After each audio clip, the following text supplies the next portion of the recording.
dan and the say akufo no kala Japan ma what TV so some keka hu na ehia and omo di na Ghana. Most important and critical issue of this final announcement of a budget by the finance minister is the excruciating hardship Ghanaians are enduring, which is going to be exacerbated.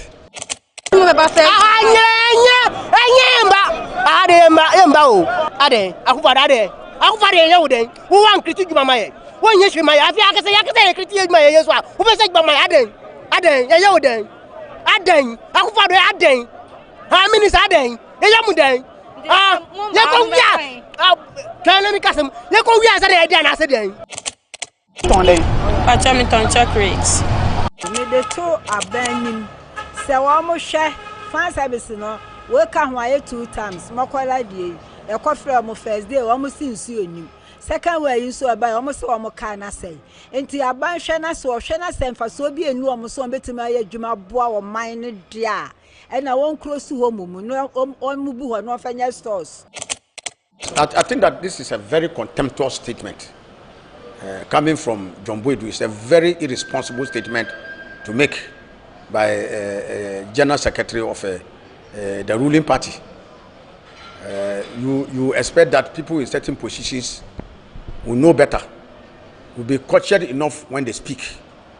And I think that this is a verbal diarrhea by the General Secretary of the MPP. They say, "Mama na abanu obi wo ni sika na so odi uye ni tu betena o." Obu ukura odi uye ni tu betena o. Ni o ma sika ni su ni koti nye adwuma. Anu ehwemu a na aguju. Na ni o ma sika ni mo ni koti mu odi. Obu oba na so otin onko. Etu anu su be ka den. Enti se de ye mfa sika ho. Obu wo, ombu wo, odi uye ntina otina ho. Ni mi isumo shika akeni ye.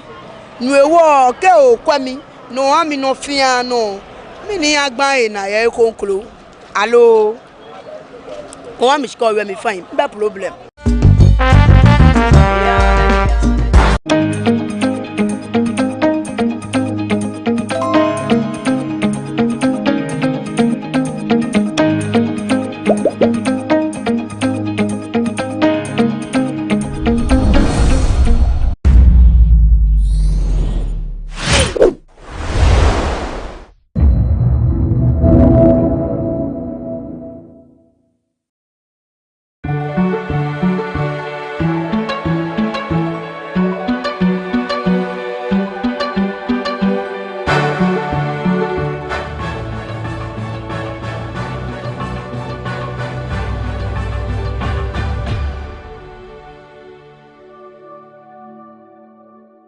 Hello there and welcome to the launch of the GhanaWeb Excellence Awards Youth Edition. My name is Ismail Akwe, the Editor-in-Chief of Africa Web.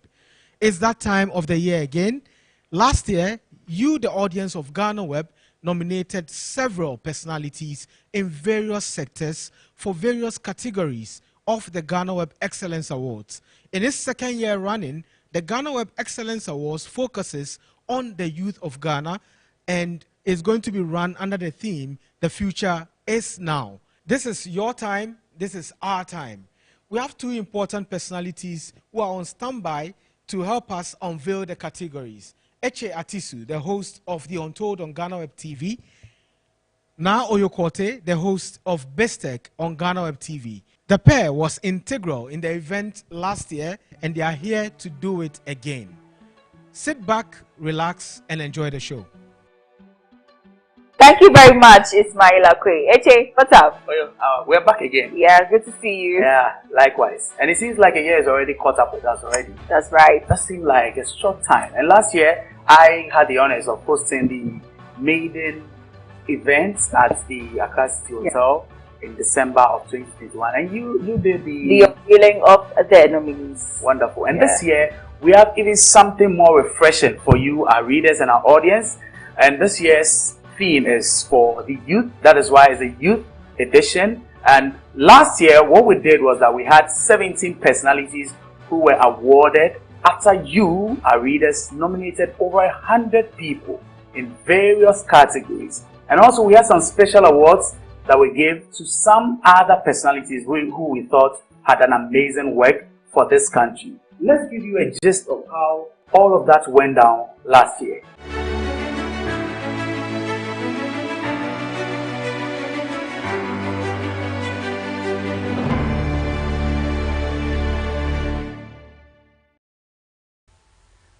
Started GhanaWeb about 23 years ago.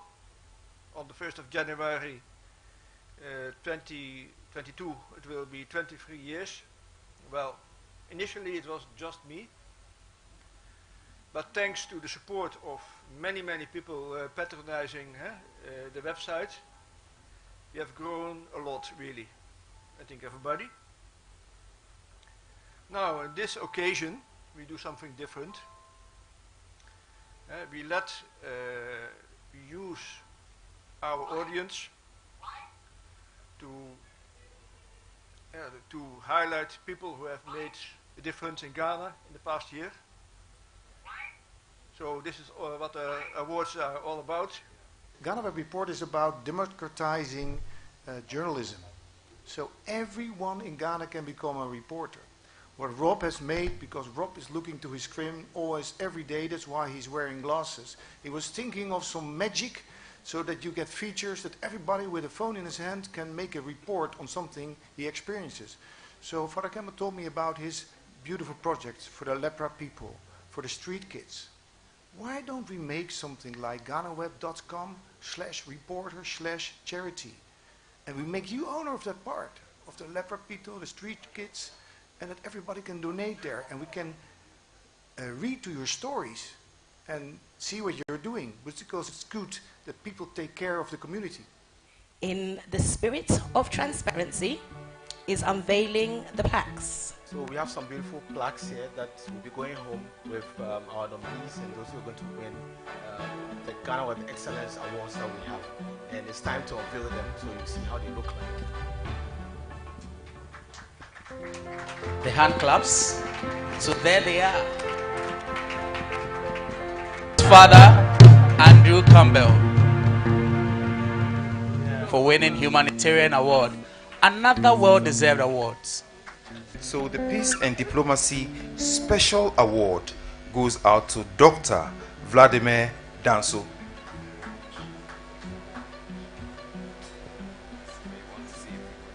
The winner of this award is Bright Yao Roger. Congratulations, Bright. Celebrity painter.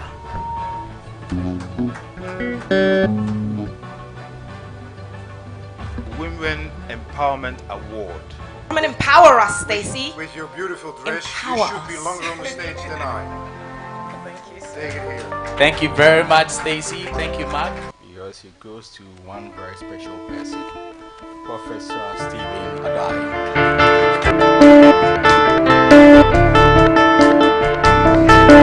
Your advocate for good governance is Bishop Samuel Noy Mensah.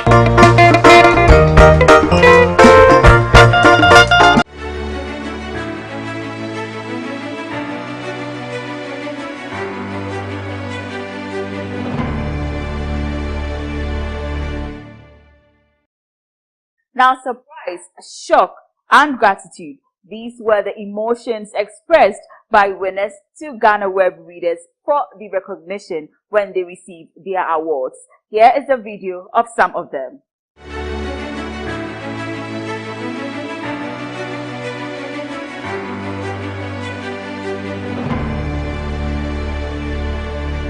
Yes, I've been in this job for about 33 years.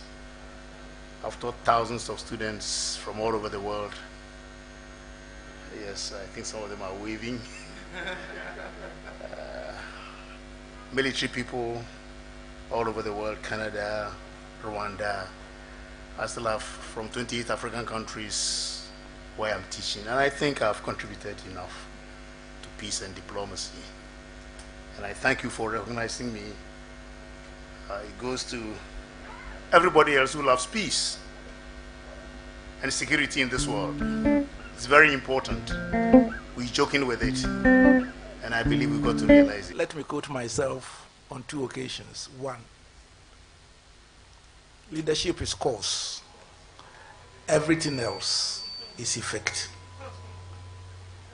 The second one is that the most powerful leaders who leave legacy combine character, competence, and care for other people like Father Campbell. Thank you. For me, this goes to all the other women who were in this category, especially Ohineyire Gifty Auntie, who is a big sister to me, who keeps pushing me to be unstoppable. So to every woman here, if we are all able to empower a woman, trust me, we are going to empower the globe. I will use this opportunity to thank GhanaWeb as a whole and the organizers for this award. They've really done well. And this shows I need to do more. My name is Bright, but officially known as the Celebrity Painter Ghana. Thank you. I don't know what to say. Just to say thank you very much for honoring me. A blessing, a real blessing, serving Ghana and serving all the needy and poor people. I feel blessed and honored. Thank you. In the next 2024 and beyond, the next decade will emerge young men and women who will not be 80 years and 90 years to run their country, but young men and women who will turn the clock of Africa around through quality leadership. And that is what we stand for, and that's what we believe in. So, Influential Man Award and Media Development Award. So to those of you who nominated me, to those of you who voted for me, thank you very, very much. I appreciate it.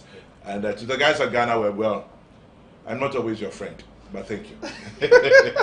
Thank you very much. Say a big thank you to the organizers, GhanaWeb. I mean, GhanaWeb is one of the strong online portals that when we're all coming up, we'll go there to read stories and all that. So for them to start this maiden edition of their award scheme, and me getting the best influential or the most influential blogger, I think that I'm super humble. God bless them. I was actually very surprised when I got the message from you guys. Right. Because my name has always been confused. With the business one, right? No, but it's good actually, because I think, for a long time, in terms of looking at the creative arts sector and all that, I've always thought that the infrastructure has been very limited. Right. So at least as artists, we should take responsibility for somehow shifting the narrative, right, which can go a long way to empower a lot more other generations which are yet to come. And also maybe, somehow put limelight on the older generation also. Right. So I think this also goes a long way to somehow restore faith in the significance of the work that we do. I have to say that GhanaWeb is a true representation of the youth. They soar higher, they never idle. They wobble into the sky's feather as they tame hearts forever with the soothing melodies ever from a flute of a nightingale, constantly changing notes that sends hearts to solace. GhanaWeb, your personality is still evolving. Your tenacity cannot be mistaken for revolutionarism. GhanaWeb, awo iyo kora efansa ezitre oman osande ukuma funu ochedi anko to trouble sina kupon. GhanaWeb, you train your staff on above the thick clouds that define progress, growth, excellence, and true professionalism.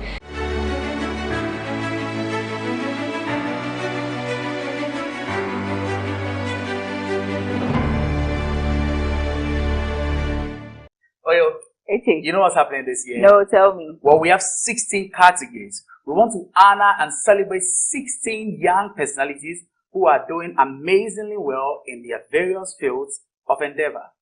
But to qualify for the awards, you or the person you nominate must be between the ages of 15 and 35. Now let's take a look at the categories for this year's awards.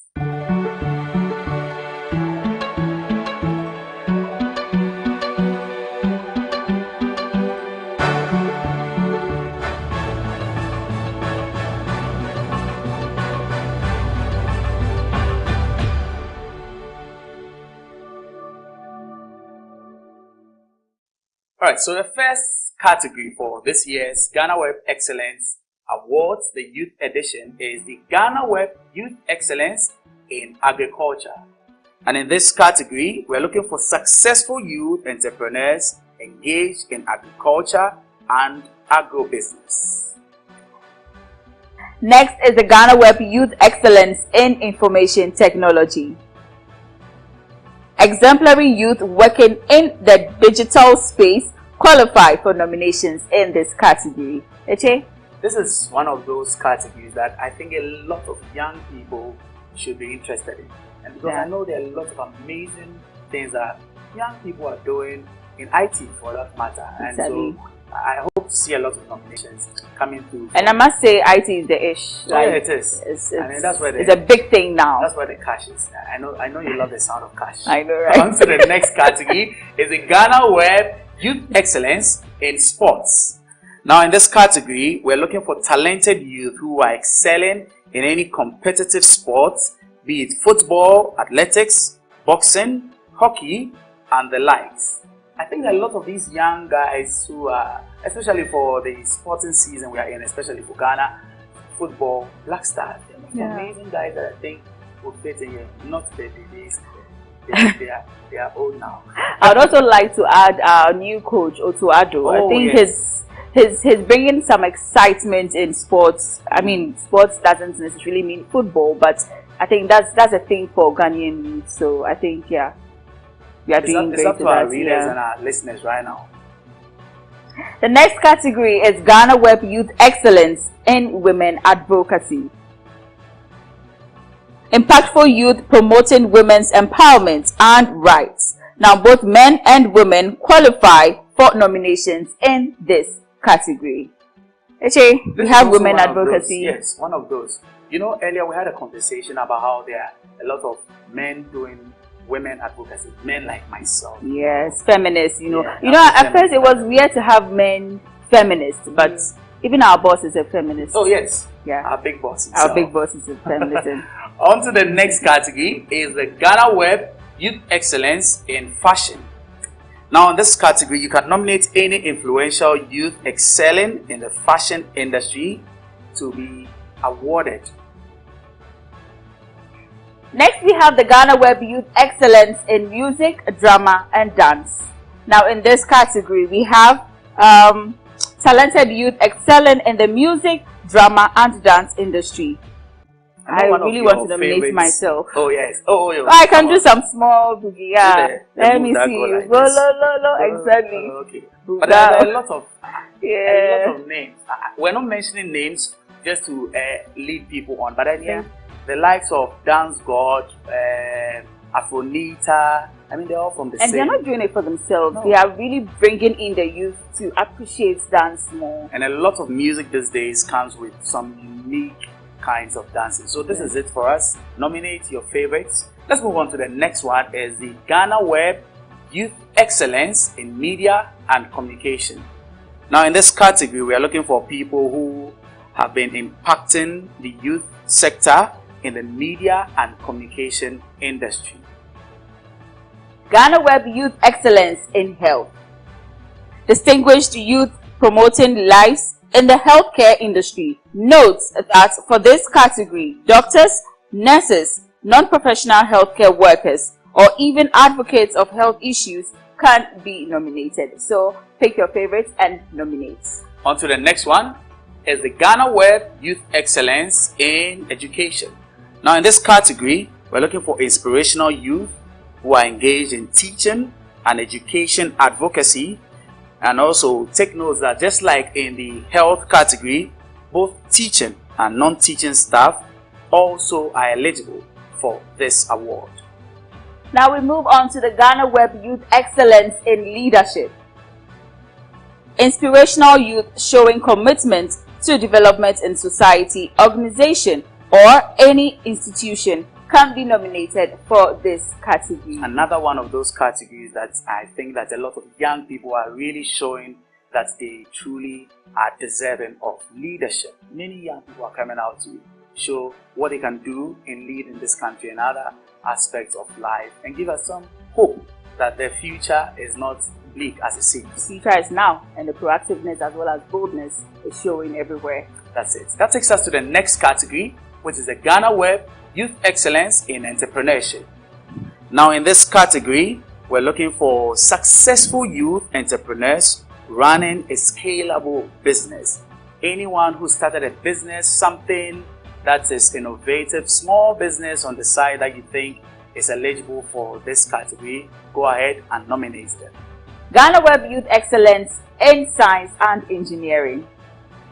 Exemplary youth playing an active role in science and engineering qualify for this category. Actually, we have a lot of youth I think would be in or may be in this category. STEM, which has become a big thing now. Many young people, and I'm particularly happy for the fact that many young women are also taking interest in this area. It's a proud moment for women. So go you, go you, go you. Let's go on to the next category now. Is the GhanaWeb Youth Excellence in Visual Arts. Now in this category, we are looking for talented youth in painting, digital art, design, sculptures, etc. So if you know any such person, this is the time to appreciate them and have them celebrated. On to the next category, GhanaWeb Youth Excellence in Diaspora. This category is for inspirational youth in the diaspora promoting Ghana's culture. I know you want to go have a take on this one because I know what the interest you have in this. Exactly. I'm really proud that a lot of indigenous are coming back home, especially the young ones. Like you said earlier, we have a lot of old people. In those days, people didn't really want to come home. But now I think people are more open-minded. They're like, no, look, we have to make our country great. We have to be exemplary for those also here. And so I they think want to start up we and can then also relocate. give some kudos to the government for the year of return. Exactly. Which has brought back a lot of people into the country. More jobs, like and we're more crying money. for. Yeah. Let's look at the next category now. Is the GhanaWeb Youth Excellence in Peace and Diplomacy. Now in this category, we are looking for impactful youth who are advocating for peace in Ghana. GhanaWeb Youth Excellence in Innovation. Successful youth demonstrating innovative ideas, products, or services qualify for nominations in this category. This category is also an interesting one because, of course, like you said, the youth are always striving for change and they are doing something better to make their lives better. Can you imagine Kinky on wheels? Kinky having wheels. Even Gobe has post right now. Gobe, almighty Gobe. Well, that brings us to the end of the main 16 categories for this year's Excellence Awards. But we have another category which you can call the 17th category, and is the GhanaWeb Youth Excellence Award. Now for this category, there will not be the need for you to nominate anyone. The organizers will take charge of this category where they will present an award to a distinguished youth organization. So once again, no need for nominations for this particular category. Now, many young people are doing amazing things in their various fields, but they only stand a chance of winning if you nominate them. Let's find out how you can nominate your favorites for the GhanaWeb Excellence Awards Youth Edition.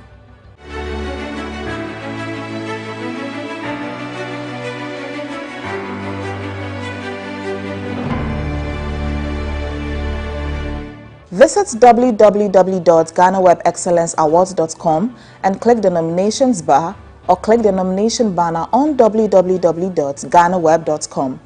Provide your personal details by entering your first and last names. Fill in your contact details in essence, phone number, and email address. Select the appropriate category out of 16 options for your preferred nominee. Provide the personal details of your preferred nominee.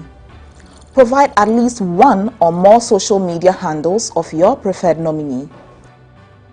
Tell us why your nominee qualifies for the selected category and then proceed. You receive a pop-up with, "Would you like to make another nomination?" If yes, click yes and go through the same process of nominating another person. If no, click no and you are done nominating your preferred person. Remember, your nominee must be between the ages of 15 and 35.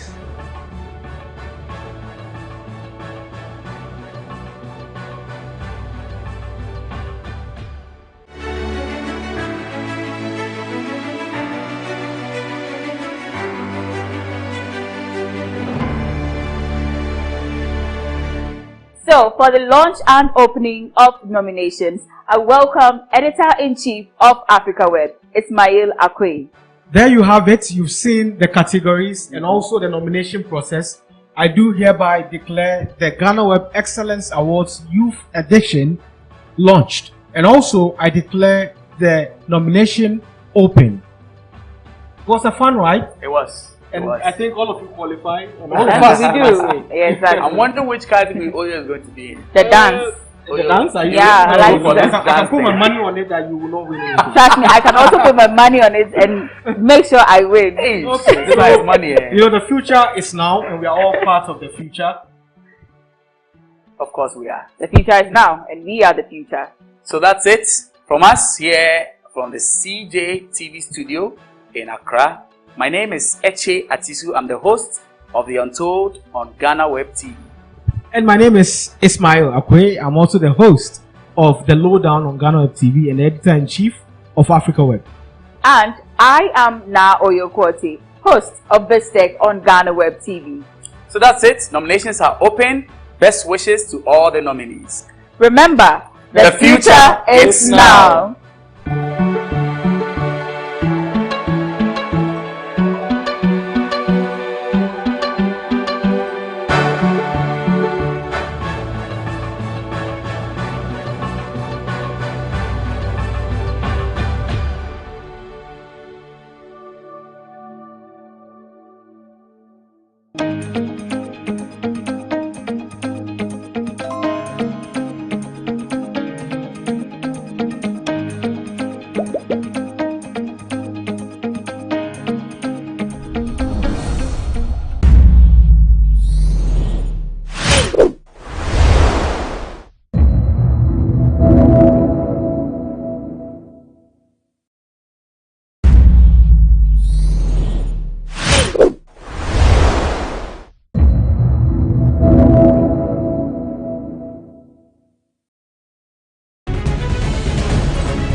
Hello and welcome again to another edition of Sports Check here on GhanaWeb TV. My name is Joseph Adamafio, and today we are going to have a riveting conversation with a former Kotoko player who is regarded as a legend of the club. He won several trophies with the club and also won the AFCON in 1982 with the Black Stars. He goes by the name Lord Zigo. Well, I guess you know who I'm talking about. Well, we are taking a short break, and when we return from the break, we'll delve into the conversation. Stay with us.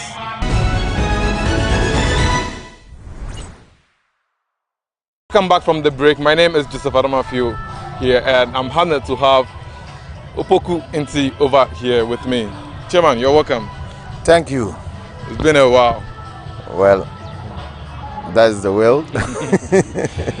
At first, you used to be over here playing football, but now it's all over, and you've finally taken a decision to be reserved and all that. How was it playing at the Babara Sports Stadium back in the days? Well, during our days, we enjoy playing at Babayara. And our teaming fans, Kotoko supporters, they will welcome us. They will do everything to support us so that we can also win. Playing at Babayara is all that we wanted. Being the first 11 for the team, Asante Kotoko, is a pride of every player. So our time, even now, we have a 40,000 capacity stadium. Yeah. During our time, it can take as much as 80,000. Wow. Yeah. So playing at Babayara, we love it. And every player dream is to play for Kotoko. And to play at Babayara Sports Stadium. If you are able to play at Babayara Sports Stadium, this teeming crowd, you can play everywhere. What was your memorable game over here at the Babara Sports Stadium? Was it in the Ghana Premier League or was it in the CAF Championships? Two of them. Premier League, when we lost to House of Folk 4-3 here, when I scored hat-trick within the range of 6 minutes. And also for the CAF, when we beat the LRE to won the African Cup Club Championship 1-0 here when I scored the goal. These are the two things I will never forget. How was that feeling like winning the African Club competition with Kotoko? It was like a dream come true. Yeah. I remember during our time, our coaches, Coach Ibrahim Sunday and Marek used to tease us and say that they have won it before, and if we want to be better than them, then we should also won the African Cup. And during that time, we players, we gather ourselves and say, no, we will prove to them that we are better than them. And so when we won it, it was like a dream come true. And I remember years back, I told my father, I promised my father that when I came to Koto, that one day we win the African Cup and I will bring it to him. And it was like a dream come true, and I did. I took the cup to my father. But these days, Kotoko, in terms of African championships, have had a torrid run. In fact, all Ghanaian teams have struggled playing at the CAF club competitions.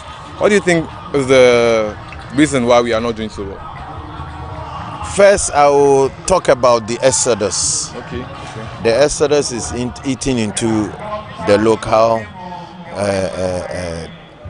competition, and you can't do anything about it, because you see, those of us who won the African Cup of Nations 1983, we were together since 80. Even though 82, some of them left, 8 of them left, regular players, but because we still have some of the players we have played together, 81, 82, 83. So 80, 81, 82. So within the 4 years, we knew each other, our movement, our system, we were clicking out. The chemistry was working in such a way that when a player has a ball, we know where the pass is going, who is to move to this position. And it's very, very, very important. So cohesion in football is very, very important. And nowadays you won't get it like that. A player play 1 year, maybe go king, then all of a sudden, even sometimes in the middle of the league, he will leave. So the exodus, which you can't stop it, but if you want to stop the exodus, which you can't stop it, but you can manage it, then we need to invest more into our football. When you say investment, is it about monetary aspect? Because it's about monetary aspect. Because a player in Ghana can go somewhere, even just Africa here, and will receive about $3,000 a month, and he will go. So it's monetary aspect. Other than that, if you don't invest money into the team, you can't stop the exodus, and we have to live with it. But in your time, we have players like you who stayed a while in the Ghana Premier League and all that. How were you guys able to still play in the Ghana Premier League whilst you knew you had interest for other clubs abroad? What made you? Years back, the interest going to abroad was not there like that. Okay.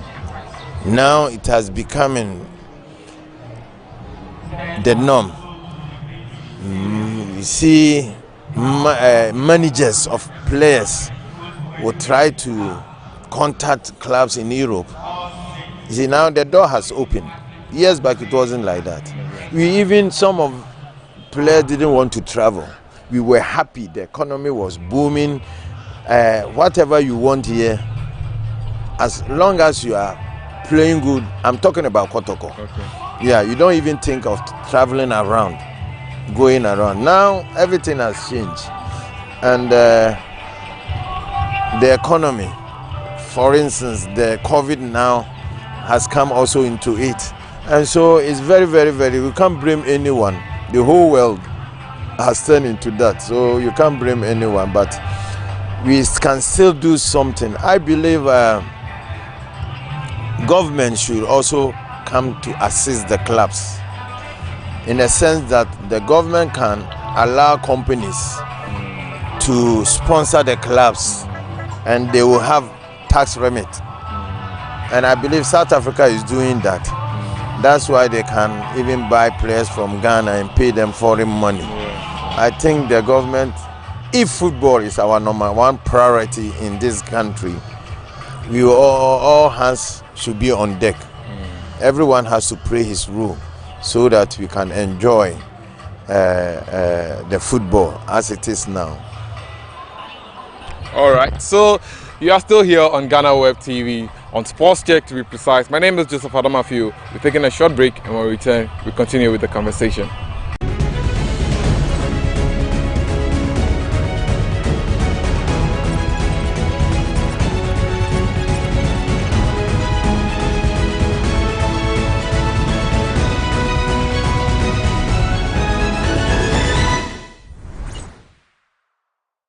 So you're welcome back from the break. My name is Joseph Adamafiu and I'm still here with Kotoko legend Opoku Nti.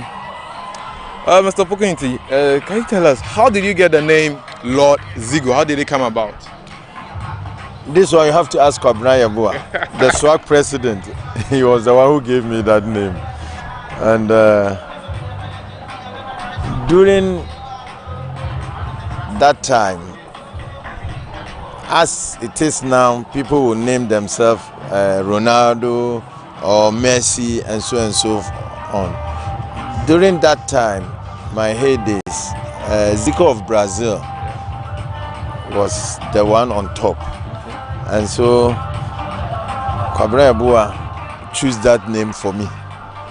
And I really appreciate for him to give me that name. It also motivated me to do more for myself if I want to be in the shoes of Zico. Okay. Yeah, so it motivated me a lot. Okay, so let's talk about the current Kotoko team. Now they are doing so well in the Ghana Premier League. Last season, fortunately, they were unable to win the title after going top of the table. But this time, they are still the league leaders of the Ghana Premier League. Can they become champions at the end of the season? I believe as it is now, I can say that they can, but they should keep on keeping on. It is not over until it is over. And Kotoko players now should do more for themselves. There's no room for complacency, and they should keep on fighting on until the league comes to an end, until they find themselves on top of the league table. It's very, very important to be on your guard, because football is a game of uncertainty. Anything can happen. So they need to focus, they need to concentrate, they need to play one game after the other, and they need to give their maximum effort at any game that they play. Okay, so when Coach Prosper Nati came in, he came in to meet a team that was in the process of a transition. He has been able to bring in the Cameroon duo, that's Mbella and Etuga. What's your thoughts on these two players? Well, first time I watched them, I said, wow, these two players have something to give to Kotoko. And I said that, look, anyone who brought them to Kotoko has done Kotoko well. I don't know who took the initiative to bring them, but these players are doing well. Nowadays, one of the areas that the whole world lack is a striker who can get 2 chances and manage to score 1. It's not in the system at all. So I think the one who brought them gave them the right choices, and they are doing well, and they should keep on doing what they are doing, and it will help them a lot. They should use this opportunity to create name for themselves. No wonder one day you see that they find themselves playing in their national teams because of what they are doing in Ghana here, in Kumasi. Yeah. Well, one of the people who brought them, or who saw their introduction into the Ghana Premier League, or Kotoko, was the new Kotoko CEO, that is Nana Amponsa. What are your thoughts on his current administration so far? Has he done so well in your estimation? Yeah, Nana Amponsa has done tremendous work for Kotoko. You see, with this all COVID, he was able to sustain the financial aspect of Kotoko, which is not easy at all. Bringing sponsorship and so on, with the help of his board. I think Nanaya is doing fantastic. He's doing well, and we all need to support him to achieve his purpose and his aim for Kotoko. Building or constructing a stadium for Kotoko, is this something that is achievable? It's achievable and it's long overdue. Kotoko by now should have had his own stadium, but I don't know, but time, I think we should have done it years back. Even after we won the African Cup of Club Championship, I think we should have done it. That time we were always having a full house whenever we play at Kumasi Sports Stadium. And it's time overdue. And Nanaya, if this vision will come to pass, his name will never be erased from Asante Kotoko history book. The genesis of Kotoko, he will always be remembered. So we have to encourage him. We have to give him the necessary support to be able to do that, and it will help Kotoko in future. Okay, but you were once a former Kotoko chairman, the same position that Nana Amponsa is holding currently. He has said time and time again that Kotoko have, I think, 1 million supporters worldwide. But the issue is raising funds for the club, the daily activities, running the daily activities of the club, and also building the stadium. What were some of the challenges you also had that you think Nana Amponsa is also struggling to cope with? Is it raising funds for the club when it comes to funds? Raising funds for the club has been a problem all along. I believe that our fans need to renew their mind if we want to achieve something and we want to do something that we will be proud of one day. I think even if Nanaya should combine this, raising the fans and also urging the supporters to come and watch our matches, because I believe the greatest sponsors that the club has is their supporting base. If Kotoko play even 2 matches in a month and the house is full, the amount they are going to raise, like what we saw yesterday for the national team, cannot compare with all the sponsorship that Kotoko will have. Okay. So apart from raising funds, I think we should also urge the supporters always to come to the stadium. Okay. Sometimes they will say that, like last season, sometimes it was up and downs during our games, and people will complain, it's better we watch foreign match than to come and pay money. And now Kotoko is doing well. So I don't see the reason why that the supporters will not also be responsible for their duties. All hands on deck. If the players are doing well, the management, they are doing what's expected of them. The technical bench, they are all doing, and we are winning. I think the supporters, we need them now. We need them to support the team in such a way. Not supporting is talking on radio only, but coming to watch the game. Pay money to come and watch the game. Yes. You get me? So that they can get money to take good care of the players, that the exodus will be limited a little bit. Because if you pay the players well, sometimes it's better to stay in your own house or in your own country and play football. You enjoy a lot. And when you are out of this, even playing football, when your time is up, people still will give you the recognition. So I think the supporters, they should also wake up. I am challenging them. They should come to our matches so that Nanaya can also raise money to be able to do what is expected of him, that we will all be proud of our Asante Kotoko. Okay, but don't you think this is the reason why fans are unable or are not paying monies to the club? That they think that, okay, the club is for Asante Ini, so Asante Ini is the one managing everything, so Kotoko has money and all that, but maybe they don't know the benefit also of paying this money to the club, because in Europe they do. We even have one of our MPs telling us that he pays dues to Arsenal Football Club, but he won't pay it to his own club that is supporting the Ghana Premier League. I think it's wrong attitude. Why? This is our own. They say why do you have to pay money to those who already have money? Then you will not pay to your own people. What kind of service is this? I don't understand. You have to prepare your home well, your house well. Put your house in order first. Well, I don't know. It's their own money. They can choose whatever they want to do with the money. But what about the fans who think...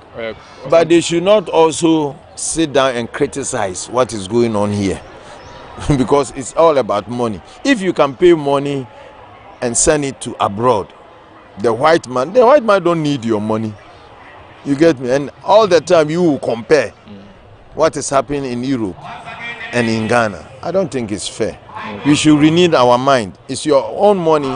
I'm not forcing you, but think that we can also support our own, so that we reach a point whereby we will be proud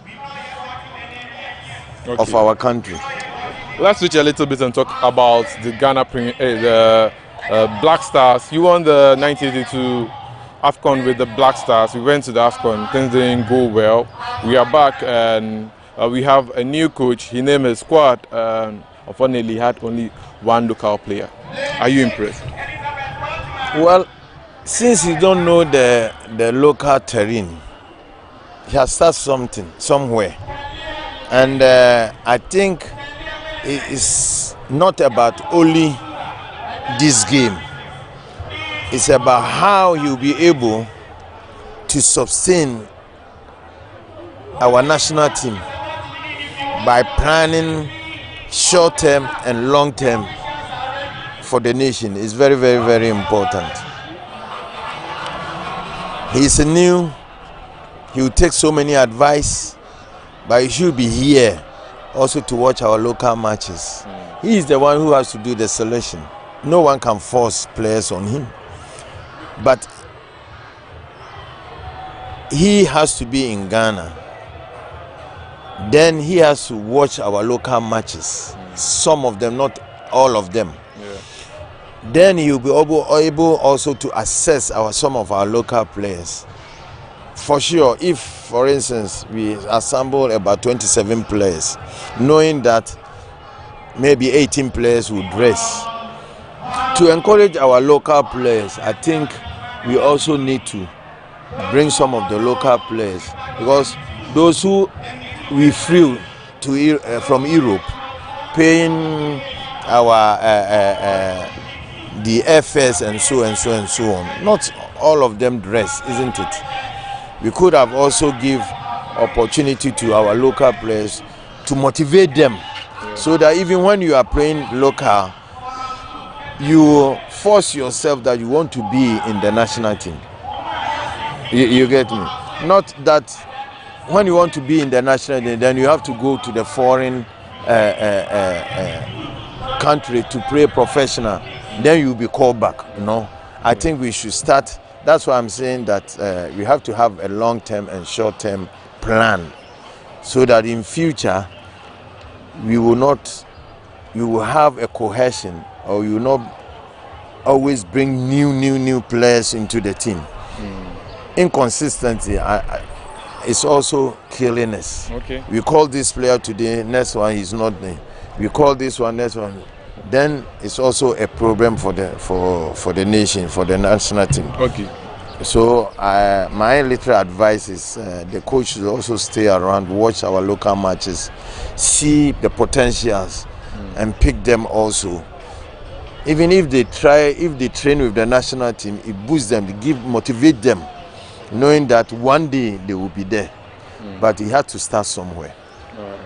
Thank you very much, Mr. Opoku Nti, the former Kotoko player who is also a football legend. He won the AFCON in 1982 with the Black Stars of Ghana. He talked about the Black Stars, the fact that we need players who will be consistent in the team. Well, my name is Joseph Adamafio, and this has been another edition of Sports Check here on GhanaWeb TV.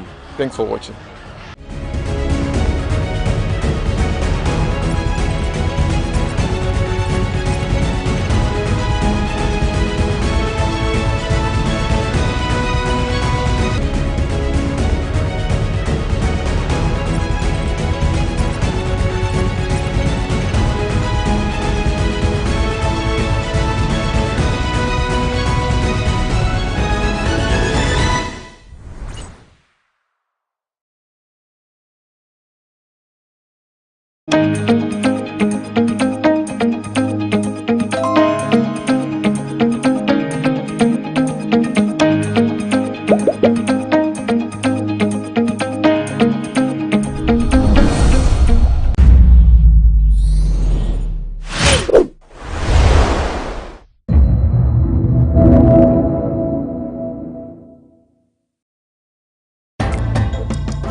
Welcome to the Lowdown on GhanaWeb TV.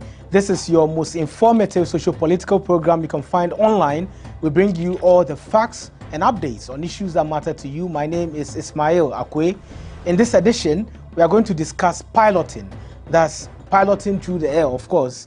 And there are so many people who fly planes, others fly other things. However, there's one form of piloting which is quite rare in this country. We have a pilot who is going to talk to us about his craft and his work, and you learn more from this. We'll be right back after this break.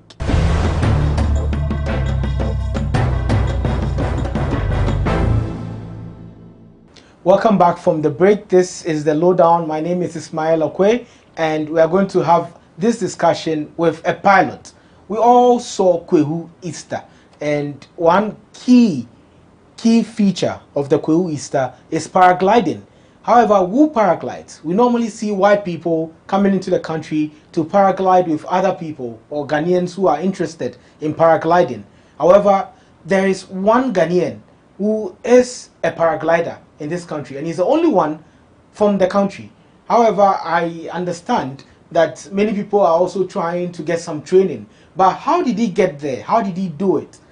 We have this pilot in our studio, and he's our guest, Mr. Jonathan Quay. Welcome, Mr. Jonathan Quay. Thank you. So, do you call yourself a paraglider or a pilot? It's a pilot, paragliding pilot. Paragliding pilot. Yes. And there are two types of paragliding pilots. There's a solo and then there's a tandem. What's the difference between the two? A solo is someone who flies on their own. They have a set of glider or equipment that flies only one person. A tandem is a set of equipment that flies with another person.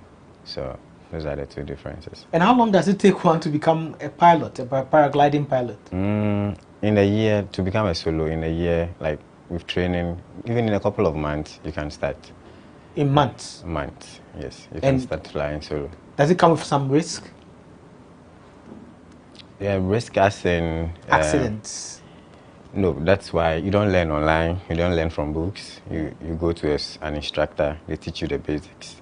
If you do that, you are very safe. But we find people also thinking it's easier. So they go to YouTube and learn, and that's where the risk comes in. Have you come across anyone who tries to paraglide here?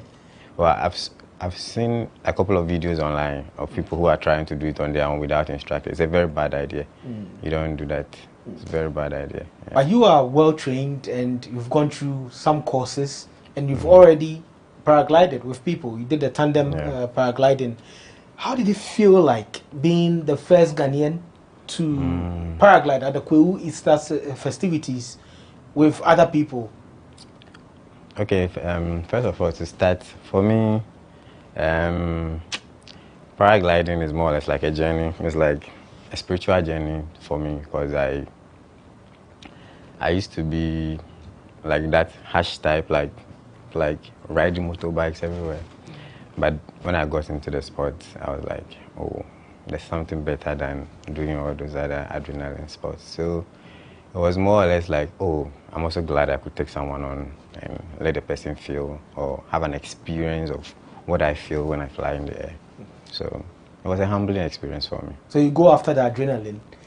The adrenaline is there, but there's also a lot of calmness when you're out there. You look very calm, so I don't see you being on a motorbike doing all those, stunts and all that. You used to do that? I didn't do stunts. I used to ride bikes a lot. Okay. I used to ride bikes. I have like 2 accidents. Then I was like, oh, that's You're it. done. I'm done. So let me just look for something else to do. But I think I started. I got involved in paragliding earlier. Okay. Even before the motorbikes. So I knew the feeling. So there was paragliding before motorbike? Yes, there was paragliding before motorbikes. So now let's go back into your life and see, when did it actually start for you? Before I went to uni, I've traveled through the country. I think I was like 17, 18. I was like traveled through the country everywhere for 3 months, solo, like on my own, without my parents' knowledge. And it was a bit of a challenge. Like, you left your house one morning, like, I'm going over there. Why are you going? There was no phone. There was nobody to check on you. So you go and when you see a phone booth somewhere, you call your auntie and they'll go to your auntie's place and they'll be like, okay, your son called, you said he's in Tamale. Or you called, you said he's in Sunyani, that kind of thing. So I came back.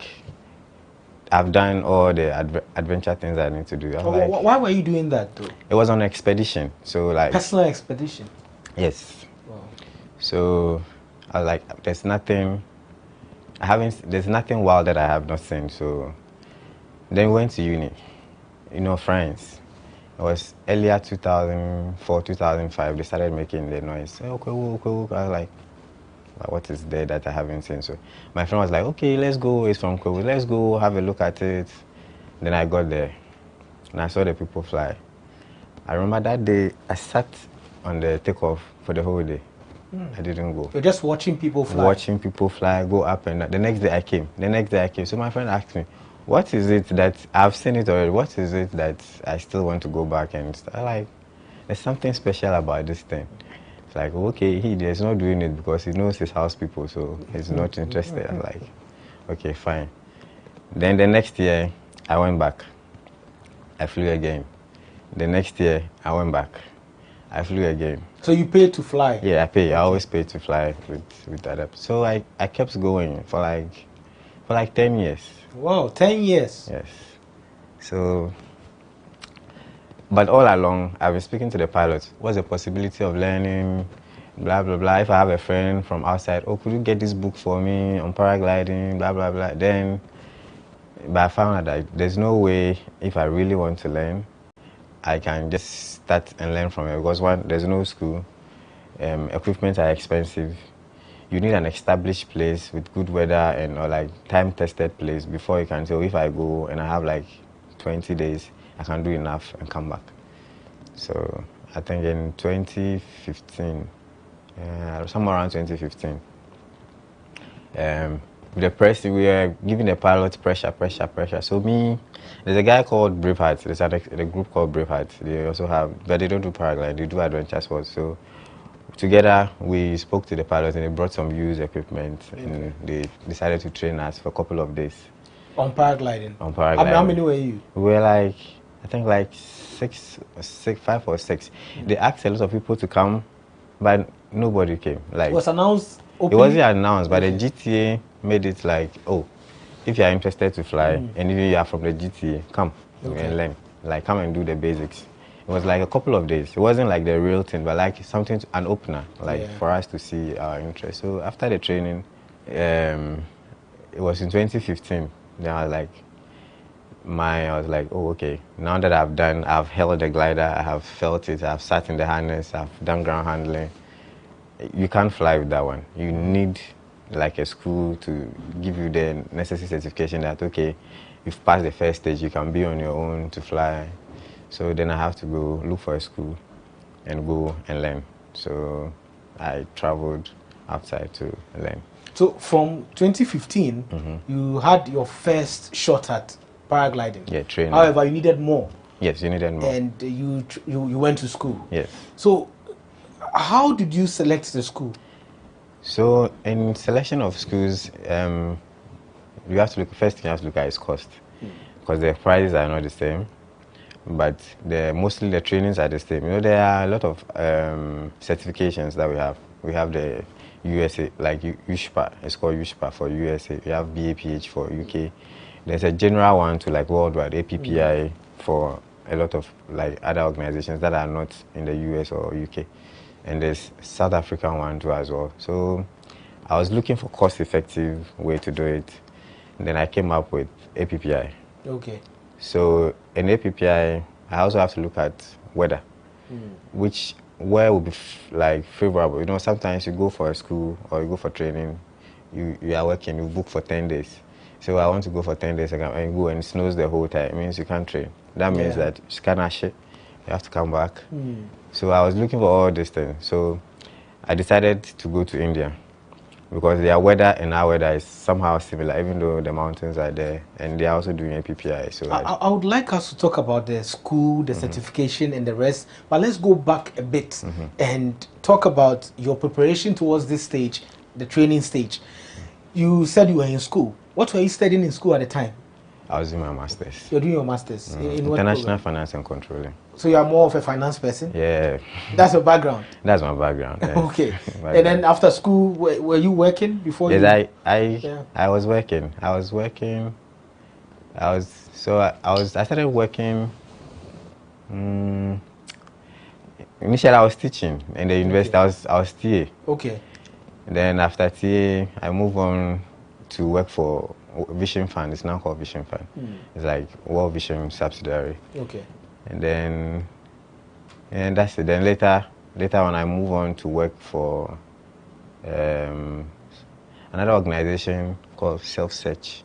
Yeah. So it's more or less like career. It teaches about career stuff like that. So all along I was working somewhere, trying to save coins here and there to make it. So it was in Self-Search that I decided that the way it is, there, I have to go. A lot of the things that you say are mostly self-initiatives, like the self-adventure. Now, Self-Search, you are looking for more. It looks like you are a DB. I mean, coming from a house that is well to do. Because you wanted to gather money at 17 to travel the whole country on your own. No, I don't come from the Dabi family. So let me go back again. Okay. I actually grew up in Choco. Okay. So somebody who grows up in Choco is not a Dabi. It's no way.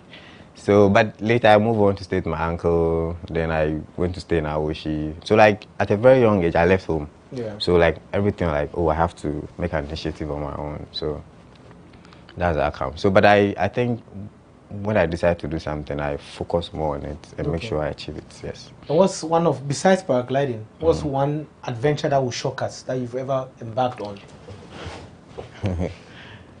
You know the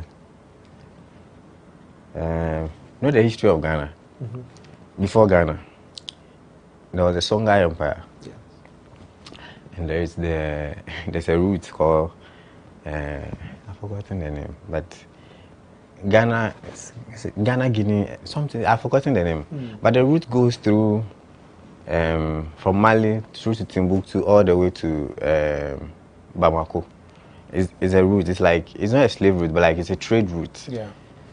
So one day in uni, I read the thing in book. I was like, but this thing doesn't really exist. I was like, okay, let me just go look out for this thing. Then I packed my bags, small money in my pocket with a Visa card. Not plenty money, some small money on the Visa card.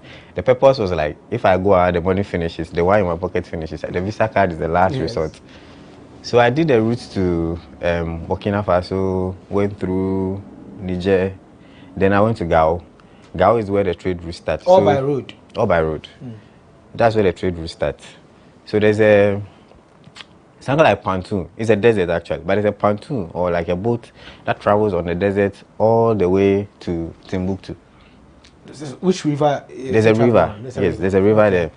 But luckily and unluckily for when I got there, the pontoon goes, it comes once a week. So if it's there like on Tuesday, it will come back next Tuesday. Okay.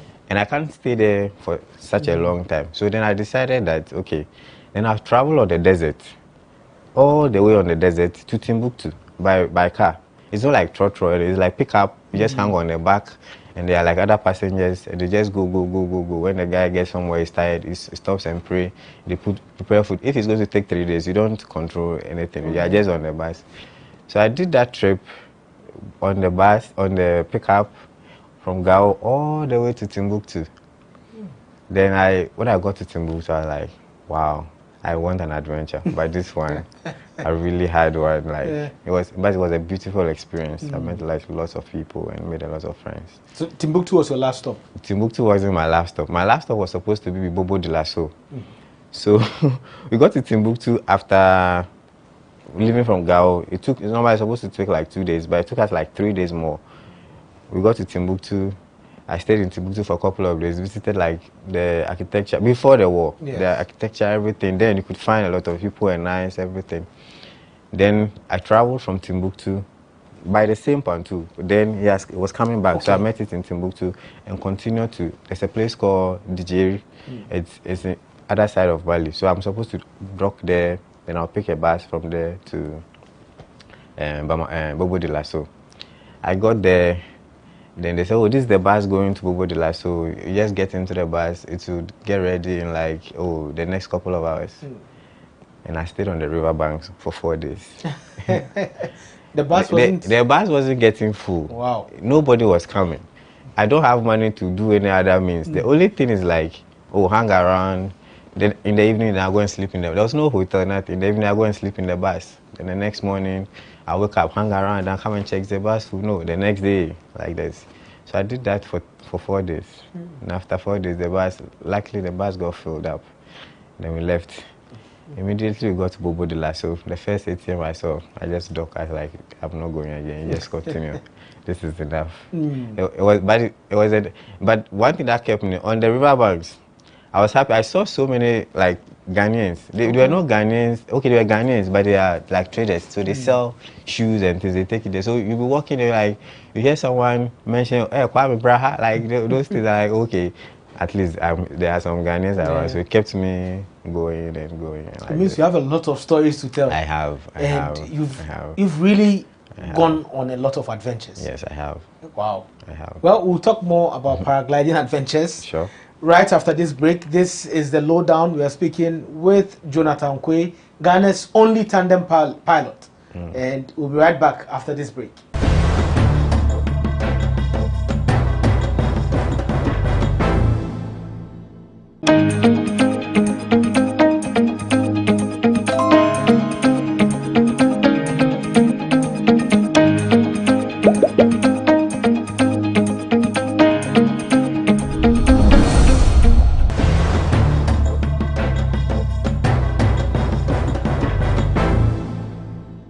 Welcome back from the break. This is the lowdown on GhanaWeb TV, and our guest is Mr. Jonathan Quay, and he is Ghana's only tandem pilot. That's a paragliding pilot. You are giving us so many interesting stories of your adventures to get some interest in paragliding after you saw it being done in Kwewu. So now you had the training with the Ghana Tourism Authority. They organized the training, right? So it was more. So the pilots always come with they come on behalf of GTA. Okay. So it was more or less like, okay, people who want to try their hands on. Yeah. You see, if you are not a pilot, you never touch a glider. Okay. There's no way, like in this country, if you are not associated with a pilot, you can't even touch the glider. So it was more or less like an opening for us to have a feel of how the whole system works. So that was when we did that, then it opened the window for me to go for the further training. For the benefit of our audience, what's a glider? So a glider is a piece of cloth that has been scientifically woven with lines that we harness or seat that we put on, and we take it up into the air.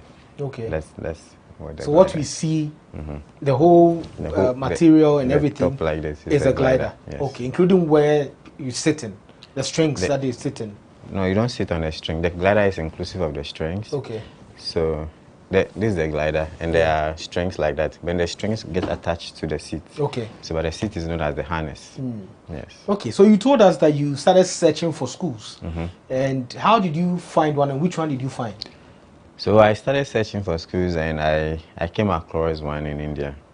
It's a 5-star rated school by APPI. Okay. So an APPI too is a Switzerland organization that is into licensing of international pilots. Okay. So paragliding pilots. Paragliding pilot. No, APPI. No, it's not only paragliding. It's paragliding and hang gliding. Okay. Both. Okay. So I found them, and I read about the APPI, and I look at the course structure, and I look at everything. So even though my training was in India, my certification came from Switzerland. So Okay. that kind of thing. Yeah. So I found a tempo pilot in India. I was like, wow. That's the name of the school? That's the name of the school. So I spoke to them, and they're like, okay, cool, you can come, blah, blah, blah. Then I did all my basics, then I have to go. So you paid for it yourself? Yes. Okay. I paid a lot of money. I was then driving my flashy Golf. Like, Charlie. So one morning, I just woke up like, I went to the Indian embassy first to acquire a visa because I have to go to India. So when I got the visa, there's no money to go to India, buy tickets, pay for course fee, all that, accommodation, all that. So I was coming to work one morning. Right, Charlie, the visa is here, there's no money, what do you do? My salary too can't afford to do. So I was coming one morning, and they think like, Charlie, carry there. It has to go. It has to go. I like, Charlie, fresh boy, Golf, Charlie, those times. Then I got to the office, I parked the car, I thought about it, and I printed for sale. My office was then under the traffic light, Sakama Junction. Okay. So I just parked the car under the traffic light, like the roadside, and then I put the for sale on it. Within 2 days, someone came to buy it. So when the guy bought it, that same day, I bought the ticket. I changed some money, like dollars, put what I have to put on the ATM. I told my boss that this is the issue, but I need some time off to go and do this. So no, normally Ghanaian bosses would be like, oh, you can't leave your job. No, I was like, no, if this is what you want to do and you really like it, shall just go for it. Oh. She just gave me the permission. She was even thinking maybe when I go, I won't come back. Like, no, I'm not, I need to come back.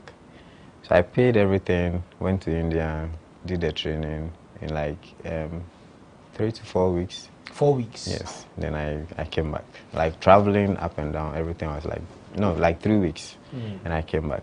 The reason why I was able to do it in such a fast time was like good weather. Okay. So normally some places you go, you fly once a day. But I remember even one day we flew 8 times. So like you go up and down, like so you have the opportunity of learning more and doing more activities and all that. So in no time I was done and I came back. So what was involved in the training? So initially it's physical because you see the glider works in such a way that you see how big it is, you think you need like a lot of muscle, no. So but you want to use all your energy, no. So you do all those physical things and you get to a realization, no, that's not how it works. There's more technical side of it to it than just being physical. So, but another physical aspect is that it's a small hill. So whenever you land, you have to put everything together and hike up and take off again and hike up. So in a day, if you are doing that for like 8 times, You could imagine how physical. So that's all you do. Just go up and down, just fly. No, they have like theory classes, Okay. and they have like practical classes, and they have like assessments as well, and yeah, like also verbal exams that you have to do. Yeah. So you do a couple of things. The instructor comes, check in with you, make sure you've understood everything. There are simulations that you have to do, like there's a place that they've prepared like a seat, but in the school. So they teach you what you need to do. They are saying, oh, turn right, how you turn right, like all those things they teach you. Because what happens is when you are in there, the instructor is not going to be there. I've seen instances they tell somebody, turn right, then the person is turning left. Then they say, your other left. Then before they come back to their senses that, no, this is the left. So the other left is here. Then they come back. So because people get frightened, first time being in the air. You see, paragliding is the only sport that they ask you to, before you want to learn, they will ask you, have you tried it before? If you tried it and it's for you, no. You get it? Because people get frightened, like in the air. But once they get over that fear, everything is just keeps going like that. And did you have any people like you from Africa in the class? No. There was no African in my class. No. There was no. It was Indians, Europeans. Was it a huge class? So I've been going going up and down. Every time you go, there's a session of people in the class. So maybe it can range from 10 to like 20, depending on the season and people who are coming. So in all those periods, I've never seen African in my class. Okay. No. So after the training, and I'm sure they taught you how to read the weather and all of that. Do you use equipments to do that? Yes. So there's a whole course on weather that you study, and it goes simulations. So you also have to be seeking the meteo department here. You also need their information to also read the weather. There's a whole lot of weather that you do that sometimes you even ask yourself, are you like a weather person? You really go deep into weather because your life is actually dependent on the weather. The speed of the wind is important. What type of clouds is happening at that particular point, you need to know. You also need to know the atmospheric pressure of the place you are flying at any particular point in time. So it's more, you need to. It's a must. It's not like, oh, you look. In the basics, when you start out fresh, you don't know because you just look at it, oh, it's good, when it's coming, but no. When you start getting further, you read all those things and you understand properly. Okay. You appreciate it. So when you were done, was there a graduation ceremony? Oh, not really. So normally what happens is I go done with the training, I come back, we come and do Easter, fly my own, continue like this. So it's a learning process. You always keep learning. There's always something new coming up. So when you returned home, what was the first thing you did? So did you go back for a job? No, so when I came back, my boss gave me the permission. The first time I went, yes. So when I came back, she was happy, we were okay. Then I told her, then I think Easter was coming along. So then what happened was I spent all the money from the sale of the car and everything in the travel. So when I came, I got to the airport. I packed my bag, everything. I got down. I saw a taxi driver. Charlie, me. I'm going home. I'm going with Trotro. No money. No money. So I came back. Then it was getting to Easter. But I've done the training. You know, the school, what they have is they have like various gliders. They are huge gliders, like with weight ranges, design, brands, everything. You need to try at least a couple of them before you know, okay, this type of glider is good for me or this one. So I've done everything. But when you are coming, the glider is not for you. You leave it for them. So I came home. No glider. Then Easter was coming. But like the pilots that we trained together, I've been with them for like a couple of for a lot, like over 10 years. So they know me, So I told one of them that I need a slightly used glider, but I'll pay when they pay me my next salary. It's like seriously, you need a glider for what? I was like, oh, I've finished the training, blah blah blah, and there's a logbook. So it's like, okay, no problem. Where did you train? Which school? It's a small community.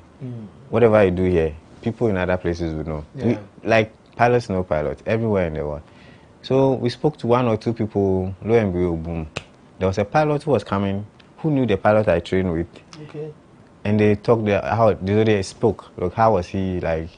You know, these people, they give genuine, no hello things. So we did that, and I told them I need a glider. Then when they were coming, they brought a glider for me. Then that was my first glider I had. It was an Oxzone. Which year was that? That was like 2016. So that's the first year you flew alone? Yes, in 2016 on my solo glider Oxzone. So we just go and take off. Everybody was nice, like everybody was happy, blah blah blah. Then all of a sudden, hey, this guy is from nowhere, set up the glider and just took off like that. And everybody was watching.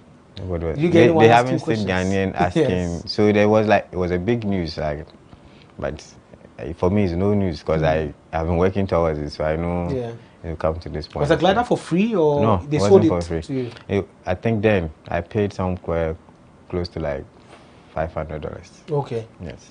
So did you do any tandem flying no that tandem. that it was year? Solo. It was always solo. Okay. Yes. So I flew solo 2016, 2017, 2018, 2019. At the time, you're the only Ghanaian who was flying solo even at the time. Yes. Then I think somewhere along, one Ghanaian also came along. It's called Michael. He's from Switzerland. He stays in Switzerland actually. So when he also heard about it, he has then started his training. So he also came along. Then he also came to join. But now I'm glad we have like 4. Okay. Yeah. 4 Ghanaians. No, 3 more. So okay. Yes, 1 from US, 1 is here, then Michael. So plus me. So we have 4. Yeah. So 4 Ghanaians flying, but are they all flying tandem? 3 are flying solo. Solo, and then you are the only one flying tandem. Yes. Okay. So when you flew solo from 2016, when was the first time you flew tandem? It was in late 2019, but it wasn't here. Okay, it wasn't here. No. Did you have to go through training before you could fly tandem as well? So all these years, from 2015, that I was telling you, I've been going to India and coming like this. Okay. So I work, make small coins. Oh, okay. Then I just drop in, go for training, 2 weeks, 3 weeks, come. So you keep going for training, and they are all paid. You have to pay for the training. Yes, personally. So are they trainings to improve, or they are just trainings to fly? No. So there are steps. So it's like, you go from class 1. Then go to class 2. So, like your basic training, you can fly on your own, but you can't do certain maneuvers. Okay. When you go higher, you can do certain maneuvers. And when you get a little bit higher, you can do advanced maneuvers. So you keep going and be doing these trainings and be writing exams and like stepping your game up, like gradually. You don't need to rush, because if you rush, everything will just jumble up. So every year I try and go at least 1 or twice like this. Did you need any clearance from the Ghana, Civil Aviation Authority, or even the Ghana Tourism Authority before you flew? No, the sites we fly in Kuru, Civil Aviation has already declared the place, so it's like a flight-free zone, kind of up to 8,000 feet. So it's on their record. So when planes are passing, they know that, okay, this height, they don't need to come below. So like it's always safe. And also, the GTAs, the sites we fly on in Kuru for GTA, you have more or less like, you have a paragliding site. And normally what happens in the world is like worldwide is like, it's open up for everybody to come and fly with your experience. So I go there, the caretaker is there, I was like, oh dude, I'm here, I want to do a couple of flights. The issue is that if you know you are not fine, or the weather is not good for you, don't have to go cause problem for anybody. So you don't fly when you know conditions are not fine. Those are the things. So every time I go there, and it's been going back and forth. I've known the guy for a very long time, so it's like more like we are friends now. So I just go lay my glider and I just fly. So when exactly do you fly? Only Easter, or the other times that you fly? No, I don't fly only in Easter. So the issue is that sometimes people think we fly only. No, there are a couple of other places we fly apart from Kuru, but those sites are not like developed sites. So we go there, do like a couple of flights. If you want to change the weather, so like it's only in June, July, when it's raining season, that we don't fly. But even in raining season, sometimes you can find some chances to fly. Can you share some of the sites with us? Not that we want to fly, but because nobody can fly tandem like you do. But can you share some areas? So there's one close to Osudoku. There's one in Osudoku actually. Around the Shire Hills area? No, not the Shire Hills. Osudoku. Osudoku, when you take the branch from, when you're on the Akosomo stretch, before you get to Somania, there's a branch that goes to, what is the name of it? Esuchari. So on that stretch, there's one there. Nice site, but bad road. So you have to hike up. That's the challenge. Then there's one we also discovered recently at Somania. Okay. You see, on the roadside, there's one. So we discovered a place there. We've flown a couple of times there too. So that one too is another one. Then we've discovered another one too in Kufuridia, but it's not for us. So maybe in future, when we have a lot of pilots, they can also venture into those places. So in 2019, you flew tandem the first time. Yes. And with other, how many times did you go that day? Or that period? So then I was on training in India. Okay. So I had then gone for my SIV training, advanced SIV training. So you do all, that's where you see adrenaline by itself. Like you do all the real stuff, like anything that can eventually happen in the air, you stimulate it on that kind of training, but you do it over water. So in case you lose out, water? Yes. In case you lose out, you just fall into the water. Then there's a boat that will come and carry you. So after I've done that training and everything, I went to the world's second highest paragliding site. Okay, it's India's first highest paragliding site. It's known as Bear-Bilin. It's called Bear-Bilin. It's in the Himalayas. Okay. So the takeoff around that place is around like 2,500 meters. So what happens is you take off, you just turn around to you're in the clouds. Like, whoa, it's an amazing. So you go through the clouds. It's an amazing place. You just get into like. So I did another couple of trainings there as well. But after my SIV, I did another training. So I was done with the training. I was like, there's nothing to do. I have more time. What do I do? So I was there. I was like, the one of the instructors there is very popular in that site. I was like, you know, we meet people. I went to this restaurant. We were talking. And like, he hasn't seen my type. Yeah. So like, from where? Like, we spoke Ghana, blah blah blah blah blah blah. So then I was like, what am I doing here? It's like, I just finished my cross-country training, and I'm just chilling out, relaxing. All my friends were gone because most people work, so they were all gone. I was left with me alone. But every morning, I go to take off. I do a couple of flights every morning. So I was just there. So you wake up in the morning, you go and fly. You come and have lunch, hang around in the evening, look for beer, like this. Like, so one day I was like, oh, come to my place. Like, we're having a chat. And I was like, oh, then you need to go to your next stage because apparently he was watching me from far. Oh. I was like, then you need to go to the next stage. So there was a big tandem business. The guy who handles a big tandem business there was like, okay, talk to this guy. So I talked to the guy. I was like, but we all, so for some reason, everybody was watching me. I didn't know. So the guy was like, okay. Then we started a tandem training. We did a couple of flights. No, initial ground running, a couple of days. I was like, okay, let's go up. Then we did the first flight. So the feeling from solo, transferring from solo to tandem is also different. Wow. You know, now you are with a passenger who you assume he doesn't know anything. So you have to explain the whole process and you have to calm the person down. And that really was like really something else. Yes. And how long did it take you to do that training? So it was, I think, like 10 days. Okay. Yes, 10 days to do the initial training. And after that was it? That was it. Were you given anything to show that? So when you do the training, what happens is like, you do training, practicals, exams before your certification becomes complete. So done with the training, I came to do practicals, then I wrote the exams. So like this. Oh, okay. Yeah. Wow. So you wrote the exams and you passed? Yes, the exam is online, yeah. And what was the first time you flew tandem in Ghana?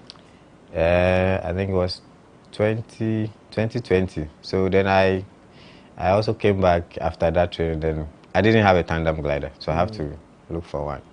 So when I bought one, my friend, he's also he's a pilot now. I told him that I'll need to use him as how do I say it? Like someone to test. Yeah. And he was like, oh, no problem. He's adventurous. So it was like, then we took off. It was in the afternoon, cool. He posted a video online. But then wasn't Easter season? No, it wasn't Easter. It was like a normal day. Yeah. I took him. Then, you know what happened? After I flew with him, that same year, he also went to South Africa to learn. So he understood that I can teach him, but he has to go to school. Yeah. So he also went to South Africa to learn. So now he's also a pilot. No, he's a solo pilot. Solo pilot. Yes. Okay. So that's when you learned the first time. No, he has been coming to Kwewu like every time. But you know, in Kwewu, we fly maximum 10-15 minutes. But if you are flying with your friend and it's a good day, you can go 30 minutes, 1 hour. So like, you see, you could float more. There's no pressure on you, that kind of thing. So after those feelings and everything, I was like, no, I need to go. It's like, yeah, just go. And just took the opportunity to go to South Africa to learn. Yeah, well, that's quite interesting. And we'll be talking about how you make money from flying right after this break. This is the Lowdown on GhanaWeb TV. We'll be right back.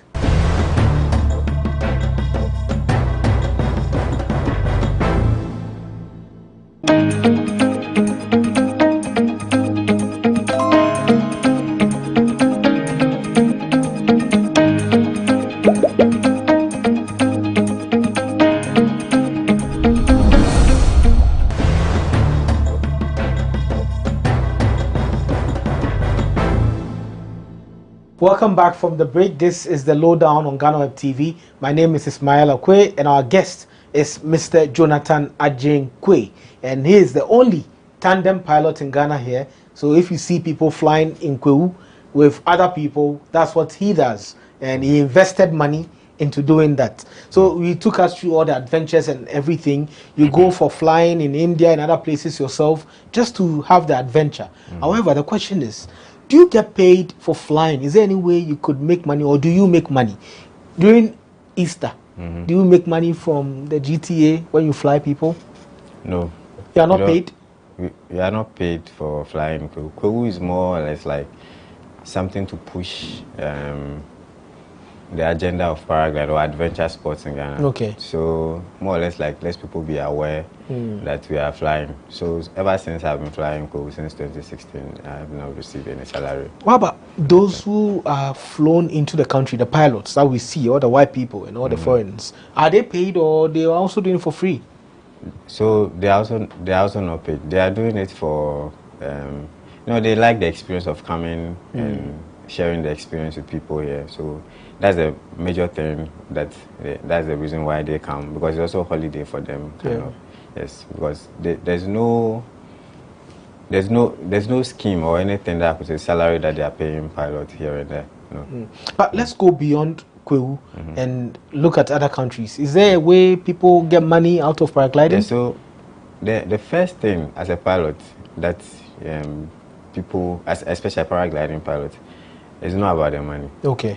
Because you can go weeks, months without pay or salary or income. If you focus too much on the monetary aspect of the sport, you never do it. Like I would have stopped a long time. Because I can't remember, I go and do consultancy job, I'll make a lot of money. Then I come and invest everything, then I come back to zero. You understand? So if I was thinking, okay, tomorrow I need to start making money, then uncertainty will set in, I'll make mistakes, and you need to have a clear mind. Like you need to be at ease, like when you are doing the sports. Money comes as a result of, like, let's say, over time you doing the sports and people knowing you, because that's what is happening in other countries. When they know you and everybody knows you, oh, you're a pilot, blah, blah, blah, then maybe occasionally, every weekend, you are flying people, you make something, but it's not like you are going to make like $1 million or something. No. Is it the same as flying the hot air balloon, though? No. Okay. So there are two different adventures. It's same way aviation, but have you seen someone fly? It's this thing, I don't know how to say it. It's not a hot air balloon, but it pull you over water. I'm forgetting the name. But one thing about paragliding is that you can go wherever you want to go. Hot air balloon, you can't. You can't go wherever you want to go. You go up, then it flies you to a particular direction, then you go and land. But there are records of people doing paragliding or flying cross-country distance for over 500K. So you could understand like there's a lot of adventure like whilst in the air. So 2 different sports. I'm asking because I see a lot of hot air balloons carrying advertisements and all of that, and I know that's a way of making money, but I don't know about paragliders. Do you also carry advertisements for people, and do people sponsor for you to fly? Yes. So let's say you can say like GhanaWeb. Yes. GhanaWeb say, okay, I want to invest in your business, so I'll buy you a glider. Okay. So in buying the glider, you put the name GhanaWeb. So wherever I fly, GhanaWeb will pop up. So we have like pilots like that. Okay. But I think most people who make money out of paragliding are competition pilots and acrobatic pilots. Then also whilst teaching, that's the only way you can make money. So there's competitive paragliding? Yes, there is. It's huge. Oh. It's really huge in Europe. They have something they call the XC cross country race. It's really huge. What do they use to measure winning? I mean, do you need to get there first or No. faster? So you either fly or walk. Those are the 2 things. And you are traveling from some part of France to Monaco. So you fly through the mountains. Then when you lose out, you walk, you climb up a hill. So from France to Monaco, it's all mountains here and there. It passes through it passes through like 7 countries. So you fly through all these countries. They give you points. Let's say today you fly from here to Spintes. Then tomorrow you fly from Spintes to like Labadi, something like this. So you keep going, but in countries. It's a very big competition. Okay. But here we don't have that thing yet. But luckily too, we have the landscape for it, but because we don't have a lot of people coming in. And also a lot of people can't come in because it's expensive. Looking at all that you've gone through, that's a lot of money. It is expensive, but if you look at aviation, it's the cheapest sport. Okay. Yes, like because imagine airplane, and just imagine buying hot air balloon. It's much more expensive than that. But so like, the glider is cheaper than buying a small helicopter? No, helicopter is expensive. Yes, the glider is cheaper. Yes. How much is it? Around how much for the solo glider? The solo glider is the whole equipment is in the range of 4K. 4,000 cedis? Dollars. Yes. And what about the tandem equipment? Like we are crossing 8K. $8,000. Yes. Wow, that's a lot, it's of, a lot money. of money. Yeah. Yes. And So how much did the Ghana Tourism Authority invest in you to go for training and also buy your gliders? They did not buy my glider. Okay. They did not invest in my training. The only thing that I could say is that I use their site. Okay. Which is the Kwewu site? Which is the Kwewu site. Which also, if I don't fly, it will be there for the whole year. Nobody flies. Okay. So for training, if they have not invested in my training. So you invested in everything that you it's self-funded. Yeah, self-funded. Self-funded. Yes. Wow. That's quite a lot of passion to be able to do this, and then you are not making any money out of it yet, even though your target is not to make money, but to follow a passion. Yes. That's a lot of work. Wow. So what's the future for you in paragliding? So I think my biggest goal or my dream is to, you see, I've seen, from where I came from, I told you from motorbike, I've seen a lot of people have motorbike accidents. And it is a statement I heard somewhere, and it's true. Like, paragliders are much, much safer than crossing the road in Mumbai. So why I use Mumbai? Mumbai is like a hub, lot of traffic, everything. Car knocks people every day. But in paragliding, you don't get accidents like that. But there's a perception that it's not safe. It's not true. The thing is, you need to know what you are doing. You need to be trained on how to, know what you are doing. Coming back to this country, I feel because we have a huge landscape for flying, if over the next couple of years we could have a lot more Ghanaians come learn solo and get to tandem status, it will be very good for the country. Ghanaians, like across the region, they can fly at any point in time. You can say, oh, Monday I want to go and fly in Volta region. Oh, Tuesday I want to fly in Kwewu. That kind of thing. It's also going to help boost the sports and bring up more thinking pilots. Wow. That kind of thing. That's my dream to see more pilots. I want to see one weekend you can say we are going for competition, then we all go 50 pilots, just go all over, we'll be flying everywhere. Like, I'll be happy to see that. So that means you would want to be involved in training as well? Yes. And that would also cost a lot because you need gliders, yes, which are very expensive. Very expensive. Yeah. Very expensive. But I believe everything in life, if you focus on it, even though there's no money, you still have the hope and the dream that things would work out. So we are hopeful that we'll get to that point. Yes. Okay. So right now, which advice do you think the authorities here should take to be able to change the face of paragliding in the country? So most people, what I'll say is like, they think paragliding only happens in Easter, and apart from Easter, there's no paragliding. It's false. We are in a climate where, apart from rainy seasons, we have 365. We have almost like 300, rainy season June, July, so we have like almost 300 days of good sunshine. That means we can fly. All you need is the land and clouds. Those are the main things. So I think people should come out. Authorities should open up the ground for people to learn. It's difficult, but I think we'll start from somewhere. If we have a training center or we get into like training and things like that, it's going to help the sport. Thank you very much, Mr. Jonathan Ajinkwe, for speaking with us, and we're happy you are here. And this has been the Lowdown, a very interesting edition. We're speaking with Ghana's only paragliding tandem pilot, and he is Mr. Jonathan Ajinkwe.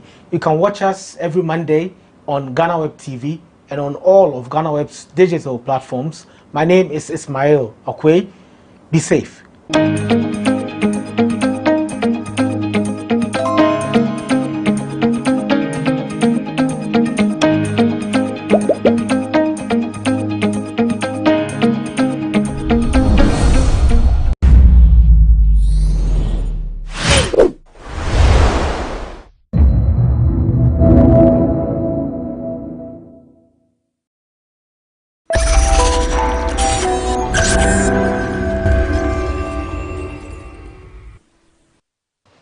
Days ago, social media was hit with a viral video of a man threatening to behead another. Today on Say Loud, we are with the victim to speak to him about his ordeal. My name is George AC, and this is Say Loud. We'll be right back. So welcome back. This is Say Loud on GhanaWeb TV with me, George AC, and as indicated earlier, I am with Idris Yusuf, the victim in the viral video where a man was seen threatening to behead another. We speak to him about his traumatic experience and the quest for him to get justice. Idris, welcome. Thank you very much, sir. How do you feel? How are you? I'm good. I'm good. But I just have a headache. Is it? Yeah. Does your headache have anything to do with the experience? Yeah, no. Since that day, I'm not feeling better, from my head. Yeah. Is it as a result of you like having flashbacks of the whole situation, or? Yeah. So it keeps coming back to you? Yes. Yes. Even when I watch the video, it's like driving me crazy. Yeah. When exactly did this happen? Oh, it happened on Saturday. And today is what? Thursday? Yeah.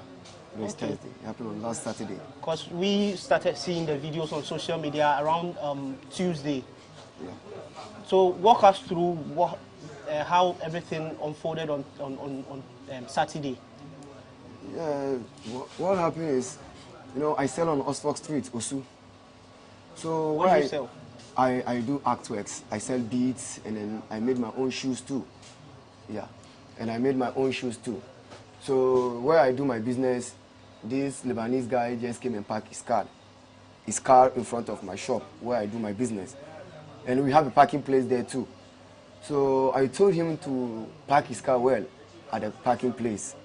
That's what I've told him. Was it immediately when he parked? Or? No, almost an hour.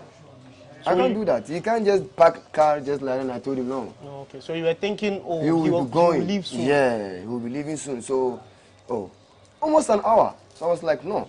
I have to give him a parking place so that he can park his car. So I also do my business. That's what I've told him. And then he just came out from the car. He started me, hey, you mad? Are you crazy? I'll kill you. So I was like, ah. Just because you I told him to park his car well. I didn't tell him anything wrong. People are there. People have seen it. I have more witness. So after the argument, and then he went home to bring that long saw. So I was sitting down when people started shouting, hey, Rasta, he's coming, he's coming back with the... And I run.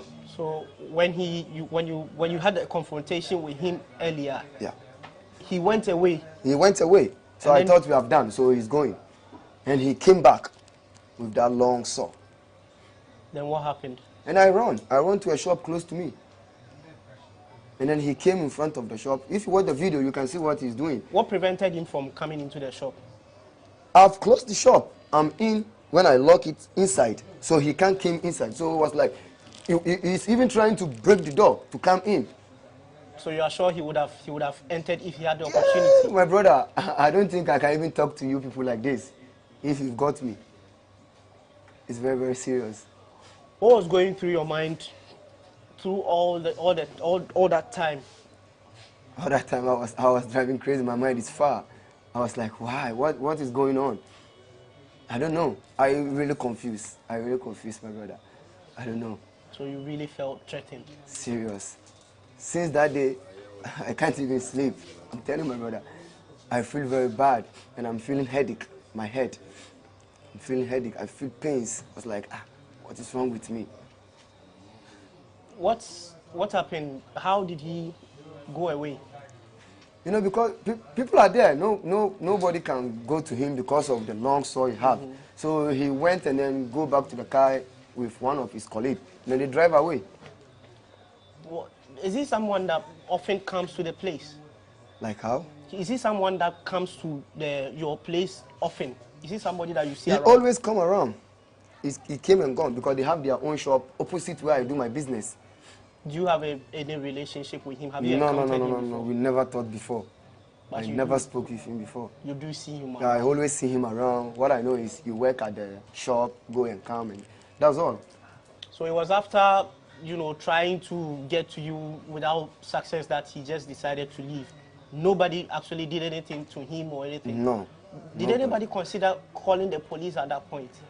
At that moment, one of my friends ran to the police station. So he's the first person to do the report before I went there. I went to the station to do my report. So he went to the police station whilst the thing was happening? Did the police come around? Yeah, the police come around. But then he had left? Before that time, he had left. So what happened after the police came? After the police came, I wrote my statement, we do everything, and then the police are looking for him. And he went and hid himself. You see? So a couple of days, and then I've got a call from the IGP himself. Almost 3 days after what happened. Yeah. And then IGP himself called me, asked me what happened, and I explained it to him. And IGP himself drive his car to my place where the incident happened. And he saw the thing, he said, no, he will get that boy. Within 30 minutes, and then he called me back, he said he have arrested him. That's it. So thanks for Ghana police, they have made their work. As of the time you had met the IGP, he was still on the run? Yes. At that time, we didn't got him. And after the meeting with the IGP? After meeting with the IGP, within 30 minutes, I'm telling you. How does that make you feel? I feel okay. But all thanks going to the Ghana police, they have made their job. What was the conversation with the IGP like? The IGP was like, I should do my business, and then he will support me do my business. So I should not be afraid, and he will get him for me. And then surely he has get him. So I really appreciate it. So we are speaking with Yusuf Idrisu about his encounter with a man suspected to be a Lebanese who had threatened him with a sword to behead him. He still feels traumatized. And when we return from this break, we will speak to him about his quest to find justice. He has been to court to get processes going. We'll be right back.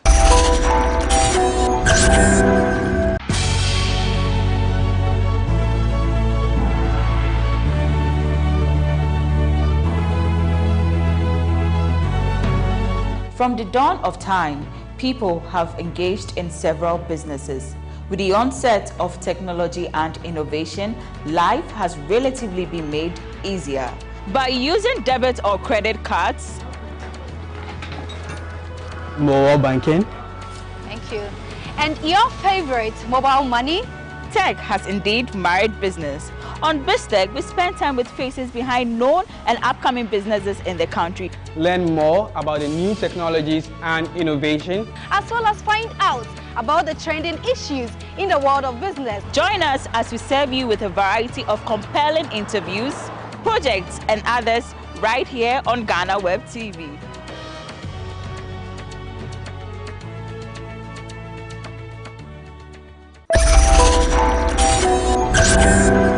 So welcome back. This is Say Loud on GhanaWeb TV with me, George AC. We are in the neighborhoods of Nima here in Accra, where we are speaking to Idris Yusuf, who has been telling us about his experience with a Lebanese man who threatened to behead him with a sword. The man has been arrested. They were in court today, so now we asked him about the quest to get him justice. Idris, what happened in court today? Oh, you know, the lawyers and then the judges, they have made their own. What all they've said is they have to remind him for a week. So now they reminded him for a week, 22nd of this month, he will be going back to court. Why? Because his lawyer was pretending that he has a mental problem. So they took him to the hospital and check what's wrong with him. And then 22nd, we'll be going back to the court and see what the judge is going to say. So the judge has essentially reminded him for a week and has ordered for a psychological review. Yes. Okay. Yes. That's it. But what do you expect out of this process? Him arrested. Yes, he has been arrested. But what exactly are you looking out for? What I'm looking out for is, you know, I'm doing business. I'm a business guy. And where I am, I don't think his people will be like, feel good about me. I think they will always plan to get me off from where I am. So all I need is people should help me to get standard to do my business, because where I am, I don't have that kind of freedom. There is a lot of Lebanese people there. Now you feel threatened? Yes. You are talking about his people. Has it? Yes. Did any of them try to contact you after the incident? His people came to me. When was that? They came with apologize for me to release the case. When was that? That was yesterday. And then today, even today, they came to me. We are with them when we are going to the court. They try to apologize, and then by how I see their actions, I'm afraid of where I am now. I don't know what is going to happen next. But about the apology, what was your response? I'm okay. I'm okay, but now I don't have anything to say about the case because it's with IGP. IGP, they have to go and see IGP. For me, I don't have anything to say. Yeah. So that's what I've told them. I've told them they should call the IGP and then they should speak to him. Whatever, I'm okay. Yeah. You came face to face with a man that threatened to essentially end your life today. How was the feeling when you saw him today in court? I feel very bad. I feel very bad. And he himself is trying to apologize because I don't know.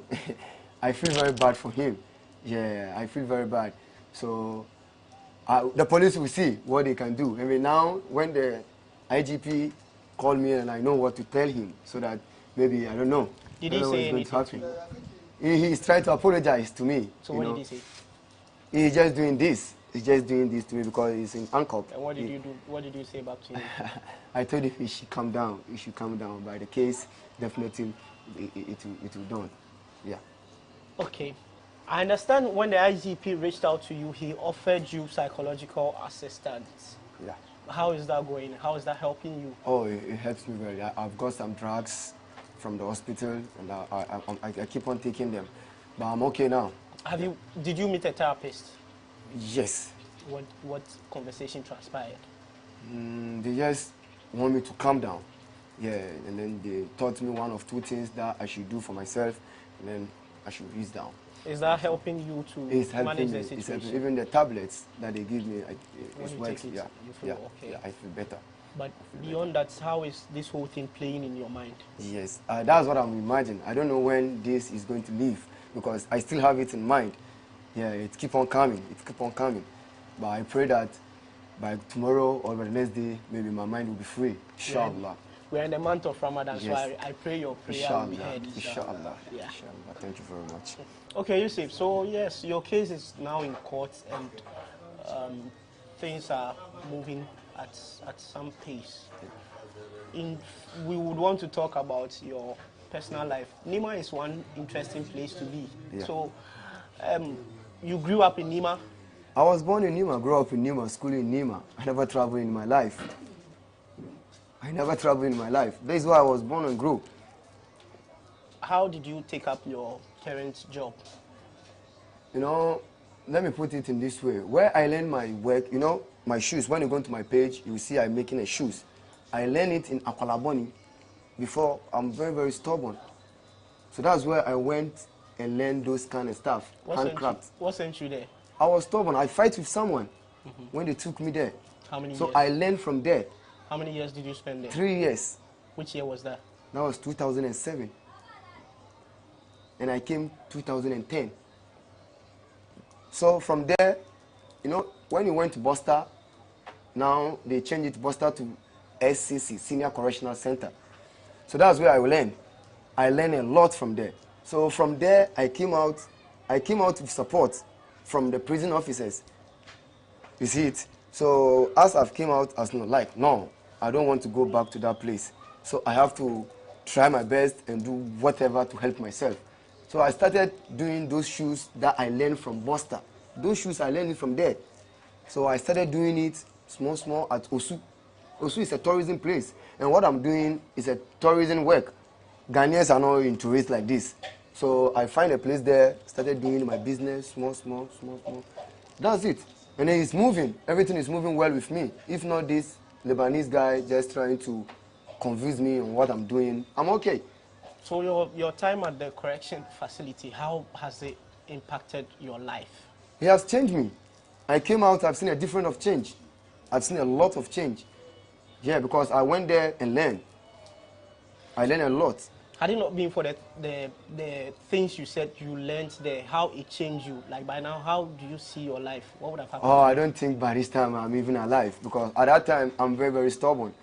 Even when the incident happened, people was like, hey, this guy, hey, what this guy would do, you go and bring his... No. No, not like that. Not like before. Yeah. So not like before. The situation would have been different if you were your old self. Yes. Like what would have happened? I think we will even kill ourselves. Either he will kill me or I will kill him.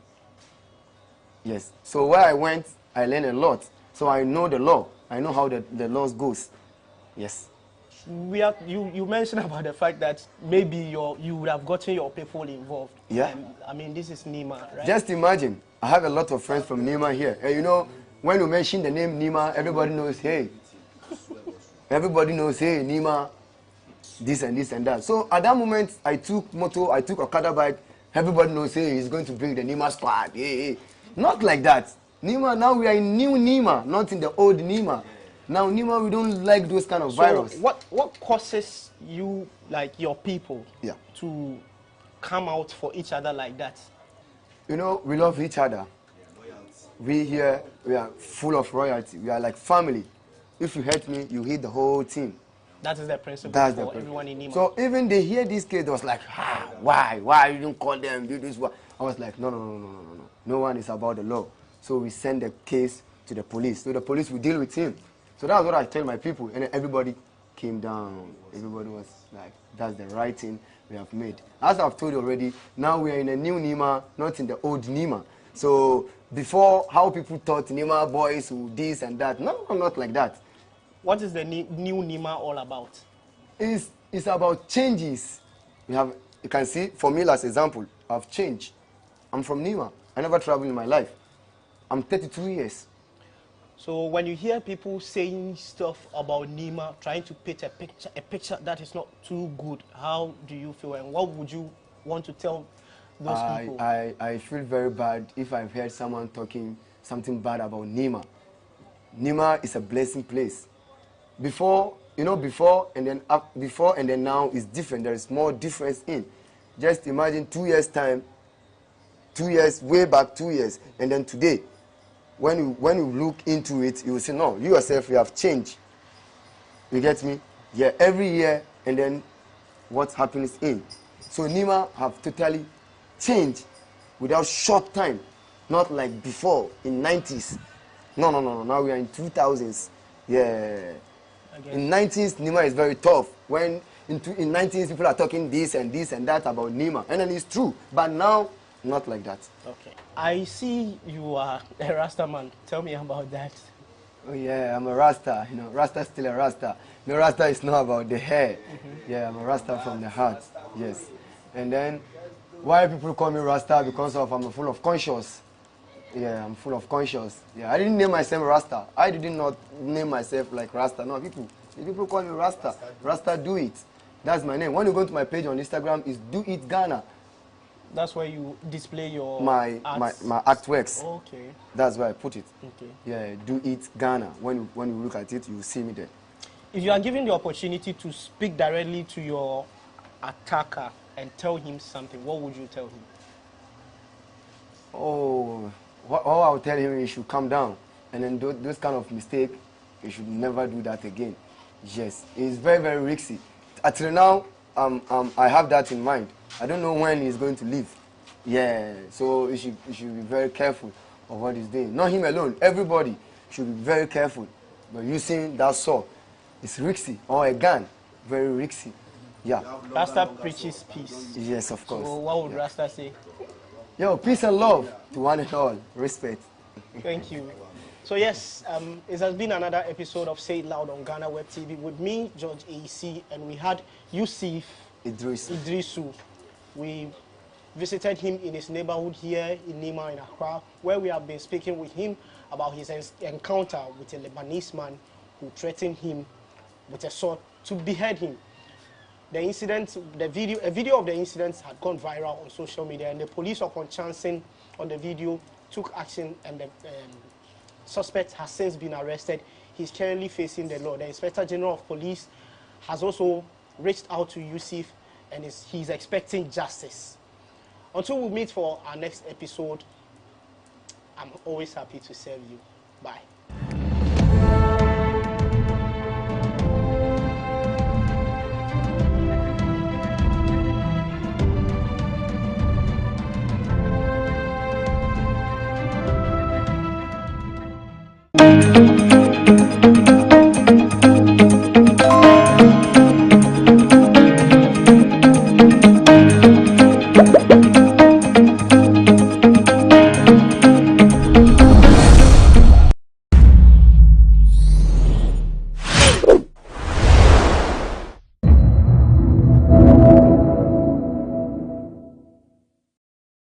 Many MPs have lost their seats in Parliament because they had never spoken in the floor of the House. But that has not been the case for Honorable Nasat Muhammad Ture, the Ayawaso East MP. This man has never said a word on the floor of the House, but has won his seat for 3 consecutive times since 2012. Let's speak to him and find out what has been his secret and what has kept him going on.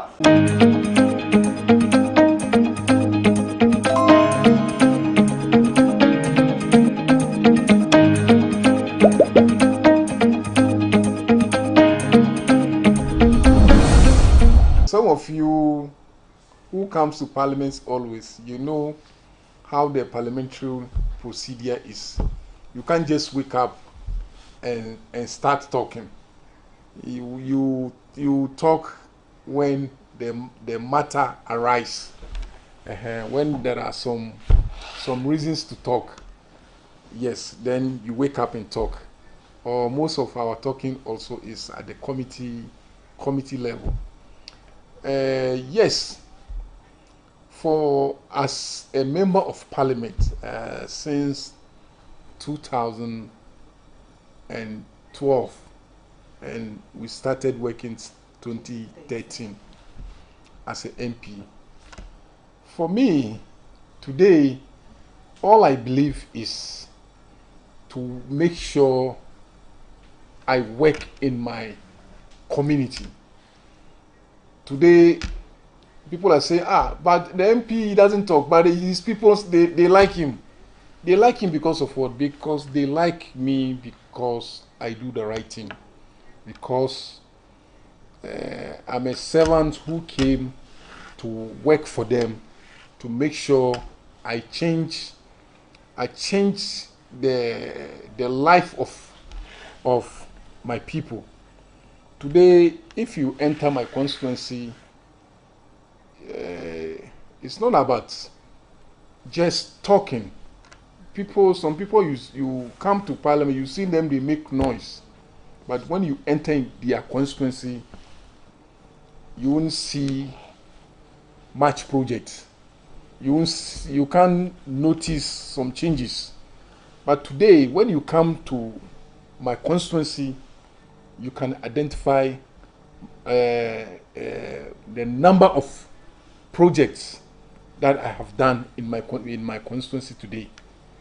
I'm sure that is the reason why my people continue to vote for me. My people thinks I'm the best person to lead them. So I'm sure that is the reason why.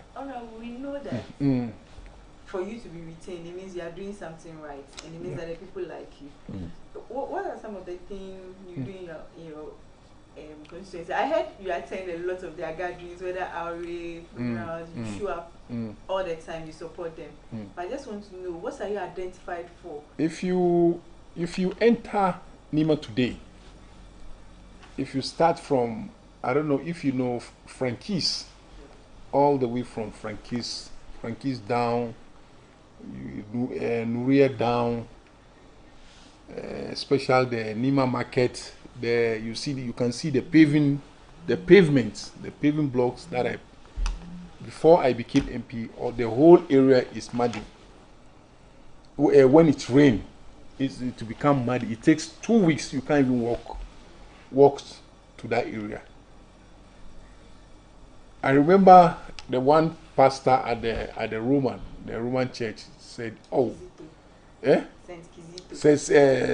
Kizito said, today, because of the good work that I did there, before when it rained and their members are coming to church, from the station, before they got to the church, they have to put water there. People have to wash their legs, people have to wash their shoes before they enter church. But today, the whole area is paved, it's clean. So from the Nima market, going to the Ashama station, when you enter there, you see the difference. You come to the hot coffee, even before I was born, especially when it rains, you can't walk there, you can't pass there. Even cars cannot enter and connect to Kanda Highway. So I did the project from hot coffee all the way to Kanda Highway, and there was a mosque that closed the road from Kanda Highway. I was able to negotiate with the owner of the mosque, and I demolished the mosque and then open up the road and then put up a new mosque there for them. And from the same area, there is another drain work that I did. All the way is going to connect to the main Kaukudi drain. So the project is there. So when you go to downside, I don't know if you know Nima, downside there is a bridge, it's called Naza Bridge. They named the bridge after me. So when you go there, you see the bridge there. When I came, I said, so if we can put up a bridge here, so it will be easier for us to connect to Newtown Timber Market. So I started like joke. Today it becomes the major road, major bridge that will link you from my constituency to Newtown Timber Market. So, and then I said, oh, so why not we brought the idea of Operation Cement all your lungus, all the lungus. So today, thank God, at least we haven't finished all, but at least we were able to cement almost about, we say about 70% done. When you enter all the corners, you can see my handwork, my idea. When you go to Kanda, Ruga, I don't know if you know Ruga. You know Ruga? Yes. When you go to Ruga, you see the new public toilet that I'm putting up there. It is my project. The Operation Cement Yolungu, we extended it to Ruga. So when you go to Islamic Training Institute, the one on the Kanda Highway, initially before it's open. Yes, I came and said, oh, why? We can fence. Why can't we fence it? So we fence it. I put up another project in there. So today, the place is safe for the kids. Initially, when the kids are from the school, when they are crossing, sometimes because it's open, they cross anyhow. But now, because of the fencing, at least we did a pedestrian that they cross, and the traffic light also is there. So it's becoming safe. And then I have so many social interventions that I did, especially when it comes during the Ramadan. There are so many social interventions that I do help my mothers, my old ladies, my old fathers, my brothers, my sisters, that we do. So it's also part of the achievement. And then education. Also, I'm sure this is you can see the one I just paid for some people. I think about 4 of them, 10,000. One of them is 800. Yeah, I just pay for some of the students. So these are so we make sure when it comes to education too, we do, at least we can't do everything, but we make sure we support the youth to go to school. So when it comes to education, especially when the kids are writing the wasi, we make sure we support them with the math sets and so on. Sometimes we give them books and others. So I think there is so many achievements that my people thinks I deserve to lead them. So that is why some people say, but the MP cry, he's quiet, he doesn't even talk. But why does his people like him? Yes. So they like him because it's not just you come and talk. You don't do anything in your community. You don't do anything to your people. So that alone cannot make your people to like you. They will like you for some reason. So I think. Like how do they call you? Do you have a nickname? Is there a way you mingle with them in the constituency? Oh yes. I'm always my always. You know, even was it last Saturday? I attended funeral at Setkizito. There's a funeral there. Our former chairman died. Former constituency secretary. I attended the funeral last 2 weeks also. One of my special assistant also lost his mother. I'm talking about when you come, my relationship with we have Christians, we have Muslims. You understand me? But we judge to each other. So for my constituency, I'm visible. I'm always in my constituency. If I don't attend the program, I make sure I delegate my chairman to attend the program. especially outdoors, passing out, especially passing out. There are many. So funerals, any program, I make sure I deliver. Yes. Well, that's impressive. But I want to ask you, I know it came to a breaking point for you when there was a violence in Nima in regards to some hoodlums. How did you feel about the whole thing, and what are your comments? Yes, the issue, even though it has been resolved, we all know Nima used to, years back, people say, oh, Nima is a violent area, people this and that. Some people too think so, especially the taxi drivers. Those days, years back, when you want to come to Nima, you stop taxi, they don't want to come. But today, Nima is one of the peaceful area, even though the incident that happened the other time. It has been resolved.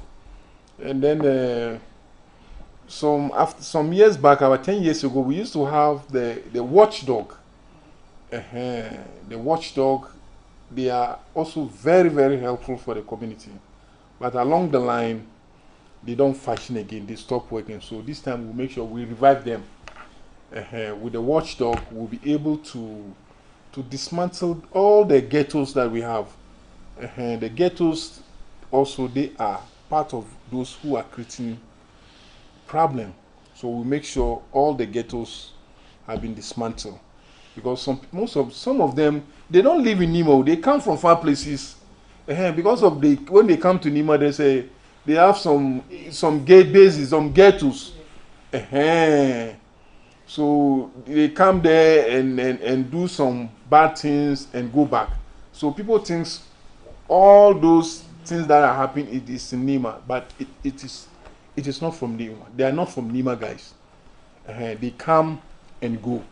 So we are trying to make sure this time we work on that to make sure that we won't allow you to come from far place and then come and spoil our name.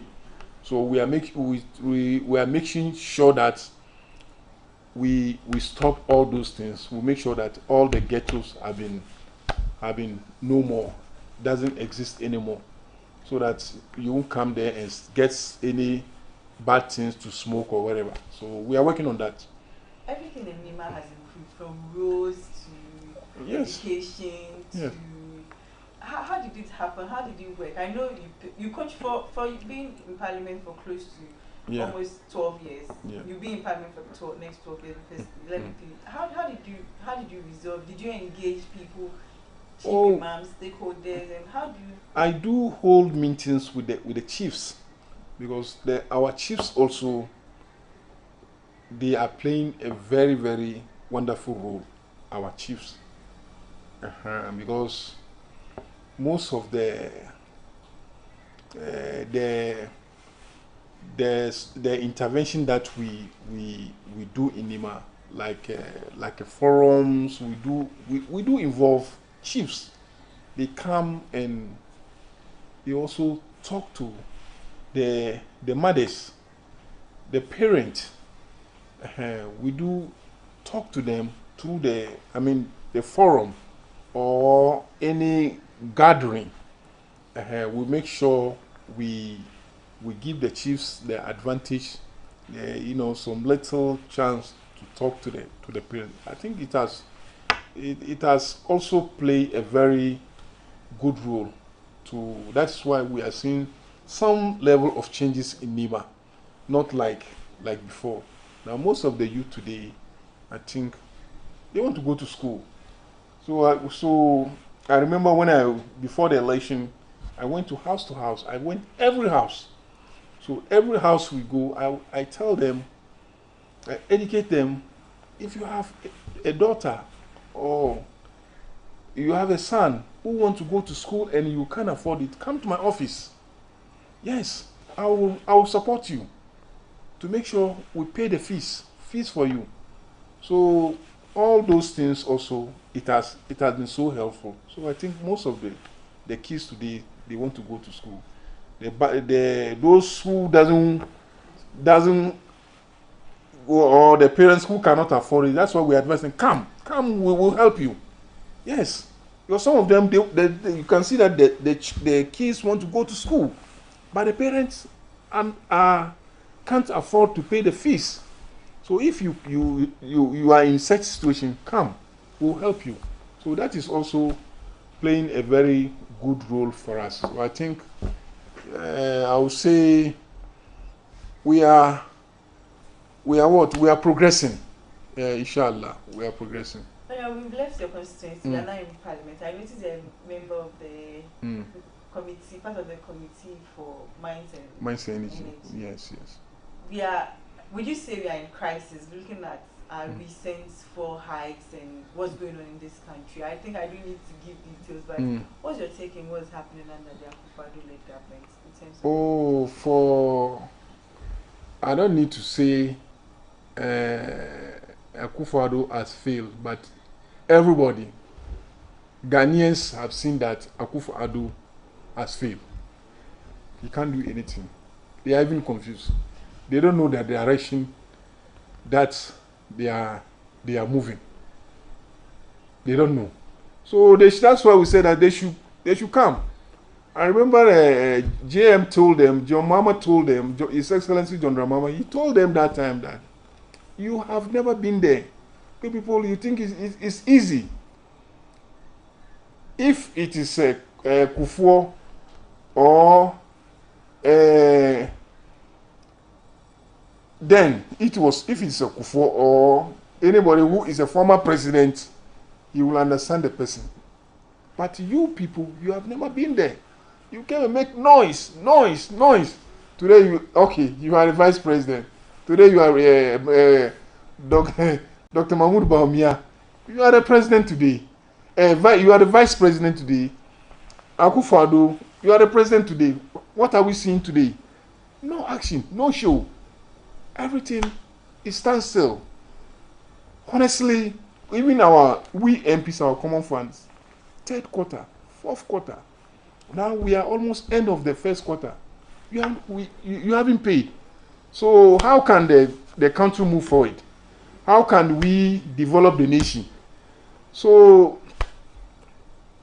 I don't need to talk much. Ghanaians have seen it, that NPP government has failed Ghana. That's it.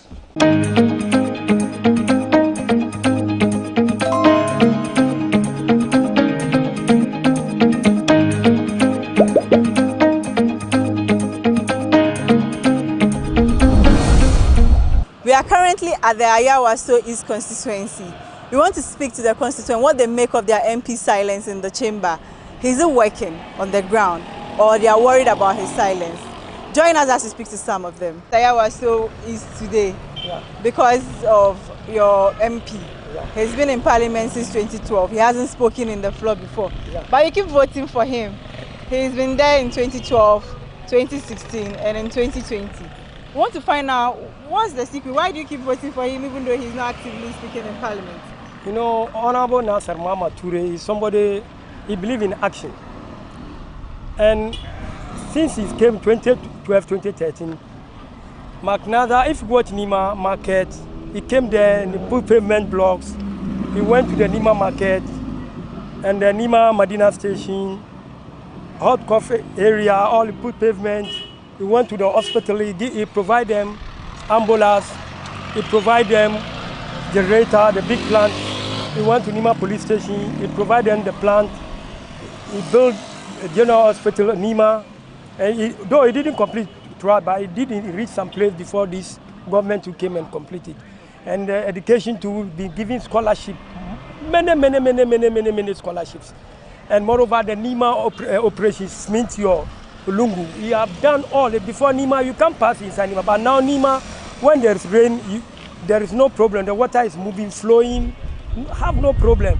So to talk in Parliament and you don't need anything to your constituency, no, we are not talking about your graduate, no, it's action. What you have done for your community. So Nima, we believe in action. So you have done law, even the street light, all corner in Nima, all. It was McNather. So we'll be keeping voting for him because he's doing well. So when somebody say, why you don't speak in parliament? No, we see some people speaking in parliament, but if you go to their constituency, they didn't do anything to their people. So we love McNathan, we like him, and he's been doing well. So I think this is some of the things I've been telling you. I am the one, every project in Nima, all his projects, all from 1 to 8. I am the one who is supervising all. So McNathan, we love him. Even when he stands 10 times, we vote him for 10 times because he's doing well. We don't want somebody graduate to know. Just do what we will like. If you do, then we'll be voting for you. It's not about talking in the parliament. When in your area you are doing well, that's all. So if people are saying he's not doing well at parliament, it doesn't mean he's not doing in his electoral area. He's doing well in our electoral area. He introduced me to Olungu and some many things to the assemblymen, and we use that opportunity when taking his step. So if somebody said McNathan is not speaking at the parliament, it's not about speaking at the parliament with the issue. Working in your community, that's the issue. What are some of the projects he has done apart from the operation? Or even when you go to our streets, he has done well to us. But normally when there's rainfall, we can't work. So McNathan came, so we saw the difference, big difference. If he contests again, do you think he will retain him? And when can he lose his vote? Nothing will let him lose. Nothing. Forward advice, backward Nima. I'm the assemblyman on Nima West electoral area. My name is Awule Tolo. Nothing will let him lose. Because we have voted for many people, nothing we see. But for McNathan, at least we can show 1 or 2 things on behalf of McNathan. It's not here for me, but I can show the project for him. But the many MPs who pass, who can show their project. So if they say it's not talking, we don't need his talking at the parliament. We need the effort in the electoral area. Honorable Nasser, me, I don't call him Nasser, I call him MTN. Everywhere you go, because his name is Mohammed Turi Nasser. So I short it MTN because of the phenomenal job that he has been doing for us, the development that he brought in our community since he became the MP. First of all, Honorable Nasser is a listening leader. Listening leader to the extent when you see something at the grassroots level and you draw his attention, he will tell you, go check what do we need to get solution for it, and then you will do it. You understand? So let's make a little analysis. When you have MP that talks and speaks louder in parliament, and then it doesn't bring any development in his community, and the one that brings development in the community without talking in parliament, you yourself, which one will you choose? You go for the one who always have development in the community. One thing people don't know or have to know is everything in parliament is about whips and committee. If Honorable Nasser happened to be the vice chairman of Mines and Energy in parliament, then we should thank God that we and then be proud of our MP being the vice chairman. He has a recognition. But the fact that you don't talk in parliament, talking in parliament, we have sector of people who does it. We have the chief whip, we have the majority leader. So why then do we supposed to see our MP on television talking before we are satisfied with his being MP? Me, I'm okay with his okay, and not me alone.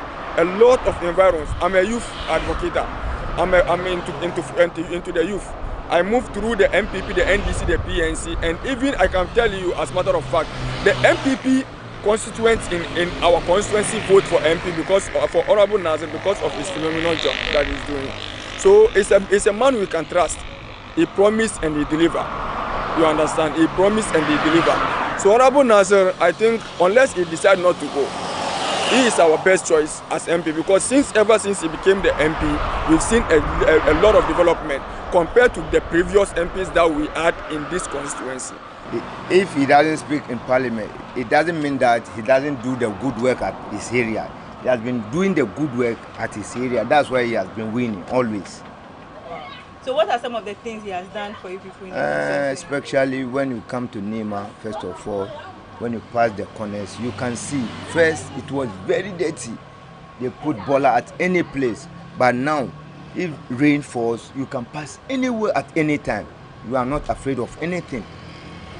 Yes. So with this, if he stands again, is this someone you he has the chance to win. He has the chance to win because of the good work he has been doing. That's why I say he has the chance to win.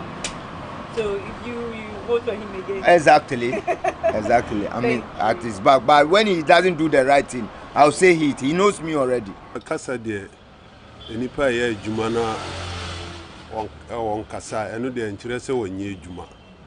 So na adwuma ntina ye to ma no because wo bae no nsisa aba mentemu ha ye fan sɛ nima be bia ono wo ya yi no nsisa abem bebre because first the kwan we no na water down into nipa bre ansana cars kura ntimi mfa ha but wo bae na aja na kokwa adum tu wo so na adum tu na omu yi kwan we so ntinu ama bebia bebre enya hanko ha ntinu obia hwe sende na juma city ansana wato ama no enye ne kasa obi wo a okasa parliament bia wo nya sende amanfo ye pe ama wa aya ama omo ntinu eno de nkyerɛ sɛ wonye adwuma adwuma de wo ye so bia pere mpuntu na sende wono so ne mente musu be ye so ntinu eno nkyerɛ sɛ bia on kasa no wo ye adwuma pa so wo bo nipa sende nipa hu kyerwa ukɔne nkyɛn a wono so otimi tie nipa su frena wono so sende kakra wo wono metimi abo nipa tina no de enye wonye bad wo ho sɛ mpunto ne sende wo hu nipa mo bronde enu de wonye ayi kura esa be magana parliament take win seat shishini cikin zango mungani ma kowani lungu kabiduka ya se cement kowani lungu even Kanda estate duka ya kan street nan duka ya gege gyare na yin da yayi ababe da wa schools ya je schools ya bada uniforms da table and chairs da ababe da wa isa ga kasuwar mu na Nima da an ka shiga kasuwar Nima laka aka ya dare baka kabi cikin kasuwa amma yanzu akan ga dai kasuwar Nima ka shiga kai tafiya ka kwanta ko ina maganan da kenan kenan. Member of Parliament for Ayawaso is Honorable Alhaji Nazar Muhammad Ture did say emphatically that his silence in the House did not connote irresponsibility on the ground. We spoke to the constituents and he seems to have earned his position amongst the people and they are satisfied with his work. They shared his success story and they are very happy of what he's done so far. I am Nimatu Yakubu Atoyese reporting for GhanaWeb.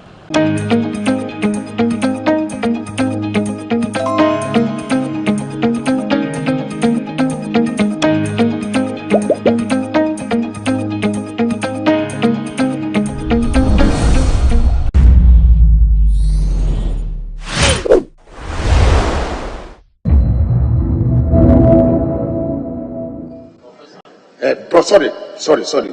No disrespect. Professor Ken Atifwa to come back to this house because he is properly anchored on a strong pedestal to answer this question.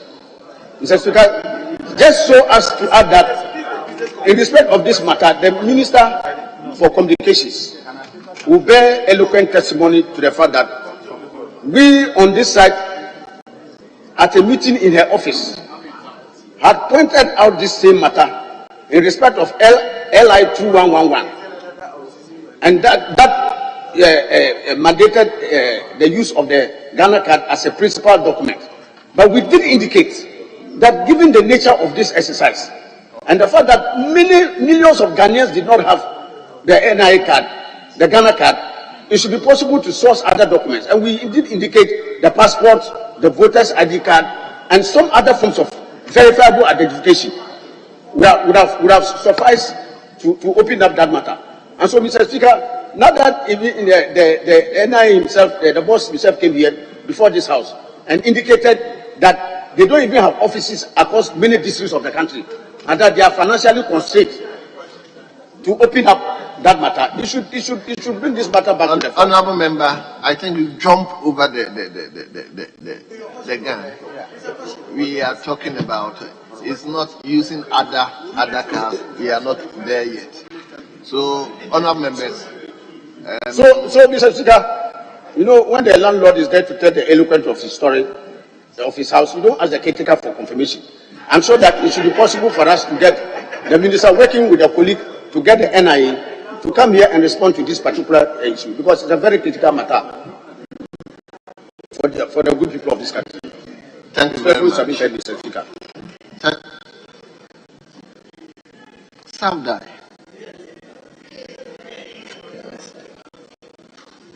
Speaker, thank you for the opportunity to comment briefly on the supplementary answer provided by the Honourable Minister for Communications.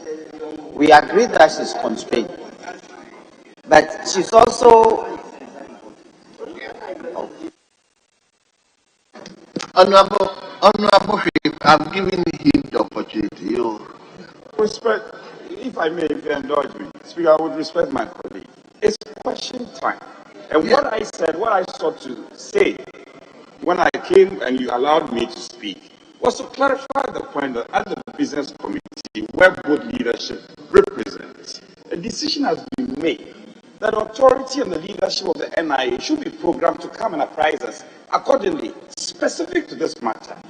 So if it is related to this matter, colleague, probably you should either ask your follow-up question or stay clear.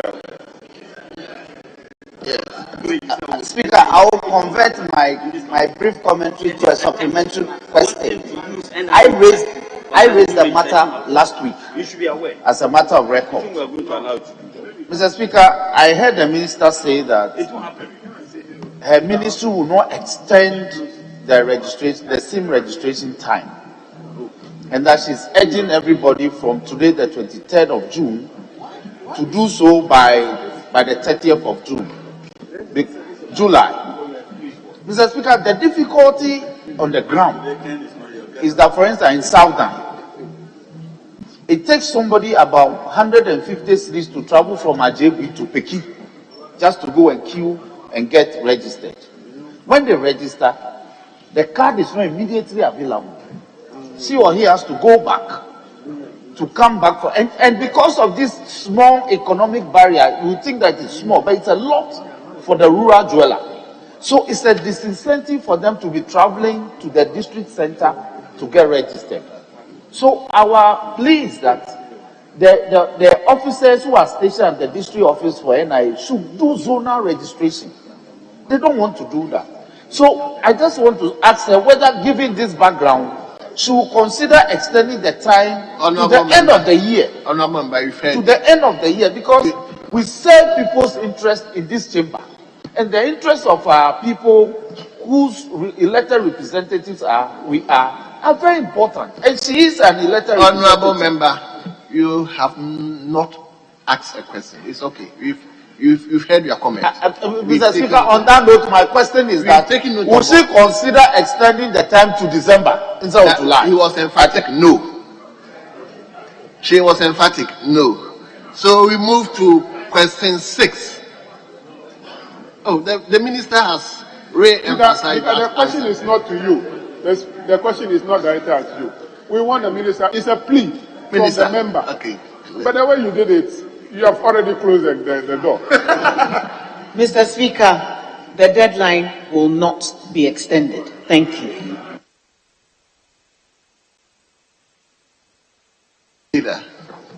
Thank you, Mr. Speaker. Mr. Speaker, will the minister consider a window for those whose card have not been delivered to be able to register whenever they get? Because as you may know, if you've registered and your card have not been given to you, you'll not be able to use the card to authenticate for the SIM registration. Will she consider a window for some people? Because other than that, they will just be lost out, not out of their own making, but because NIA could not get them the card. Will she consider a window for those who have already registered but not gotten their card to be able to keep their numbers until the cards are ready? Thank you, Mr. Speaker.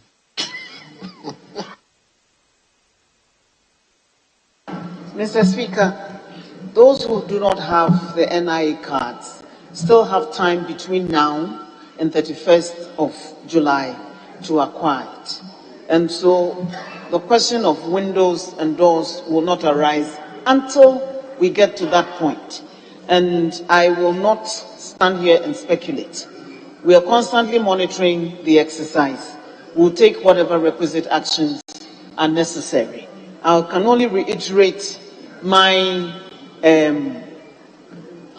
admonition, for want of a better word, that those who have not registered their SIM cards should endeavor to do so between now and the end of the period set aside for the purpose, which is 31st July 2022. Thank you, Mr. Speaker. Thank you very much. Honourable members, let's move on. Honourable, I'm inclined to give you the opportunity. It's a long time I saw so. Mr. Speaker, I've heard the admonition from my sister, the Minister for Communication, but there are realities on the ground. Mr. Speaker, there are Ghanaians who registered for their Ghana card 2 to 3 years ago and have still not received their cards. They go to the registration centers and their names cannot be found anywhere. They are asked to go to the national office. They go there and challenges. Secondly, currently as we speak, in my constituency, you go to the office, there are no cards. They will take you through the process, but you'll be asked to come back 2 weeks, 3 weeks. You go back, the card is not available. There are challenges on the ground. So, I'm not answering the question. I'm bringing information to my Well noted. Well noted. Honourable members, no, I'm not. There are realities on the ground. Honourable members, I'm not entertaining any question with respect to challenges. The Chief Whip have already indicated to the House that per the business committee meeting, if you agreed to invite the good professor in respect of NIE to this House. So please, let's focus this part.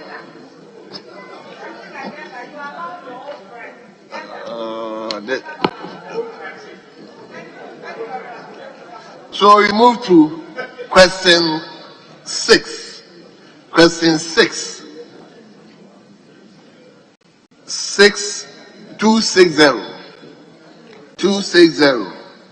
And it still stands in the name of a member for Timpani, Honorable Lydia Lamisi. Lydia. Thank you, Right Honorable Speaker.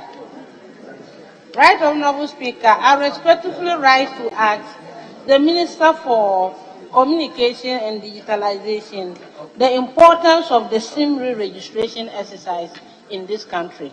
Thank you so much for the opportunity. Yes, Honorable Minister. Thank you, Mr. Speaker. Mr. Speaker, the SIM registration exercise, which commenced on 1st October 2021, will reduce or eliminate fraudulent and criminal activities facilitated by mobile phones or SIM-enabled devices.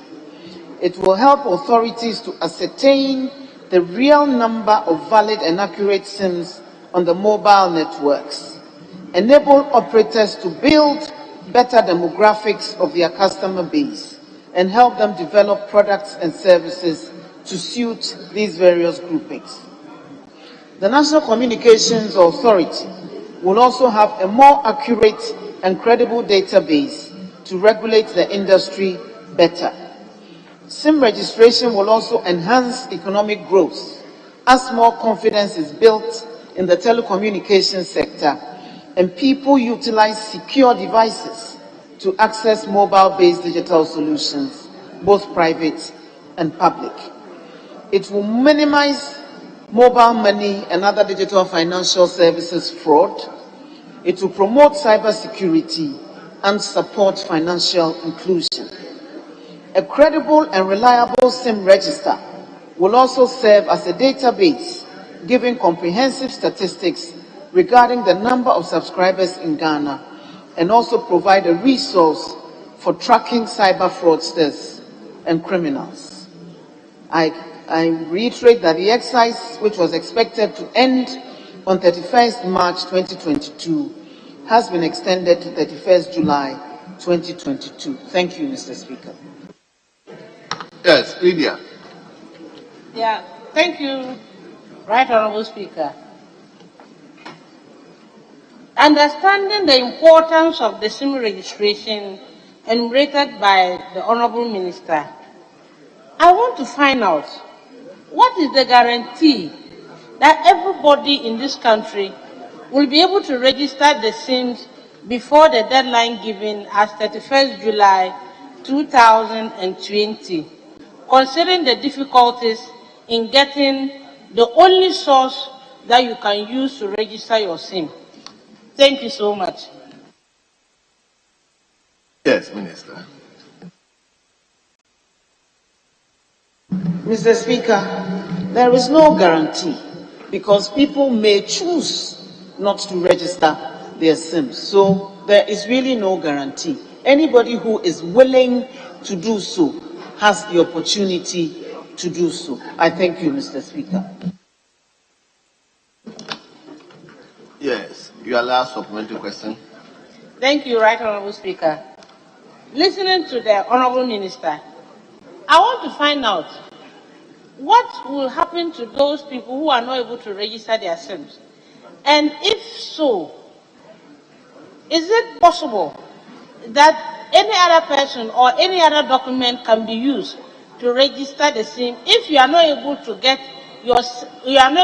your Ghana card before the end of July this year? Thank you. Yes, Minister. Mr. Speaker, the question was on the importance of the exercise, to which an answer has been given. So if the honourable member requires additional information, I'll urge her to file a substantive question to that effect, and I will come and give the requisite answer to it, since this is a house of record. Thank you, Mr. Speaker. Thank you very much. Yes, let him come to Women's Caucus. Thank you very much, Right Honourable Speaker. My question is to find out from the Honourable Minister how the Ministry of Communication is going to collaborate with the National Identification Authority to ensure that Ghanaians who are yet to have access to the Ghana card, they get it so that they will be able to register their SIM card. Thank you, Mr. Speaker. I thought your question has been answered. How they are collaborating. Okay. How your ministry and NIA. Mr. Speaker, the question that I'm answering is on the importance of the SIM registration exercise, to which the answer has been given. So I'll urge the honourable member to file the substantive question, and I'll come and give the appropriate answer to this House. I thank you, Mr. Speaker. Very well. Yes. Honourable. Thank you, Honourable Speaker. Honourable Speaker, I would like to know from the Minister the effective communication and education they corroborate for the Ghana card people to allow or to send it throughout the people on the ground to know about this Ghana card exercise and the deadline. Thank you. I didn't get your question. Personally, I don't know whether the minister got it. Minister, did you get the question? So, Honorable, may you repeat your question? Thank you, Mr. Speaker. Mr. Speaker, I would like to know the education and the communication that the ministry and the Ghana card have sent throughout the citizens about the Ghana card exercise and the deadline. Thank you.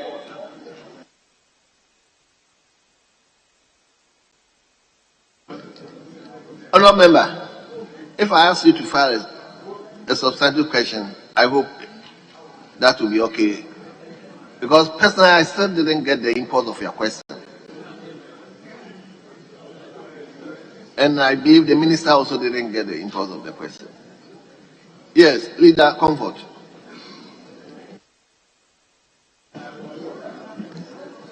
Mr. Speaker, No, I'm not explaining the question. I want to know from the minister, is she aware of the corruption surrounding Ghana card and it's making it difficult for people to get the card? So he should take all those things into consideration and expand the time for the. My understanding is that Ghana card is not under her ministry. Right? I've answered her. It's not under her ministry. So no, probably going to stand order. This is 62. 62.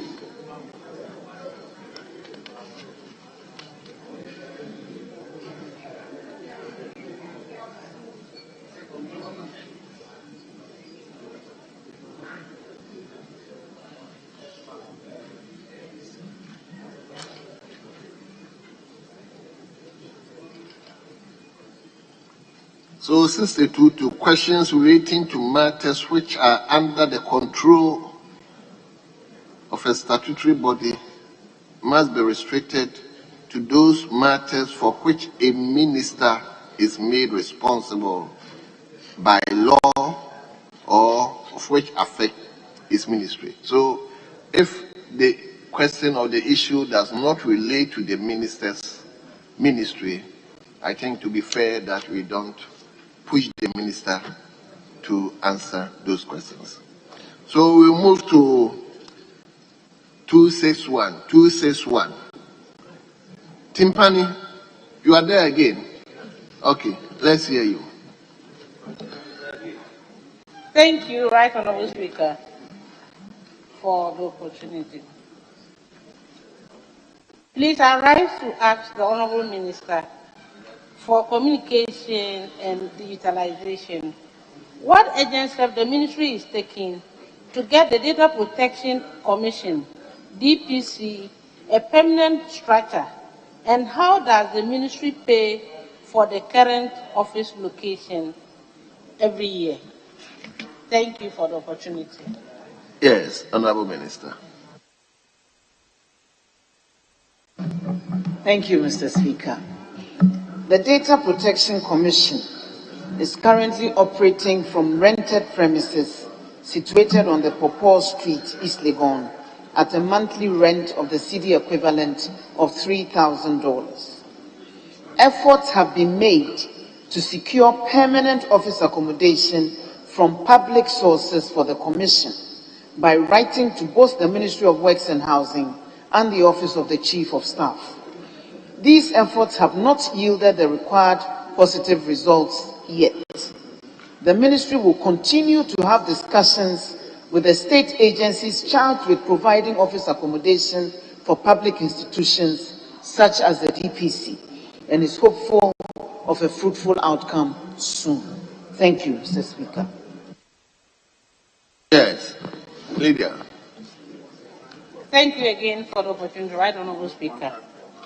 Right Honorable Speaker, as a government that has pledged to protect the public purse and given the widespread economic hardship Ghanaians face, Honorable Minister, could we have rented a less expensive office space and channel the remaining money into putting up a permanent office space for the Data Protection Agency instead of running such an expensive place? Thank you.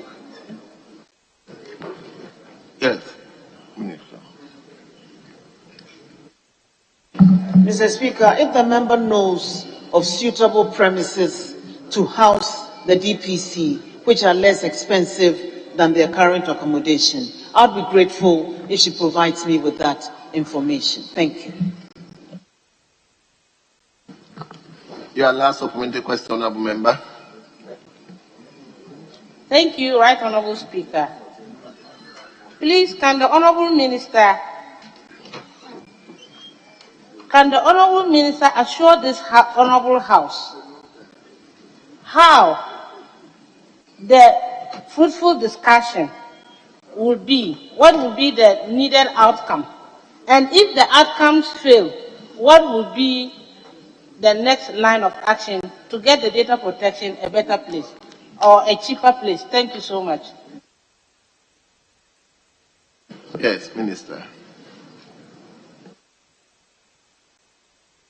Mr. Speaker, I don't know what assurance the honourable member wants me to give, but as I indicated in my letter, in my answer, there are public agencies charged with the duty of providing office accommodation for public institutions. I am engaging those public agencies. I believe that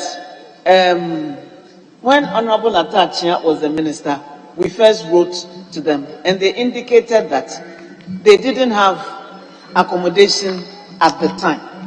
And so we can only hope that these efforts would achieve positive outcomes.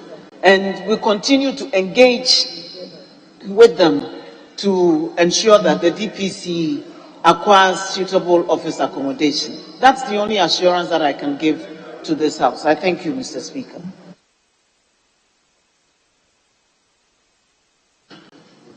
We move to question 263. Question 263. And the question stands in the name of a member for Karachi East. Karachi East, Wisdom, Gidisu. Yes, Honorable Member, let's hear you. Thank you, Mr. Speaker.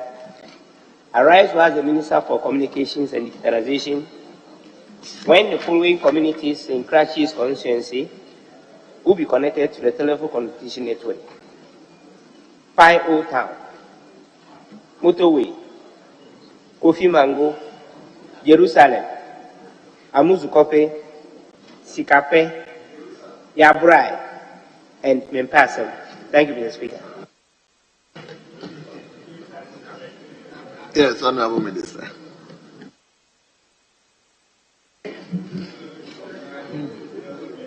Thank you, Mr. Speaker. I was wondering how I could provide connectivity to Jerusalem in Israel, but this is Jerusalem in Karachi East. Mr. Speaker, currently 14 beneficiary communities in the Karachi East district are included in phase 1 of the Ghana Rural Telephony and Digital Inclusion Project, and they are at various stages of completion. 7 of the communities, namely Nanso, Edumedum, Abrewanko, Chambakura, Plesu, Kunda, and Napua, have sites constructed which are yet to be commissioned. The Ghana Investment Fund for Electronic Communications has acquired land for 3 other communities, namely Game Kope, Okanease, and Ayirem Okpachiri. And these are ready for infrastructure construction. Land is yet to be acquired for 4 of the communities, namely Ayite Kope, Tofam Kope, Oti Regional Coordination Council, and Karachi Nyamebwa. The 8 communities mentioned in the question are not included in phase 1, but will be captured under phase 2 of the project after connectivity drive tests by GIFIC.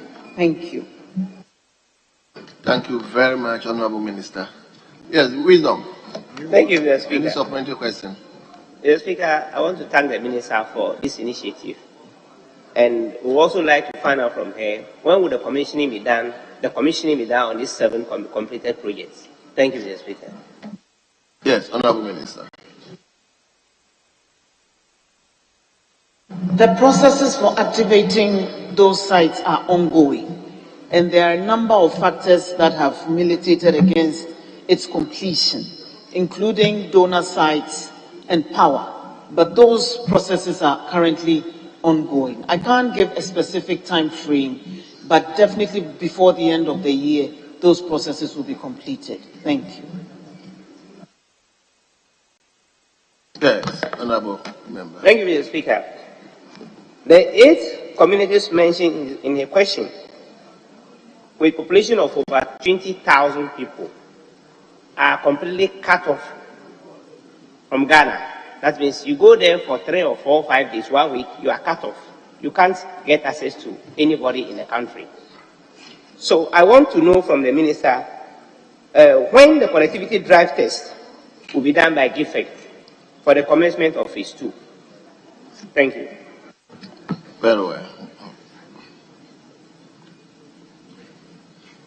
Phase 1 was scheduled to be completed by the end of this year. However, due to the pandemic, which occasioned the inability of the contractors to continue working for the period, it's been extended till the end of next year.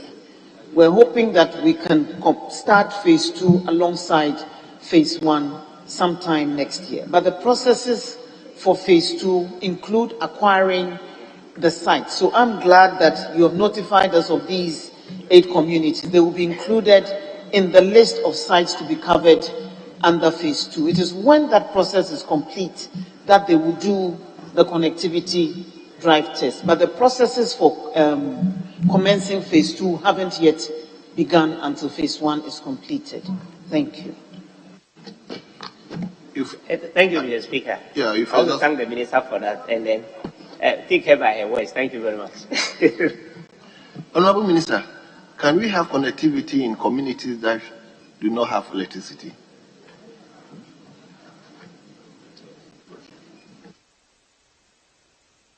It's difficult but not impossible. Some of these sites are solar powered, and so for the solar powered sites, it's possible. But a lot of other factors go into providing connectivity, including the appropriate technology to use, and so the topography of the area also factors into it, and whether there is a donor site, a site from which they can tap into the systems to connect to this particular site. So that's why they have to conduct the connectivity drive test to determine what kind of technology will be suitable for the provision of the service there. Thank you.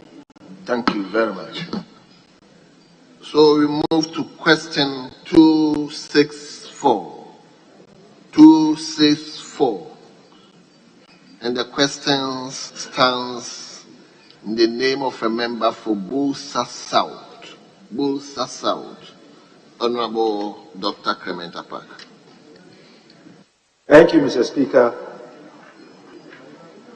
Mr. Speaker, I rise to ask the Minister for Communication and Digitalization the plans in place to immediately improve mobile telephony in the following communities in the Bulsa South constituency: Doninga, Bachongsa, not Bachangsa.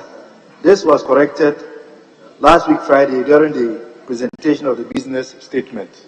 So I'm surprised as to why the wrong spelling has reappeared. Bachongsa, Bachongsa.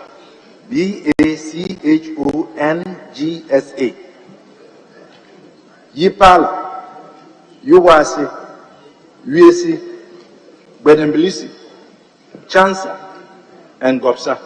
Thank you, Mr. Speaker. Yes, Honorable Minister.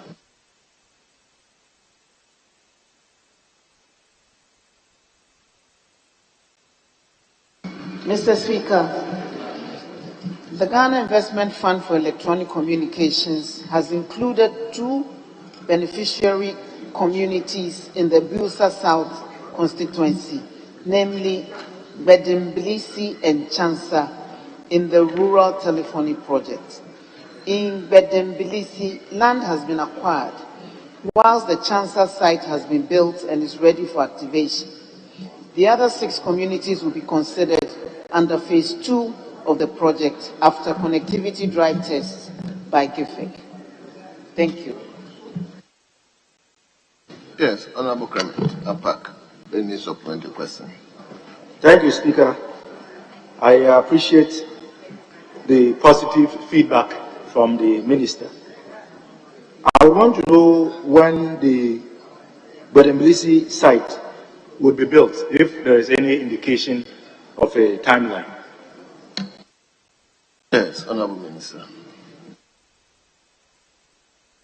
Mr. Speaker, the process is ongoing, so I can't give a definitive time when this particular site will be built, but it will definitely be part of the sites that are completed by the end of next year. Thank you. Thank you. Clement, your last question.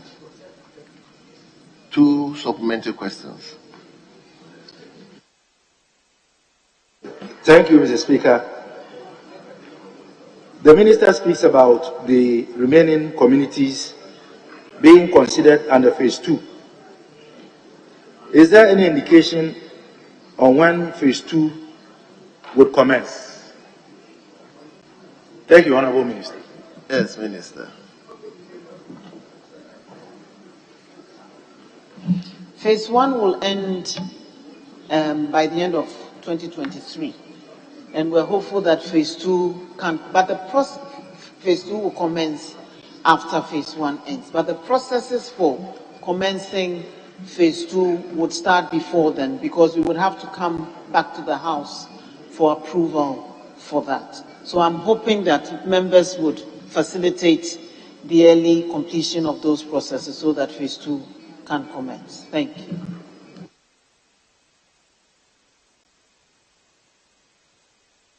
Honourable members, we move to question 811. Question 811.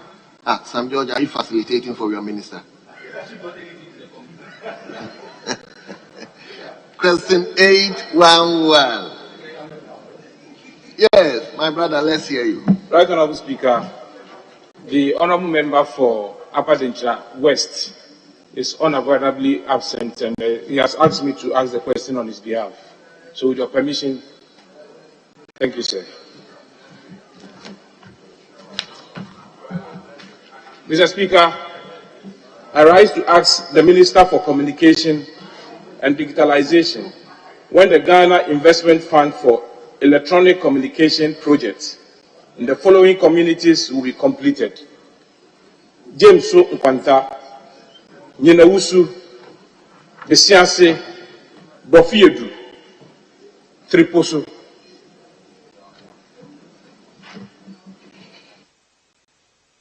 Yes, Honourable Minister. Thank you, Mr. Speaker. Mr. Speaker, GIFEC has completed construction of cell sites in James Nkwanta, Nyenawusu, and Treposo under Phase 1 of the Rural Telephony Project. These sites are currently active for all subscribers, and so work on these sites have been completed. Besiase and Brofuyedu will be considered under Phase 2 of the project after connectivity drive tests by GIFEC. Thank you. Were you given the mandate to ask supplementary question? Yes, Mr. Speaker. Okay. Mr. Speaker, I would like to know from the Minister which department or agency will be responsible for maintenance of the facility should any of the 3 completed develop in default or there's a problem with it. Yes, Minister, tell him something.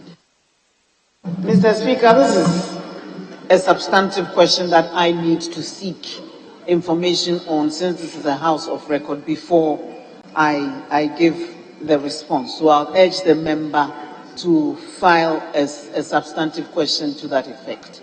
Thank you. Thank you very much.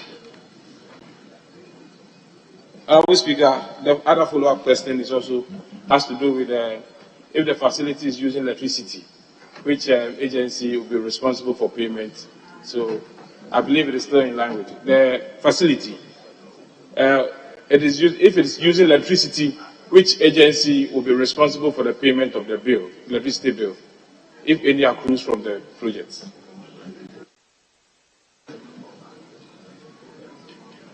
Yes, Minister. Mr. Speaker, all sites need a power source. So it's either electricity or solar. And since those who are using those facilities will be paying to use those facilities, the revenue generated will be plowed back to maintain those facilities. And so those are the kind of arrangements that will be put in place for maintaining this network once it is up and running. Thank you, Mr. Speaker.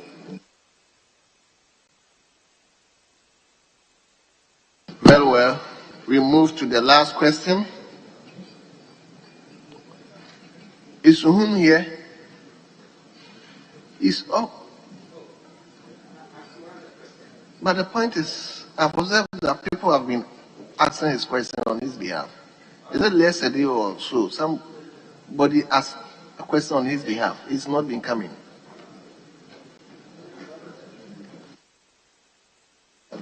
Speaker, for the records, the honourable member for Suhum filed a leave of absence. He's taking an official leave. Very well. So who is asking the question on his behalf? Yeah, Mr. Speaker. The first two. Yes, Mr. Speaker.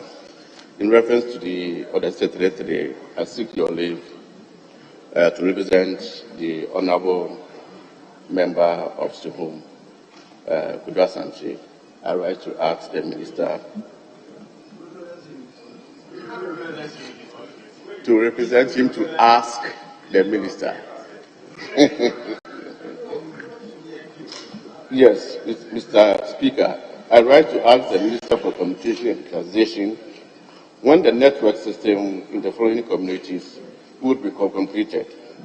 Dawa, Nsuta, Wawaso, Achunibidia, Kujase, No, Papa Bebida, Apunopuno, Adidiso, Taka Asum, and Abuna for this year. Thank you, Mr. Speaker. Very well, Honourable Minister.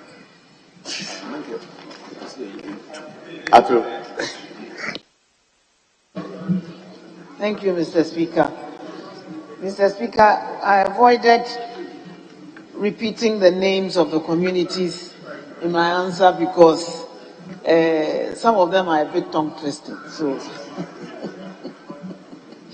Mr. Speaker, GIFEC has completed construction in Dawa and in Suta Wawase and activated the network for use by subscribers. Land has been acquired in the remaining communities as part of the next phase of the project, and GIFEC is working to get all acquired sites built and installed. I thank you. Yes. Do you have any supplementary questions? Mr. Speaker, I'm very satisfied with the response. Thank you. Very well. On that note, we bring question time to a close. Honourable Minister, on behalf of the House, let me thank you very much for attending upon the House to answer 8 different questions from members, your own members. And this appreciation is also coming from St. George. He signaled me that I should thank you very much. So, Minister, we wish you well. We are hereby discharged.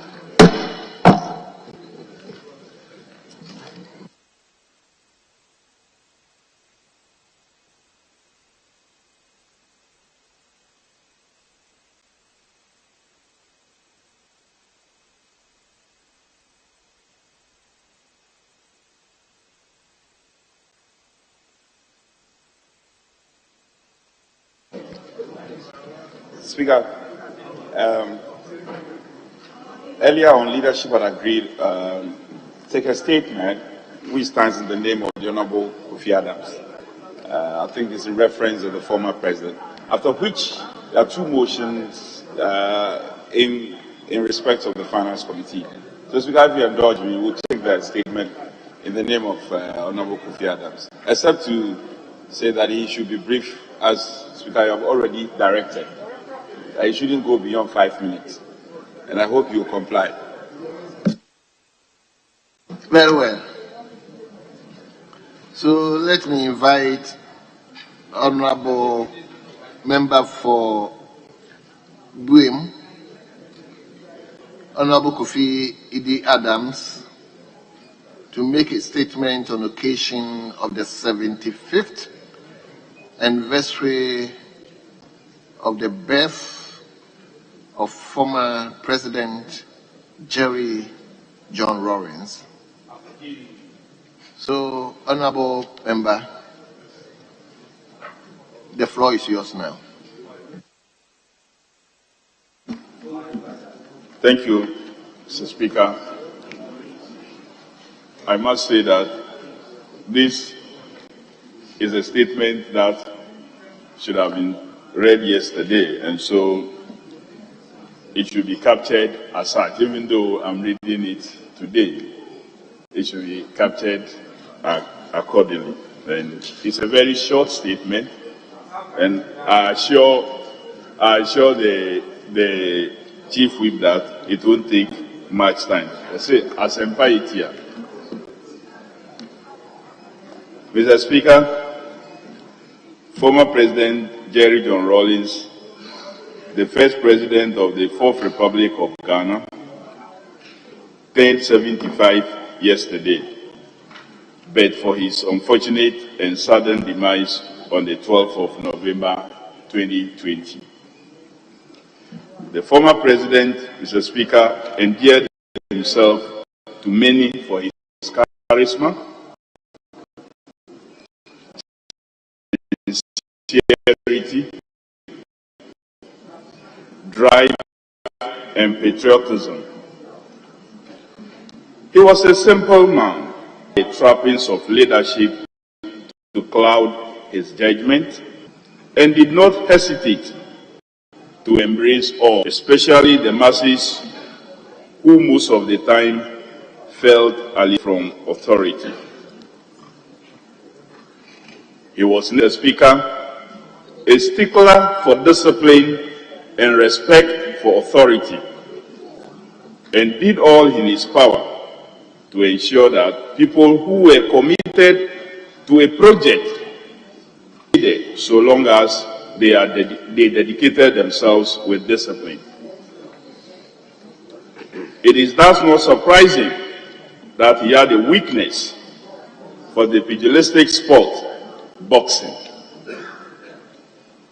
And Mr. Speaker, his relationship to the success story of Ghana's greatest boxer, Azumah Nelson, better tells the story. Mr. Speaker, I am reliably informed that to mark his 75th birthday, the J.J. Rawlings Foundation organized a roundtable discussion on the role President Rawlings played in boxing. And yesterday, a number of our colleagues here, Mr. Speaker, attended that function. It is noteworthy that this illustrious son of Ghana is being remembered through various forums for the significant impact he made on his country. It was remarkable that on June 4th, there were events in Nkwanta in the Oti region, in Accra, that all eulogized the role of Jerry John. The exhibition and theater performance at the Ghana Academy of Arts and Science was a great recollection, especially for the youth, many of whom are poorly equipped and have been misinformed on the role Chairman Rawlings played. Mr. Speaker, remembering President Rawlings' role in boxing is significant. It proves his selflessness and the fact he possessed that character trait long before he became president. Accounts of the May 15th and June 4, 1979 actions clearly indicate his desire to protect the downtrodden and his anger at the abuse of ordinary people by political authority and well-to-do business people. Mr. Speaker, Azumah Nelson recounts his knowledge of President Rawlings with such candor. And I will quote exactly what he said, speaking to Sports Obama, Mr. Speaker. When I was a teenage boxer, this is Azuma speaking, the Ghana Army used to attend World Military Games. There was this US boxer who always beat everyone every year. Even though I wasn't an Army member, the Army drafted me into the Ghana Army boxing team for the games so I could stop the guy. Once we were come to national training school, one young military man will always be cooking yam for us. Times were really hard in Ghana that we struggled to get food to eat. When the military man went out to get the yam, we would usually eat without stew. This young man will again go in search again, as he puts it. Then he will come back with beans. He cooks and we eat. In the night, we the amateur boxers in camp will be asking ourselves where he got the beans. He never told us. Early in the morning, once we set out for training, he will come to us. By the time we return from training, he would have cleaned our rooms and mopped the place. We got astonished how a military man could do that. When we asked him to leave the cleaning for us, he will say no. He tells us we are going to serve Ghana, so he needed to serve us. These were times that people dreaded an encounter with a military man. We were all shocked. One day, I approached him and suggested to him that I wanted to join the army. He looked me in the face and said, no. He told me, the spirit in me is beyond the military, so I should stick to boxing because that is where my greatness will come from. I heed advice. When we returned from one of our fights abroad, there had been a coup, and I realized he was the one who plotted it. He had taken control over the whole country at that age. To be honest, and this is Azuma speaking again, to be honest, I was least surprised. He was so selfless and didn't want people to be cheated. People can have other opinions about him, but I got to know him from times he was unknown, and I always felt his desire.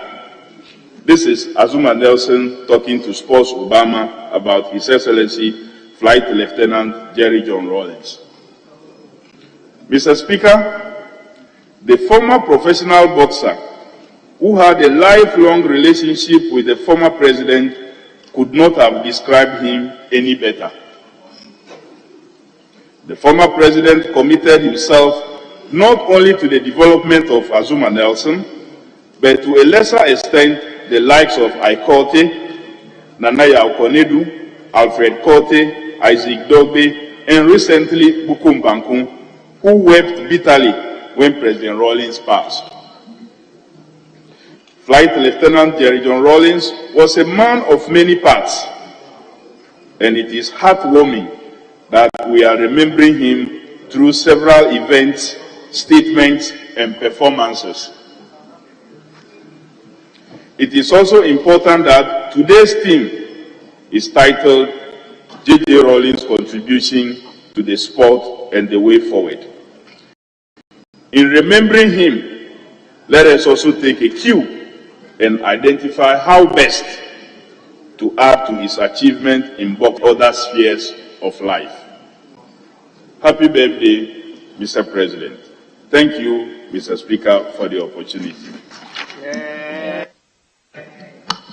Yes. Let me invite Asumaba, member for Ebuakwa South. Thank you, Right Honourable Speaker. And I'm a bit amazed that we are remembering the birthday of our departed leader. I find it very interesting. And with the little space I have, I would say that the whole personality we are about to, talk about is an encyclopedia. We can never finish talking about him because of the many, many, many powerful things that were mixed in that personality. But it's the first time hearing that he also gave birth to boxers. I can't believe that this is the man, who was our head of state. And I was interested in individuals bringing out their best potentials. They could see talent from afar. And he did everything in his power so that these talents will come out and bless our country. Honourable Speaker, one of the things I find very interesting and exciting is that here is a man who never wanted to be promoted in the Ghana Armed Forces. One of the things which is very, very significant. He was bigger than a flight lieutenant. At all material time, I didn't understand why at that low level of a rank in the Ghana Armed Forces, when every indication was that it would not be wrong to call him a general. And that is the extent of that level of humility that he wielded. In the same humility, could be sometimes very, very, very strong passions and positions that if you gave him an opportunity, he could floor you. So that is why I'm saying that the mix of this man is very, very interesting. Humble man, a lot of passion, and if you give him the opportunity, he could use every power in him to discipline you. That is a very, very interesting dimension of Flight Lieutenant John Rawlings. One of the things I want to say briefly, and I resume my seat, is that when we have these issues of distilting of gutters, I'm sure if you want to write the record of this great country of ours, he will be the first head of state who took off his military top and some green singlet, entered into the Nima gutters. I don't know how many of you remember that. That was a symbol of extreme servanthood for a head of state. Somebody is looking at me as if you don't know the stench in the Nima gutters. It's not easy. But the head of state, very strong in his passion that we should distill our gutters and ensure environmental decency and hygiene, descended into the Nima gutter with a shovel. He was seriously distilted. It is a very interesting matter that should be part of the record of this nation. What about this cocoa expeditions? It was a case that a lot of cocoa which should earn us foreign exchange were stuck in the bush. And these are what I'll call menial jobs that you find laborers carrying cocoa. And for some of us, the shock was that the head of state himself took on menial jobs and was carrying cocoa for the effect that we shouldn't permit the little resources that we have to waste away in the bush. I will not be able to say all that this man represented, but one of the things I want to say is that we should emulate his good examples. I will never say he was perfect. And as a matter of fact, insofar as you are in this cage called flesh, you can never be perfect. and in trying to do a serious analysis of him, we should look at its very positive sides, which were very many. I've recounted situations in which he was telling me that Chief is always fond of calling people Chief. Would you be able to assist so that we help this man who is sick? I find it very, very touching. I was even concerned about people who were sick, and if you could put resources together to help them with health issues. May his soul rest in peace as we commemorate his birthday. Some people never became 70 years old, but the record that he was 70 years old. That is what the Bible says. I mean, a good person could have, and the rest of it will be a bonus. I'm praying that a whole set like educational foundation should be set up for him, and then everything about him, people can go to that facility and read, and that is going to enrich generations yet unborn. We should never lose the personality and the colossus called Fly Lieutenant General Rawlings ever. We should document everything concerning him, do a serious monument that some of the young men who never heard about June 4th and the rest of them will go and read, and then improve upon what we call development of the human personality. So I thank my good brother for me coming out with this birthday anniversary speech. And I always crave your indulgence that when we are doing such important matters, sorry? Well, I happen to be a lawyer for the great man, and I was very, very proud. I served him, although he didn't come to court, but he was always commanding me to go. So, my brother and friend, I thank you for doing honors to this great personality of us. And I'm grateful to you, Right Honourable Speaker, for this opportunity. Yes, let me come to everybody. Dr. Teria, where is your constituency? Bia East, yes. Is it West? West. Very well. Bia West. Thank you, Mr. Speaker, for the opportunity. It is gratifying that on this special day in the life of His Excellency Jerry John Rawlings, former President of the Republic, we will celebrate him and reflect on. It is amazing to recognize that indeed he is a person of many shades, and that we cannot easily write him off nor write about him completely. Many things that can be said have been documented in certain publications in recent times. But it is interesting to know that he wanted to be a priest, and that it was some significant matter of concern to him. And although he didn't quite get there, the ethos of the priesthood actually guided him in some of his decisions and attempts at life.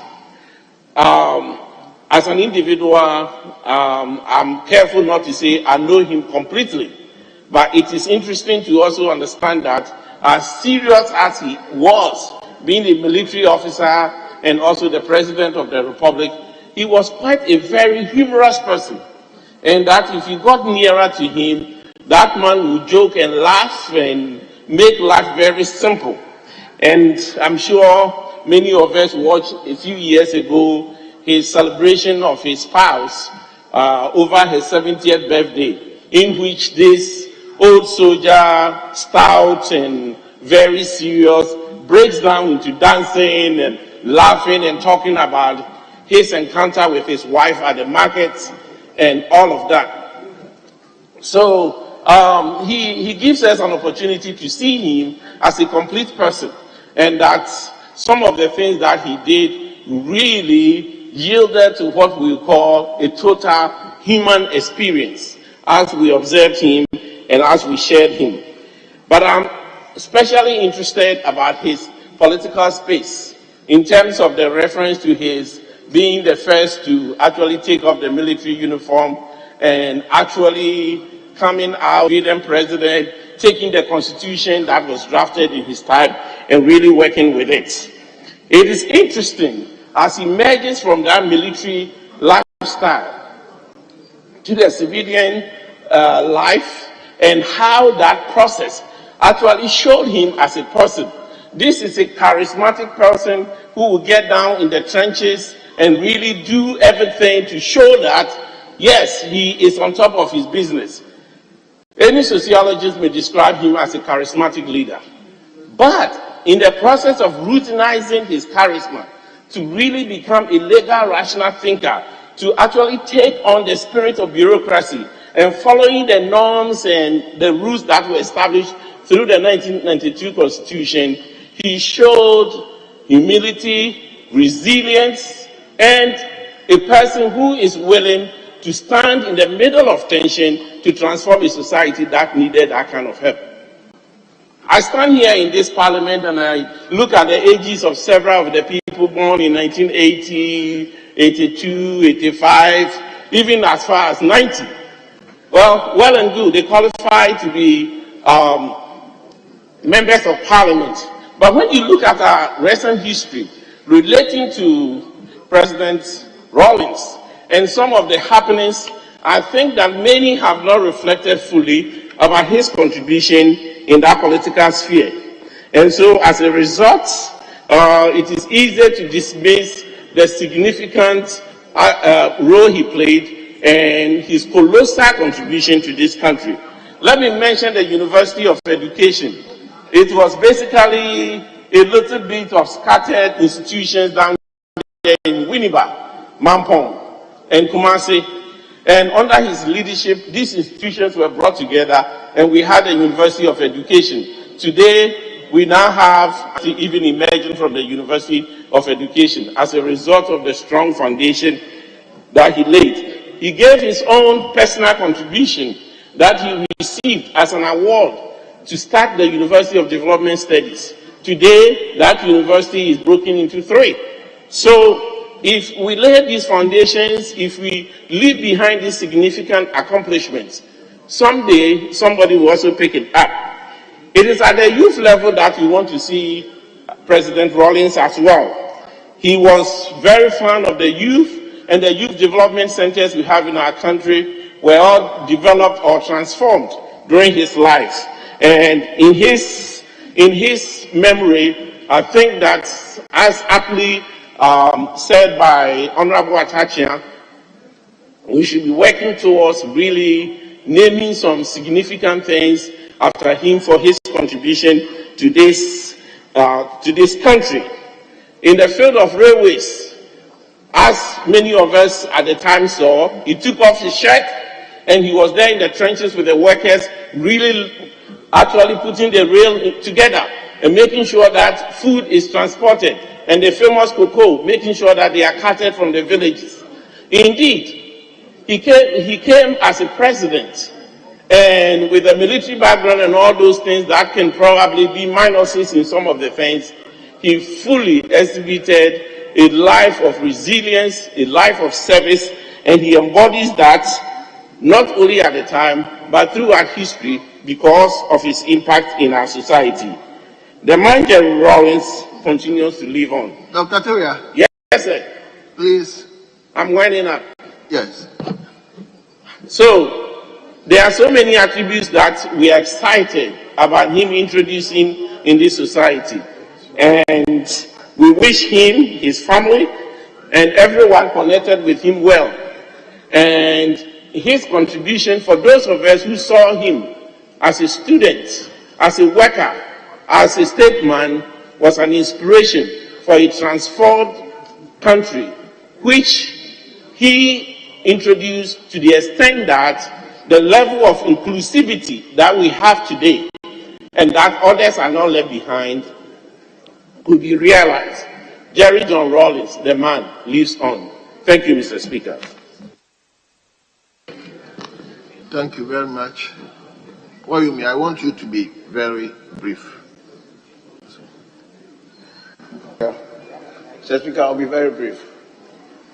And to add my voice to the statement ably made by my colleague, Honorable MP for Buem, on the occasion of the birthday of the former president, may his soul rest in peace, Flight Lieutenant General John Rawlings. And Mr. Speaker, the former president's contribution to the development of sports in this country, the least, Mr. Speaker, as the Honorable Taicha indicated, I think we will have to look for a encyclopedia to probably put all in there for generation after generation to be able to appreciate these doorways. Sessa Games, which is one of the key contributors to a formidable formation of sports, establishment of various sports in this country, started somewhere in 1987. And if I may quote, under his leadership at the time, the PNDC chairman then ensured that he used sports to bring the security services together, and also to ensure that we develop talent through the security services. An example being the celebrated former boxer Azuma Nelson. And if I may quote, we have a write-up on these Sessa Games that says its establishment, with the permission I quote a portion of this write-up, that since its establishment in 1987, namely the Ghana Armed Forces, Ghana Police Service, Ghana Prison Service, Ghana National Fire Service, Ghana Immigration Service, and Customs, Excise and Tourism Service began these Sessa Games and lifted the number to 6 eventually. And that has actually contributed immeasurably towards sports development in the country. And indeed, the games held over the years have brought security services together and add talents in potential sportsmen and women and produce the bulk of athletes for the national teams. And so, Mr. Speaker, we can't talk about, we can't complete or finish ever about who laid the foundation for sport development in this country. I mean, his contribution is so mega and big, and I'm sure we can't finish talking about them or writing about them. And today, we still are enjoying the fruits of some of the trees that he planted then.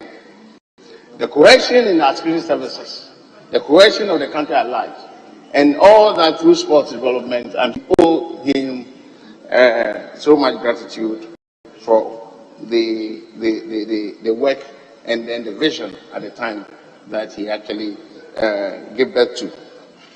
Mr. Speaker, with this little contribution to what has been said so far, Flight Lieutenant General John Rawlings will continue to remain on our minds, and we will continue to always talk about him and then try to emulate his good examples, things that he stood for, his virtues, and obviously what we are enjoying today, which is the Fourth Republic.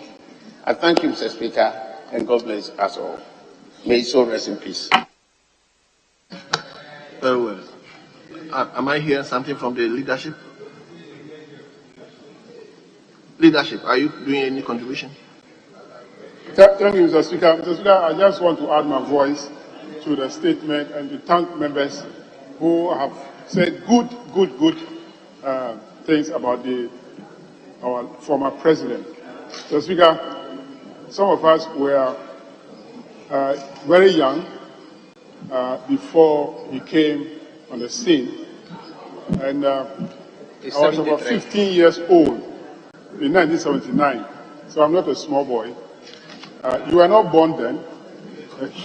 So, Mr. Speaker, I just want to wish the family well, that even though we have all lost the former president, they have lost him most. And that we pray that God take care of them give them heart to be able to contain the loss.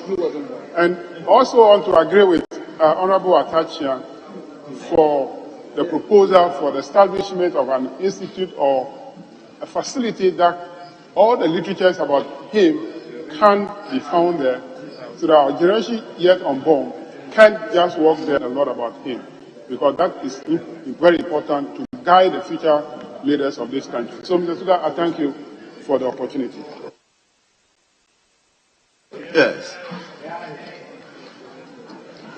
Speaker, on this auspicious and important day, it will be remiss on my part if I don't speak in solidarity of the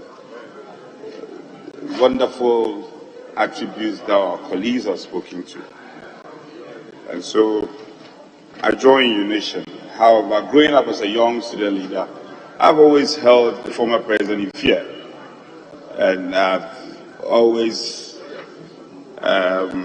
respected him from a distance.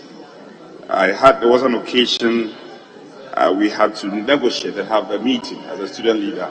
That was when I got closer to the former president. It's a very important day, and I want to be very careful with the choice of words. I've heard my colleagues talk about monument, and not to take anything away from what the Honorable Atachian has suggested, I'm fully in support. But in my personal view, the best memory will not be reflected in monuments. The best memory of the former president will be reflected in our approach as a country to distill what he stood for, and for it to be properly taught in our schools, and for the youth of our country to come embrace these things, these ideals and principles he stood for. Monuments are not the best, will not be the best legacies. And that is my strong view.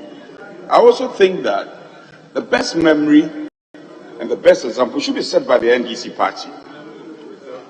The best in terms of our memory of our former president Jerry John Rawlings, that example should be set by the NDC as a party. And they should set the tone for others to follow. Today, from where I sit, and forgive me, from where I sit, I don't see that on your part. The greatest respect, I don't see that on your part. For instance, and I don't want to make any comparisons, there are political parties who, up to date, their founders are still remembered. And when you mention the tradition, they mention these forefathers and the torch blazers. I don't see that. And I want to urge my colleagues in the NDC. They have to help the nation to celebrate the former president. What you are doing is not enough. This speech, this statement is good, and I commend you. But I'm saying that you should go beyond that. And you as NDC must set the example for all of us to follow. And it's a very important day, a very auspicious day. I don't want to... What debate?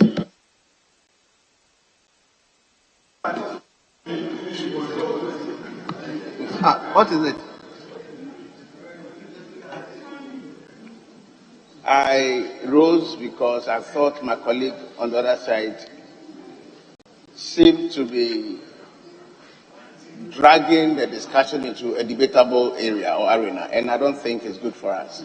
So we actually eulogizing and having a kind of statement that will give everybody a good memory of the departed. I think we should go along that path. What do you mean by NDC setting examples? Very well. Have you finished? I'll just conclude, and my colleagues should take this in good stride. I'm saying, and I repeat it, that the NDC should show better example in terms of the celebration of former President Rawlings. That is my view, and I hold that view strongly.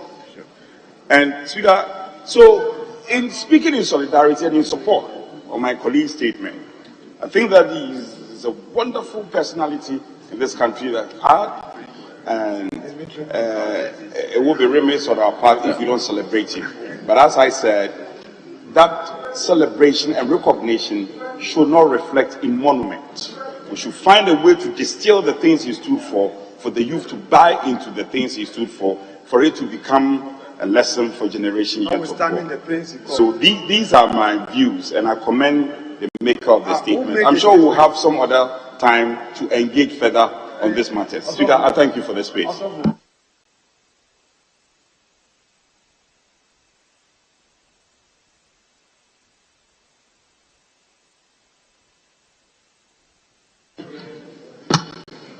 You still remember? Mr.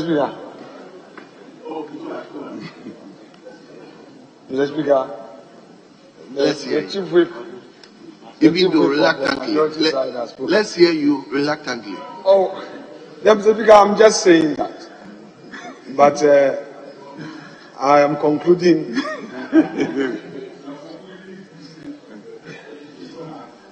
Well, Mr. Speaker, I think I have my own independent views, and when I heard the matter on the floor, I hurriedly got in, and you're giving me this treasure space. Mr. Speaker, leadership is a lonely journey, and sometimes your dreams and ambitions are not what you see when you get on the seat. I hold the view that no matter what, Jerry John Rawlings contributed his quota to the country's development, no doubt at all. Suffice to state that for every government or in leadership, errors are bound to be made. So whereas we celebrate his good deeds. Yeah, leader, hold on. Honorable members, if you look at the time, it's 2 o'clock. So let me indulge you to permit me to extend sitting beyond the normal hours of 2. So we are moving on. Yes. So, Mr. Speaker, whilst we celebrate his good deeds, I believe that those who are holding his step for posterity will also take steps to let the real deeds of the man manifest, and also find space to create a posthumous reconciliation. Mr. Speaker, when you follow the teachings of men of higher orders, they preach and treasure forgiveness. And even when we intend well, even when we mean well, there are times that we err. And this is something that those of us in the political leadership must recognize. We often forget. We often forget. Having said that, I must say, Mr. Speaker, in conclusion, that this democracy of today has survived because what people thought of him as an extremist, after all, was not the case. I have had a personal encounter with some people who said they were surprised when we were launching ourselves into this republic, that after all, the man Jerry Rawlings was a moderate, because there were rather very strange proposals that he would not agree to, and rather fought extremists in his backyard. So if today we have this democracy, I think it is only fair that we celebrate him and acknowledge him. And you see, Mr. Speaker,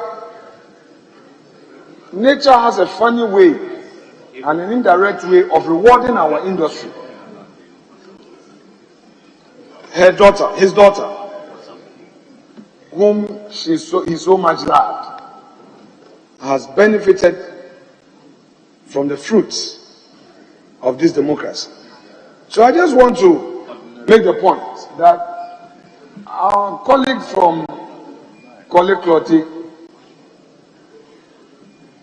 is not here by accident. You are not here by accident. The effort made has created a space for you in this chamber. And it means that we should all make effort to sustain this democracy. That is why in this chamber, Mr. Speaker, in all our contributions, in all the things we do, we should never allow extremism and that the extremities of our conduct to overtake the need to hold firm this democracy. It is important, and I want to re-echo at the risk of being repetitive.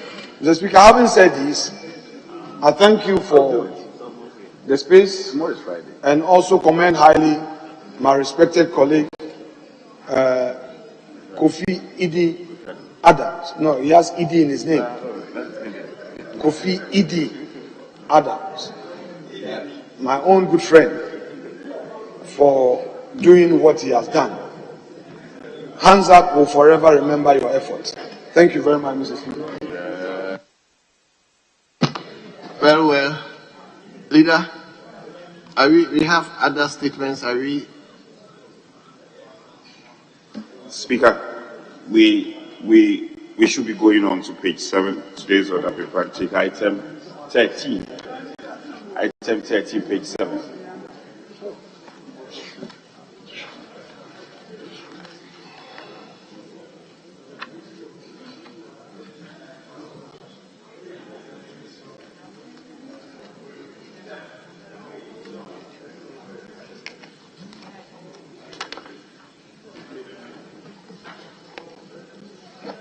Thank you, Mr. Speaker. I rise to move that this Honourable House adopt the report of the Finance Committee on the request for waiver of import duty, import VAT, Get Fund levy, NHIL, EXIM levy, Special Import levy, COVID-19 levy, ECOWAS and AU levies amounting to the Ghana cedi equivalent of 1,870,704 United States dollars, comprising the 352,499 United States dollars and 1,518,205 United States dollars on material equipment to be imported for the 3-island mini-grid electrification construction in the Adan East District of the Greater Accra region, and upgrade of distribution networks in the Upper East and Upper West region, respectively under the Suez Confederation State Secretariat for Economic Affairs funded Ghana Electricity Sector Support Project under the Ghana Energy Development and Access Project. Mr. Speaker, your committee met with officials of the Ministry of Finance, and the breakdown for the request is indicated under paragraph 3.1. The committee's observations under paragraph 4. The committee therefore concludes, Mr. Speaker, that this Honourable House approves the request for the waiver so that the project would achieve the stated objective. It's please submitted. I so move, Mr. Speaker. Very well. Yes, Honourable Ranking. Thank you, Mr. Speaker. Mr. Speaker, I also rise to second the motion, and in doing so, I wish to say that it's a straightforward facility. Mr. Speaker, the amount in question has to do with a grant that was made known to us by the committee. And Mr. Speaker, it is for the purposes of ensuring that the Upper East region and Upper West region in particular get upgrade of distribution network, and also 3 islands in the Adan East area also get access to the upgrade of rural electrification. Mr. Speaker, in doing so, I wish to urge the members of Parliament that this is pretty straightforward and we should all support it. Thank you, Mr. Speaker. Thank you very much. Honourable members, the motion has been moved and it has been seconded. It is for the consideration of the House. I'm inclined to say yes. If there's nobody desirous to contribute, then I'll put the question. And the question is, as many as are in favor of the motion, say aye. Please let me hear you well. As many as are in favor of the motion, say aye. Those against the motion, say no. Yes, it's obvious. The ayes have it. The motion is adopted.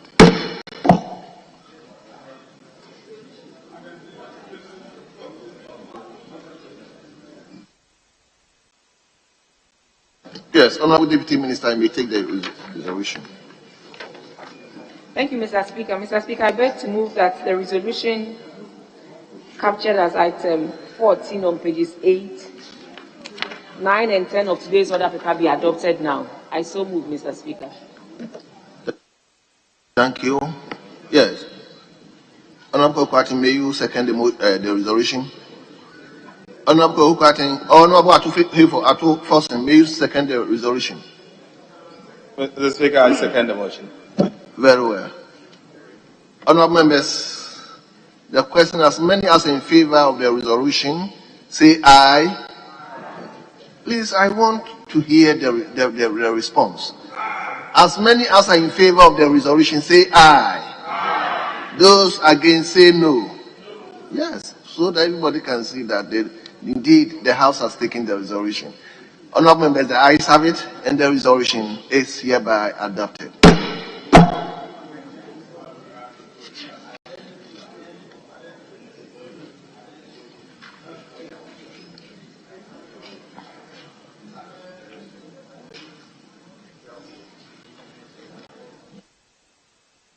Speaker, with your leave, we will have to go on to addendum paper, order paper addendum, and take item 1. Yes. Honorable members, let me invite you to the addendum paper. Addendum paper, I hope we are all having a copy of addendum paper. Item 1, motion. Item 1, motion. I think this particular motion was moved some time back. Is it 26th May? The motion was moved and the motion was seconded. It was debated, even though we didn't conclude the debate. So we are yet to conclude the debate. So, Speaker, just to draw your attention to the fact that the motion was moved, seconded by myself. We debated and concluded it, but we did not put the question. So probably you put the question and then we'll finish with it. The only thing left is to put the question. Very well. If you so wish. Is that the very well. So let him put the question. Mr. Speaker, for the records, I need to corroborate this point. That is the case. It doesn't matter. The records are there. Mr. Speaker, just to... But the addendum paper is saying debate is yet to be concluded. Yes, so Mr. Speaker, what we're saying, what he said, I am corroborating. So, Mr. Speaker, the facts as put out by my respected colleague, Casey Atufosin, is accurate. Very well. In fact, I was presiding that day, and I think that was the position. So let him put. Mr. Speaker, debate was not concluded by the record we have here. So I want to contribute, Mr. Speaker. You want to contribute? Yes. Mr. Speaker, I arise to reluctantly support the motion. Reluctantly because this request is about 75 million euro for COVID-19 health response project. Mr. Speaker, just yesterday, the Minister of Finance was in this chamber to present a statement And according to that statement, 19.3 million Ghana cedis was realized as revenue to fight COVID-19. 19.3 billion. And was realized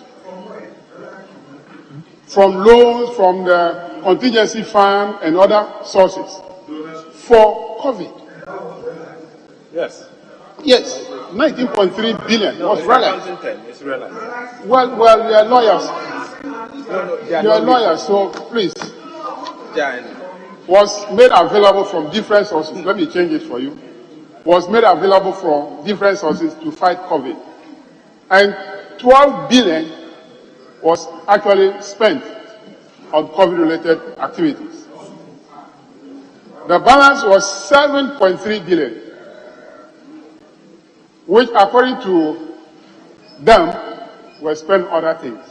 Mr. Speaker, you have used COVID as a conduit to go and overchurch to go and borrow money and spend that on different things. One of them is to the tune of spending 853 million Ghana cedis for Development Bank.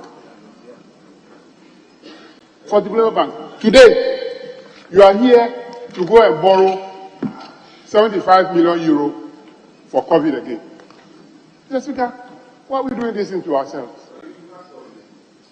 Fortunately, I didn't get COVID. All my tests I did negative. So, Mr. Speaker, I hope that if this money is given or approved by this House, they will use it for COVID-related activities, not any other thing. Because experience shows that 7.3 billion was not used on COVID activities. That is what the Minister presented yesterday. So my hope is that this 75 million euro will be used for COVID-related activities. I thank you, Mr. Speaker. Well, thank you, Mr. Speaker. As the move of the motion, I'm grateful for the opportunity to conclude on the matters raised. Mr. Speaker, it is just to point out that this is a facility, the terms of which are very good, and therefore I'm happy we are approving it. It's important that we do not mix this good facility up with misunderstandings we may have about what the Minister presented yesterday. Mr. Speaker, the 19.3 billion that the Minister indicated had been realized for COVID expenditures were supposed to do two things. And I'm able to speak this way, Mr. Speaker, because I was then a deputy minister in the ministry. The money was supposed to do two things. First, it was supposed to fill a gap in our revenue arising out of the COVID pandemic. That is COVID related. And then it was second. But when you put misinformation, it's important. Students are listening to us. It's important that we set the record straight so they can learn. What I'm saying is that we also had a responsibility to deal with expenditures that had been unplanned but had arisen as a result of the pandemic. The vaccine that had to be provided, the relief that had to be provided. So when you have an envelope for COVID money, you use a part of that, Honorable Rankin, it will be helpful if you allow me to finish, then you can come in.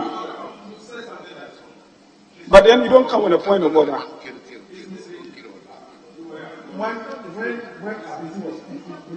We all kept quiet.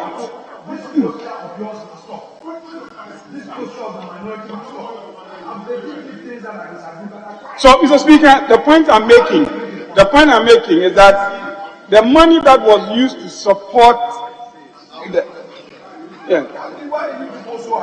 Mr. Speaker, the money that was used to support the budget, because a gap in the revenue envelope had arisen on account of COVID and the country's inability to mobilize revenue because the economy had been shut down, there was a lockdown, imports were not coming, must not be interpreted. We must never tell students and the public that that was not COVID related.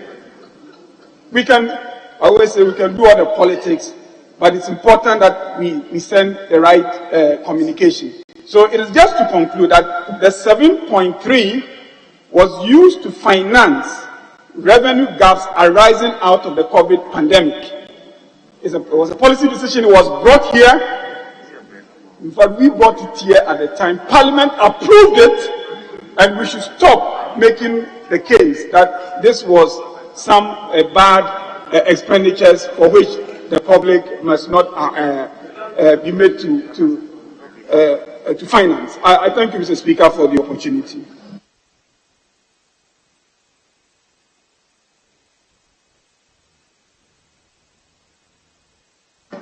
Thank you very much, Right Honourable Speaker. Mr. Speaker,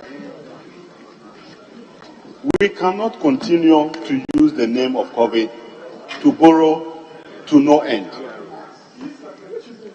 Mr. Speaker, it is becoming an affront that any time government wants money, the refrain is that this is for COVID. In that document, there are things such as buying MRI equipment for the Bogatanga Regional Hospital. When we approved a loan of $20 million here for the same facility in Boga Regional Hospital, it's not been installed. Mr. Speaker, if we ask you to account for expenditures, there is no expenditure called revenue shortfall. There is no expenditure like that. Revenue shortfall does not qualify for an expenditure. So if we ask you to come and account for COVID monies that you have spent, and you come and say 7.3 billion was for revenue shortfall, what animal expenditure is called revenue shortfall? So if you have revenue shortfall and you use part of the COVID money, you must be telling us that I use part of the COVID money to pay for wages. I use part of the COVID money to pay for private jet. That is what you should be telling us. But not to say it is for revenue shortfall. That is not expenditure. It is not expenditure. Which expenditure line is called revenue shortfall? There's nothing like that. So if you use part of our COVID money, and we want you to tell us what you use our COVID money for, you will tell us the specific expenditures. Hold on. Mr. Speaker,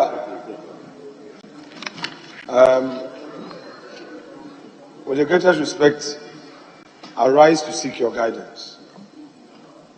The records of this House will reflect that the Deputy Minority Leader took a special leave from you, and by virtue of the position he occupies, you granted that leave.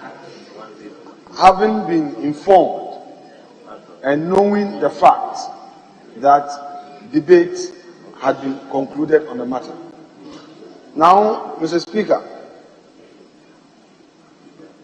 my colleague had the opportunity to get your leave, and as per our own practice, the chair of the committee who presented the report had to conclude. I was going to waive my right to respond by way of also making some closing remarks.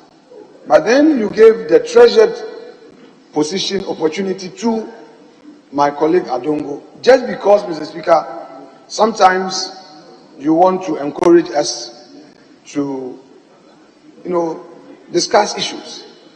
But with the greatest respect to you, my respected colleague, language use is very critical.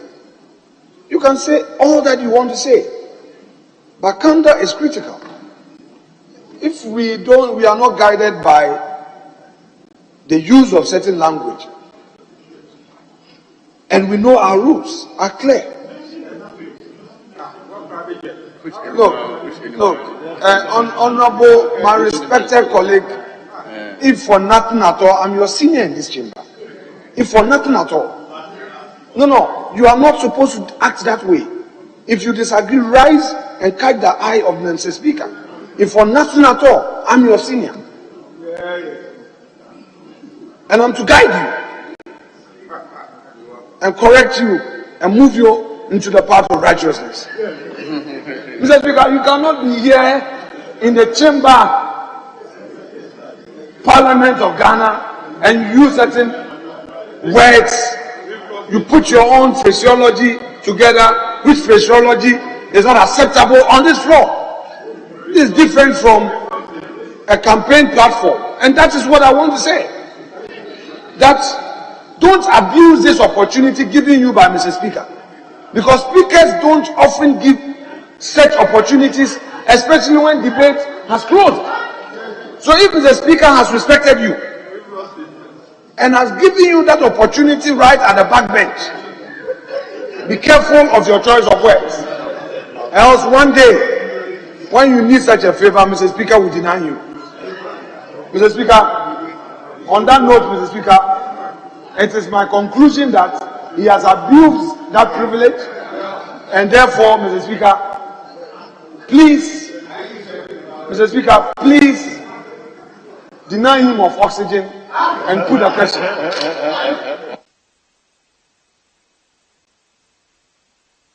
Mr. Speaker, thank you very much. Mr. Speaker, I'm not sure you are going to accept the request from my colleague leader, because that's a dangerous road to deny somebody oxygen. Do you want me to suffocate and die?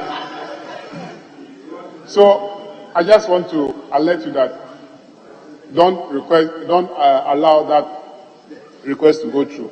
Thank you. Honorable Adongo, you may conclude, but thank you very much. Hold Mr. on, Speaker. mind the diction of words. The kind of words you choose. So you may conclude. Thank you very much. I never knew that spending money on a private jet is offensive to this house.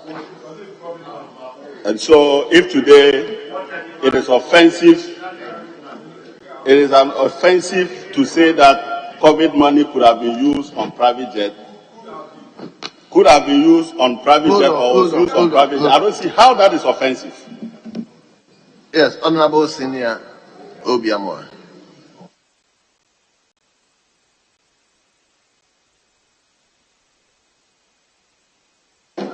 Thank you, Mr. Speaker. Thank you, Mr. Speaker. Mr. Speaker, as the Deputy Majority Leader said, this is a House of Records. And indeed, some of us started from the back and moved forward. Some of us have sat on this side of the House before, and we are now here. There's a lot that we can learn from each other. There's a lot that we can imbibe so that we become better than how we started. I was expecting Honorable Member to just apologize for the words he used, for us to move on. This posture of whatever you say, I also have my way, doesn't work. And with all due respect, you don't just throw words and statements in this house that you don't use COVID money to hire private jets and you say that it's a revenue shortfall. You can't make such statements and then you say, what animal is that? Please, Mr. Speaker, I expect him to retract and apologize for using those words. If he's not sure of what he's saying, he should not speculate. You don't speculate here. If he's not sure that COVID money has been used to hire private jets, he shouldn't make those statements. And then take it as normal business and then say that I didn't know that if I speculate, I'm wrong. If you speculate and you don't have the facts, you are wrong. And that's exactly what you've done. And I wish you could accept in good faith for us to move on. And this business of making any statement, sometimes playing to a gallery, and sometimes getting the media to follow up for you to make more statements, it doesn't work. Before due respect, let the people know that when we come to this house, indeed, we make very serious statements, and we can back these statements. We thought we had concluded this matter. And now all of a sudden, we want to open COVID debate by making such statements. It doesn't work, Mr. Speaker, with all due respect. Mr. Speaker, my choice of words were very clear. I said there is no expenditure called revenue shortfall. So if the revenue shortfall, the money you claim to have used for revenue shortfall, were used for specific expenditures, say so. And I'm giving examples of expenditures that could have been incurred with that revenue shortfall money. And I could have used any item at all that you are allergic to the example I gave as private jet. Doesn't mean that I said you use the money on private jet. That is not the point I made. So you cannot put words in my mouth. All I'm saying is that if there is a revenue shortfall and you use part of the COVID money to fill that revenue shortfall, it went to pay for specific expenditures. And you should be telling us those specific expenditures and not use the word revenue shortfall as though there's an expenditure called revenue shortfall. There's none like that. So in conclusion, this COVID is become an animal that is depleting the resources that is needed for other things.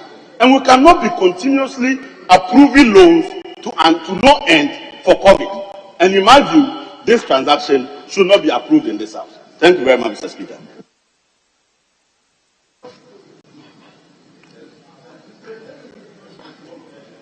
Abraham, I was going to yes. Thank you very much, Mr. Speaker. Mr. Speaker, it is true that there's no expenditure line item called revenue shortfalls. But yesterday, we indicated clearly that because we came to Parliament to revise the revenue numbers down by close to 11 billion, and then we had to incur an additional 13 billion, which was not budgeted for. When we got some inflows for COVID-related items, we used some of the money to fund the budget. We all know the items in the budget: free SHS, NAPCO, planting for food and jobs, paying of salaries. So all these monies were used to support in that regard. So, Mr. Speaker, it is clear that we do not use the monies for any other thing, but to help close the gap that was created as a result of the revision of our revenue numbers. And, Mr. Speaker, we are not taking advantage of COVID, to do anything bad. When you look at this loan before us today, we are saying that this money is going to be used to expand diagnostic capacity from 2 to 19 labs. And if my brother here feels that we don't want to take advantage of the COVID to improve on our health systems, he should tell the whole world. It also says that we are going to use some to purchase reagents and to further expand the testing capacity in the preparation for possible repeat surges and spike waves. He should tell the whole Ghana that he doesn't want this to happen. Again, we are also saying that recently people are complaining that there's lack of beds in the ICU. This part of this money is going to be used to treat and to increase the 21 treatment centers and equip them with ICU or intensive care units, bed capacity from 44 to 129 in 10 regions. And I'm very sure his region will also benefit. So if you tell Ghanaians that you don't want us to improve on our health systems by using some of these relatively cheaper funds, then I don't know why he's here representing his constituents, Mr. Speaker. Mr. Speaker, again, we are going to make sure that we improve the outcomes of COVID-19. And that is why we are asking that we all support, us to pass this loan and get this concessional funding to help us improve on our health systems. We are not doing politics here. It's about improving the lives and improving our health systems here. So, Mr. Speaker, I'll urge both sides to support and have this loan approved. Thank you very much, Mr. Speaker. Honourable members, at the conclusion of the debate, the question is, as many as are in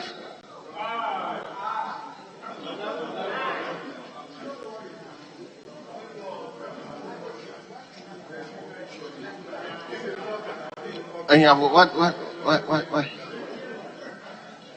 Mr. Speaker, thank you very much for giving me the opportunity. Mr. Speaker, I am happy that the Attorney General and Minister of Justice, who fought the case of Justice Abdullahi versus Attorney General, is here in the House.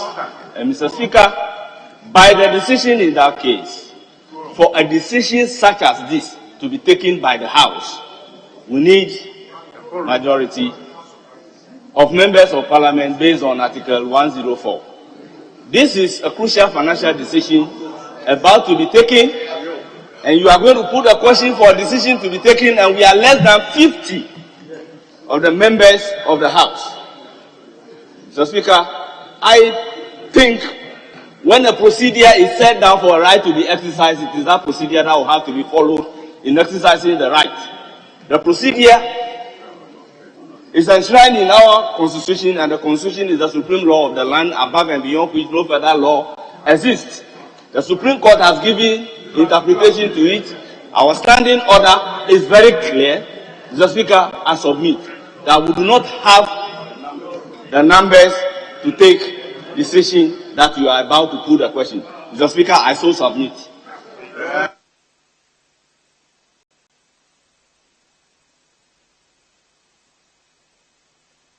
Yes, Honourable Chairman for Constitutional and Legal. Thank you, Mr. Speaker. Mr. Speaker, I have actually heard my brother on the other side. Some of these issues had come up earlier, and I believe leadership had actually met and come to an agreement that if we should go on that tangent, we may not be able to do anything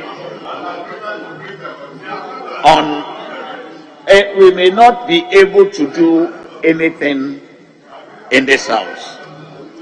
I've actually spoken to my brother. Now, the process that we may have to go through now is that he may have to raise an issue, we may have to toll the bell, we may have to wait for some minutes, we may have to find out whether we have the numbers to take their decision and whatnot. And the question is whether we may be able to do this always. Because for instance, I've actually discussed with my brother and had invited the Attorney General because we have a clause, and in fact he had actually proposed an amendment in a bill, and this had been on our order paper for more than 2 months. And when we had actually invited the Attorney General and these surprises come up, I would want to plead with him that sometimes we may have to gloss over these things in order that we can do good business on the floor of the House. I thank you, Mr. Speaker. So I urge my brother to actually give this a consideration and allow us to do business.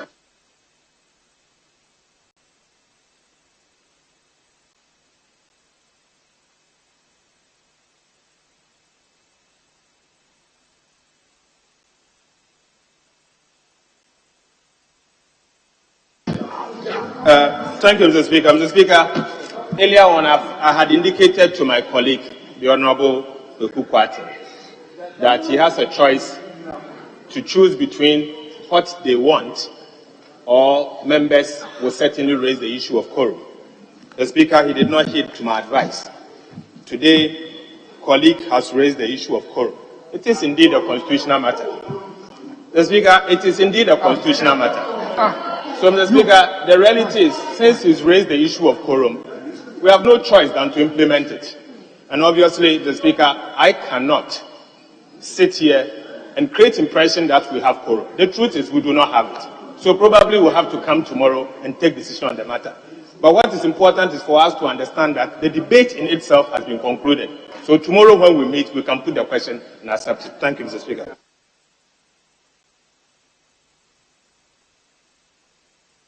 But if you say wrong things, we'll correct it.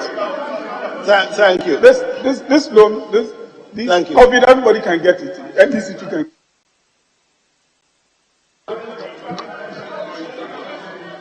And I think also here, let me hear you. Mr. Speaker, Naneka said, "Oh, you did." And I think also did you hear the speaker?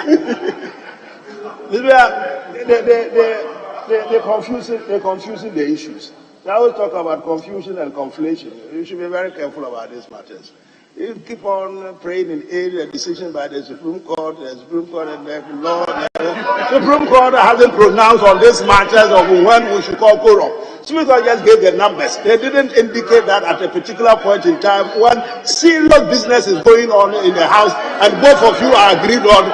They won't listen to what I'm saying. Would you shut up and listen to me? Keep quiet and listen to me.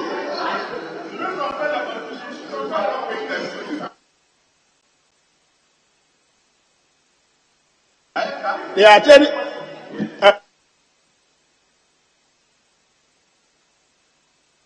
Mr. Speaker, the Attorney General is here. He has come to do a matter of considerable significance to the whole country. It's only a tiny little bit.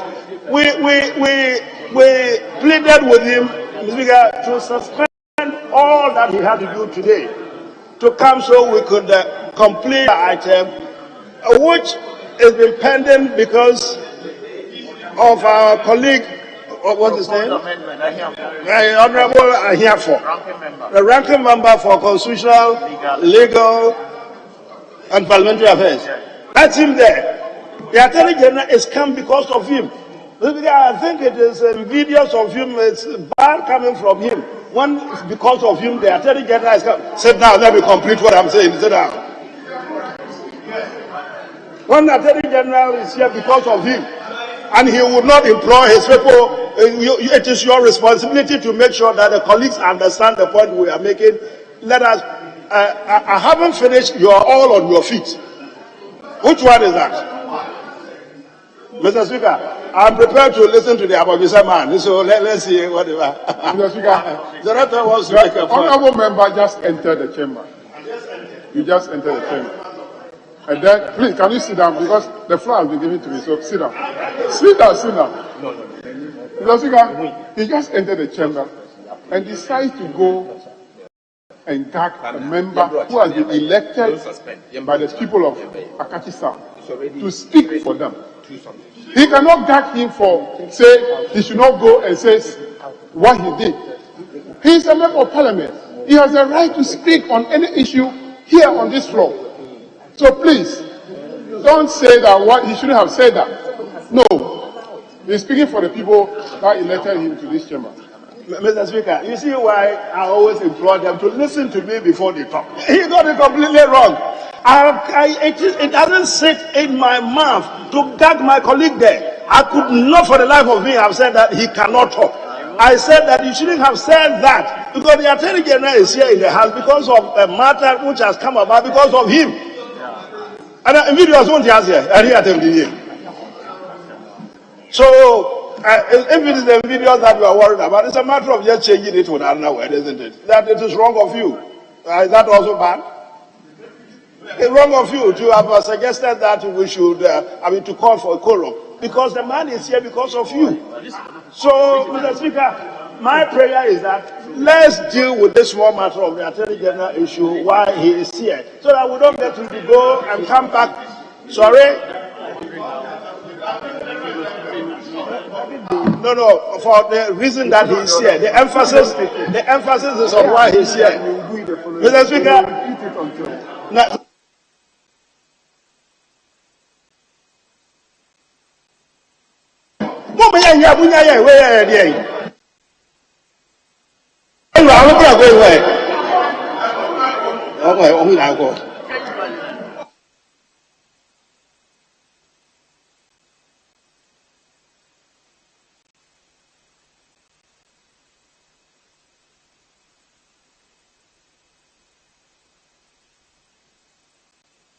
Honorable members, please. Okay, yeah. So I didn't finish. The point I was making was that, I mean, even if the quorum is called, we have some time before, obviously, we can make a decision on that. Well, we can ring the bell. Yeah, whilst we do that, let's get on with it and then deal with this other matter. So, Kolekoti. Thank you very much, Right Honourable Speaker. I think it would be unfair to make it appear as though the Attorney General is here to undermine or suspend the Constitution. So the continuous mentioning of the Attorney General's presence being the reason to overlook such an important ruling is, I think, unfair, since he can't speak for himself as a non-member of the House. Thank you. Yeah, respectfully, the Attorney General, you may have the floor. Okay. Mr. Speaker, thank you very much for the opportunity. Mr. Speaker, I think the point must be made that the Supreme Court decision in Justice Abdullahi against the Attorney General did not derogate from or undermine the principle that Parliament is a master of its own rules and procedure. Mr. Speaker, indeed, this submission I make, even forms the foundation of submissions that I have prepared and filed in the Supreme Court in another case filed by my good friends on the other side, Honorable Haruna Ibusu and two others versus the Attorney General. Because the point I make is that, indeed, the facts in respect of the Justice Abdullahi matter were quite clear. The parties were agreed on the facts. There was no dispute at all as to the irregularity of the procedure adopted by the House. It's on that basis that the Supreme Court proceeded to render the decision that it did. Indeed, in consonance with the principle that Parliament is the master of its own procedure, if this Honourable House agreed on a procedure to adopt this afternoon, as has been attested to by my chairman, the chairman of the Constitutional Committee, that indeed there has been a consensus to proceed. My respectful submission is that any decision by the House in terms of its own procedure definitely will be binding on the House and will bind on the whole nation at all. And that will be in keeping with the principle that Parliament is the master of its own rules and procedure. The Speaker, on that basis, I respectfully submit that if the House desires to consider the Criminal Procedure Amendment Bill, in respect of which I'm here, I believe that it will not be out of tune with the decision of the Supreme Court in Justice Abdullahi versus Attorney General. Thank you very much. Yeah.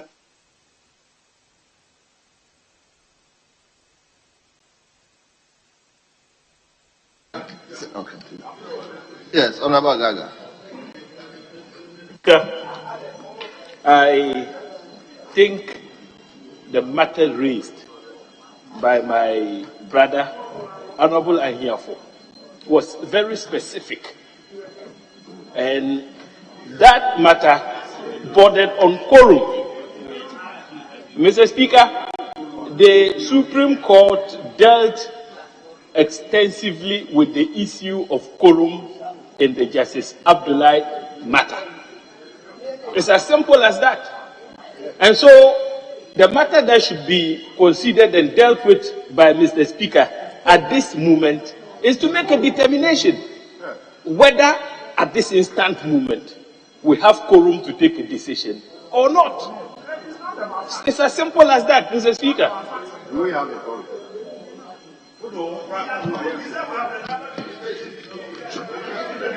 Honorable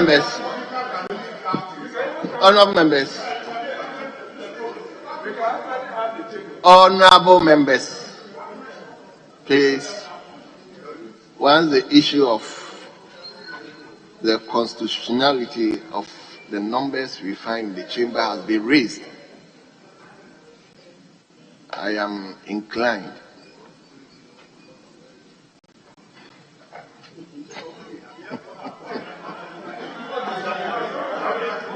No, but Mr. Speaker,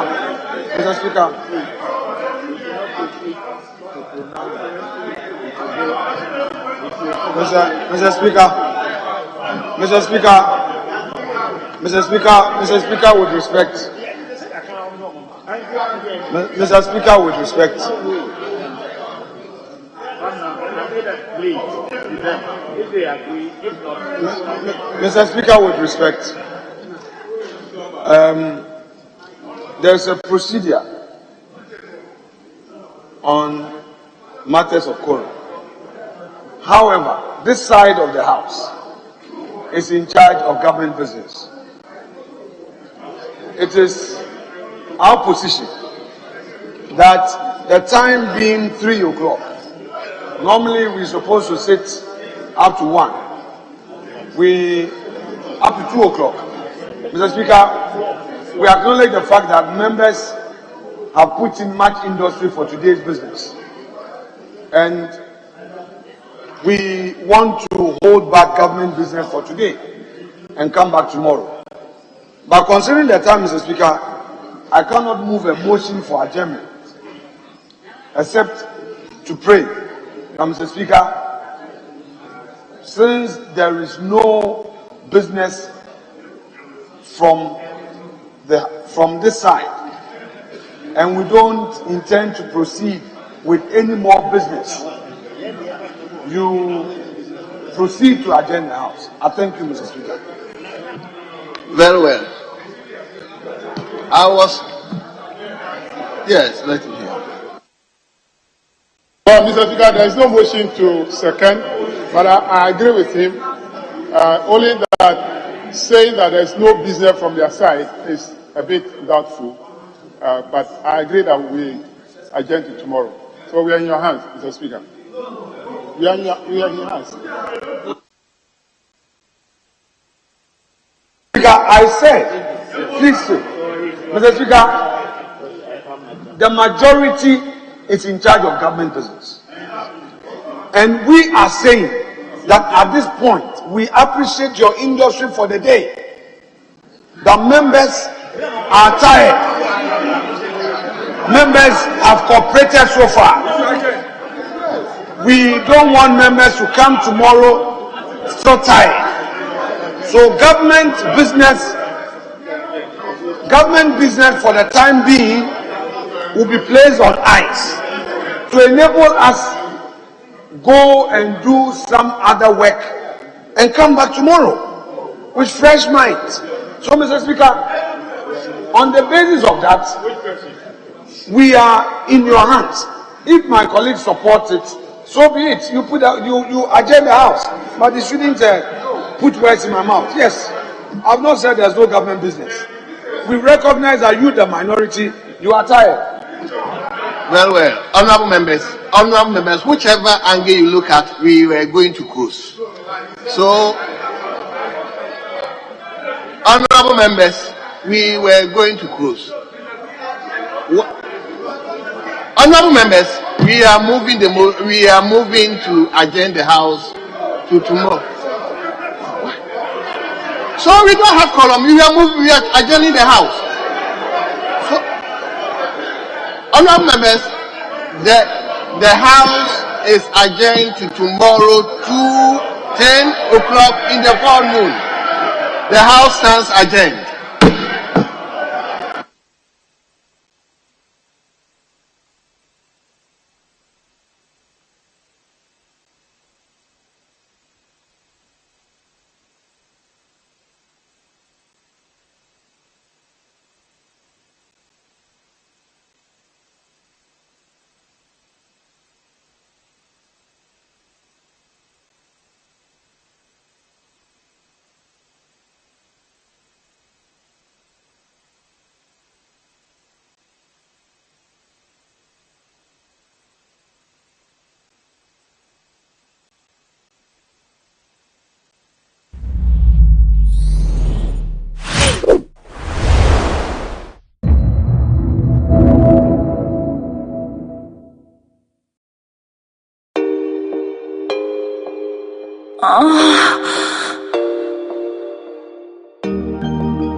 Right there.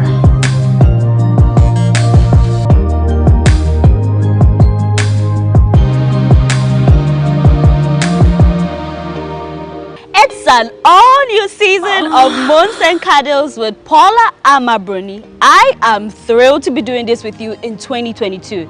It only gets better, entertaining and educative. To all our teaming viewers who have been holding us down all these years, we say thank you.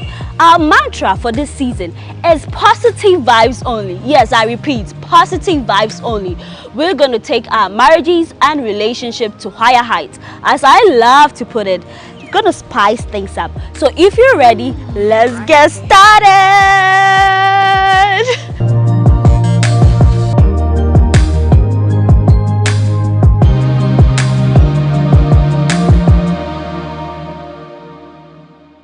Welcome back. You're watching Moons and Cuddles on GhanaWeb TV. To kickstart this season, we're going to look at something very interesting. Yes, love and football.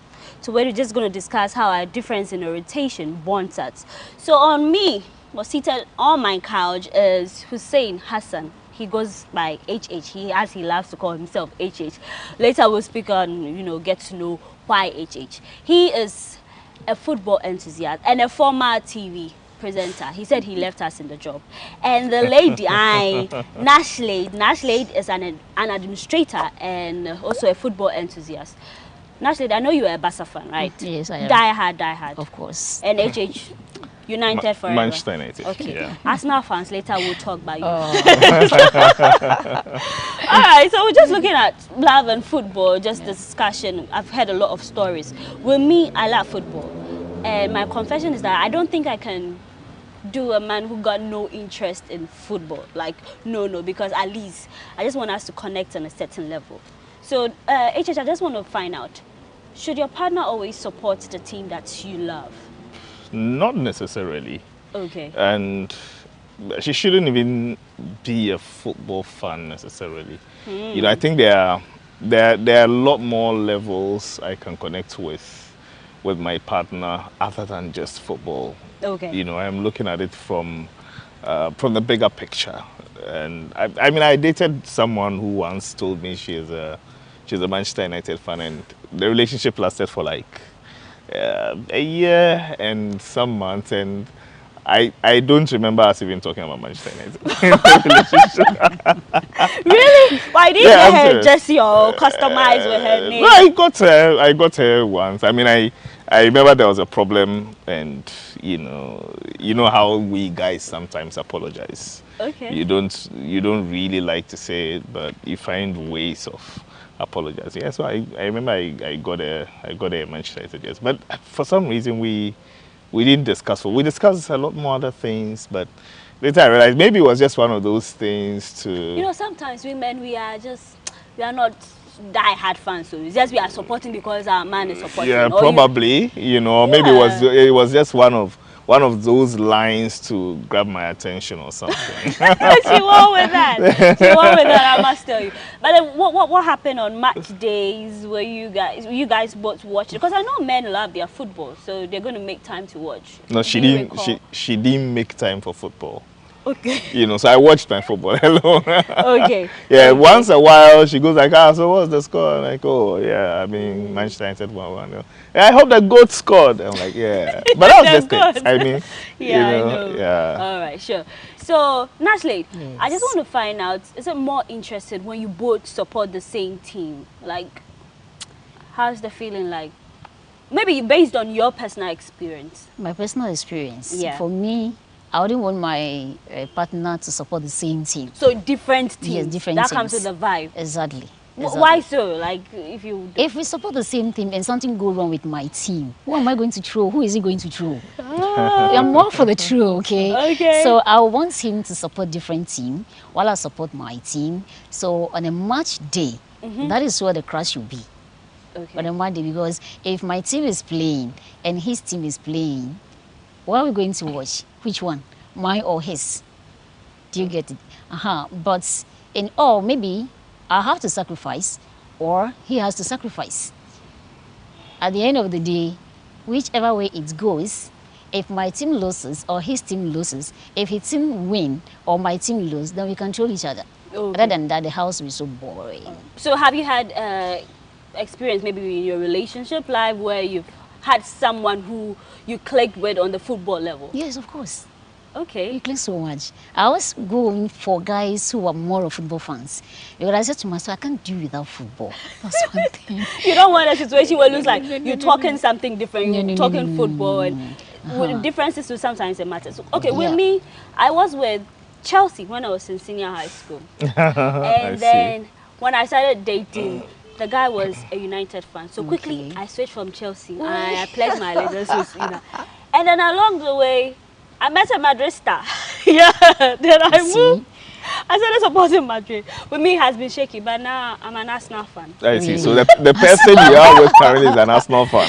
No, you're giving yourself away.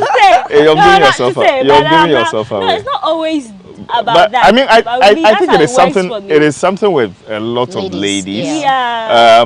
When they are with a guy, they tend to support the team or follow the team that the guy supports, and I think it's natural. I mean, Right.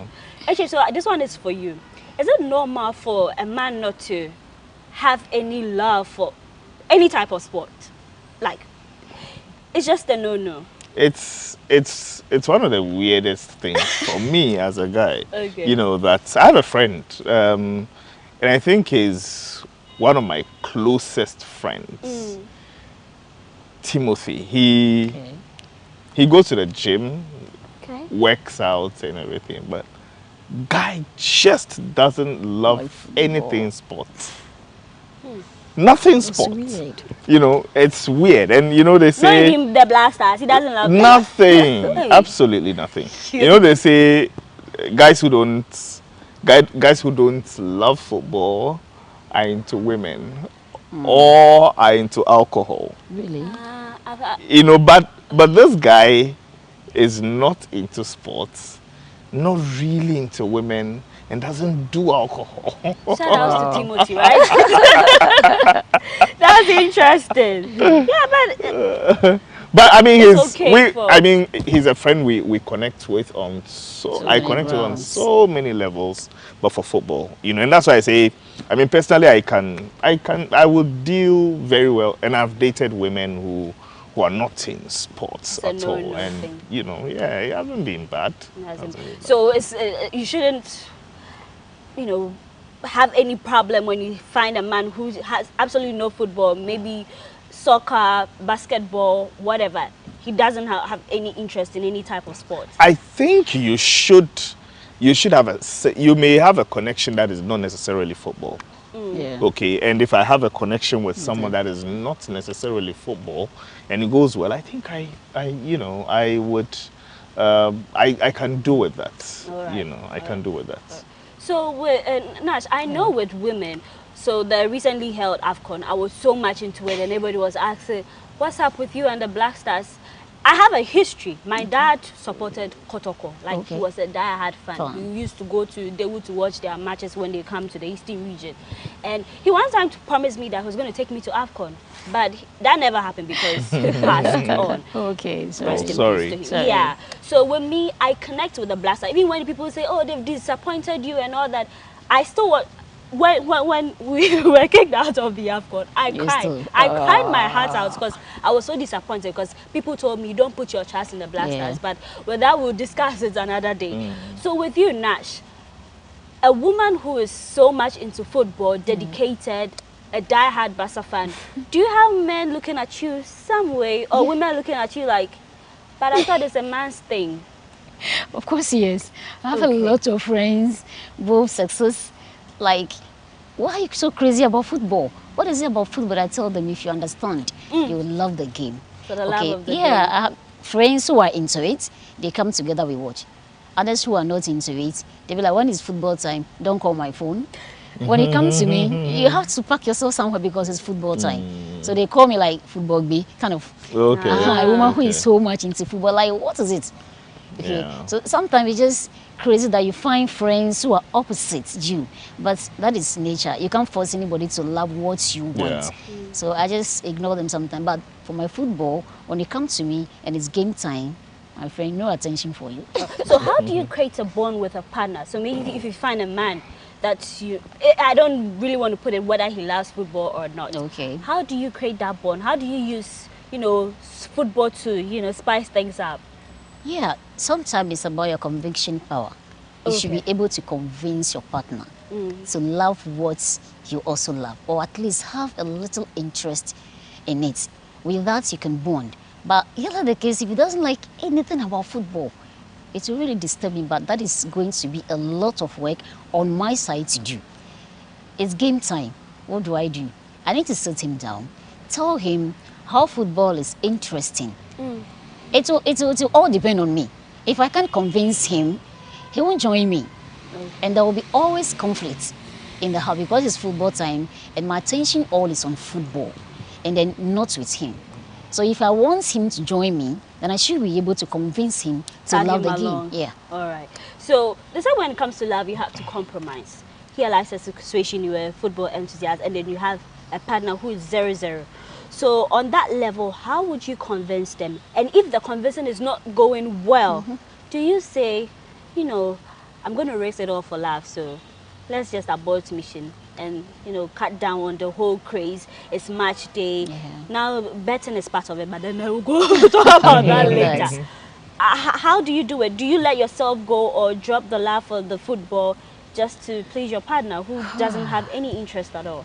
Well, I mean, if I want to watch my football, I mean, I would watch it alone. If she's got interest in wanting to join me, watch, fine. But I am not really the kind of person who would like to, you know, convert my partner into an overnight football freak. Something that would break her heart. You know, I mean, into an overnight football freak. I wouldn't do that. But if she wants to join me watch, I mean, for the sake of it, or because I am watching, I mean, that's fine. But I think I'd rather focus on other areas, you know, other areas that I think we click or we gel more than if it's sports. All right. So before this conversation, I had a little to chat with some women, and then they told me that, Paula, sometimes you meet a man and he's so dedicated for football. It's time to, you know, make time for me, and then it's all about that. We complain. Fine, we're not saying we should stop it, but then can you find the balance? So HH, what would your advice be to men who overdo the thing? It's like, it's in their DNA, as they like to put it. It runs through their veins. There's nothing that's... So when it's football time, like my lady, can you take your seat back? Like, how? But when after the 90 minutes you want to gel with me, you want to talk with me, go back to the coach or something else. I'm not doing it. No, I mean, there's a way to there's a way to do it. There's a way to convince the woman that, okay, you know, this is the time. When it's Champions League final, you don't for example, I mean, I cannot leave. I mean, so you've got to understand. So what if we have Champions League night, the final is our anniversary? What are you going to do? I may have to compromise. Honest question. Honest response. Listen, I may have to compromise or do something ahead of that anniversary to take your mind ahead of that Champions League final to take your mind off.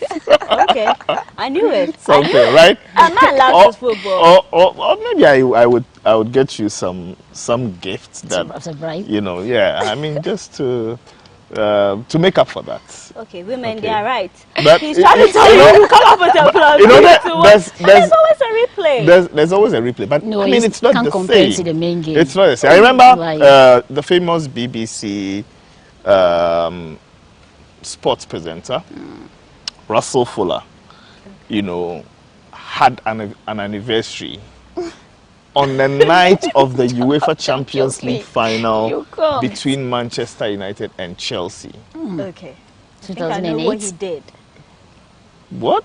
The woman dragged him out. I mean, even before the final, he said himself that his wife said she wasn't going to compromise. We are not going to do that. And so he didn't watch the final. He had to take the woman out. It's so hurting. You know? You know, so, I mean, there are points where you'd have to compromise, you know. You can, because I mean, especially with you women, it becomes a bigger case later. Like you choose For football reference. over me. Exactly. Who does that? For reference. So sometimes for the sake of peace. You just have to compromise. For the sake of peace, you just have to compromise. Compromise. Yeah. All right. All right. So maybe someone watching us at home in their offices anywhere, they will say, okay, fine, I have an issue with my partner. They always get agitated when I talk football and all. At the end of this conversation, we're just going to create a platform where people who have issues, these petty things that we could solve in marriages and relationships. So when they watch, okay, fine, this is the tip that HH gave, Nash gave. So Nash, if you have a partner who is always agitated, how do you go about it? Because there are some men, with me, when I started talking football, they're like, and it's not like they are shaming you, but you were like, oh, you get your heart don't even enter into it. But who said we don't have the heart to watch football and you know take all the disappointment? As I stated, I'm an Arsenal fan. What do you think? You have a strong heart. But now we are better now. Now we are a better side. Yeah. Really? So on the back of that question, what would your advice be? Like the convincing, dealing with a partner like that. Yeah, because like, see, we can't always have it like she's always thinking I'm choosing football over here. In that case, in that scenario, what is the best thing to do? See, football is how many minutes? 90 minutes. 90. And we'll be staying together for long. So 90 minutes, I don't think will take anything away from us. So for me, I just want you to understand me. Okay, understand me. This is a game I love. You have interest also in something. If it is your day or your time, I will compromise. Okay, I'll support you to watch your game or whatever interest you have. I'll support you. So 90 minutes wouldn't take anything away from our love life. So it just depends, like, you should be able to understand your partner.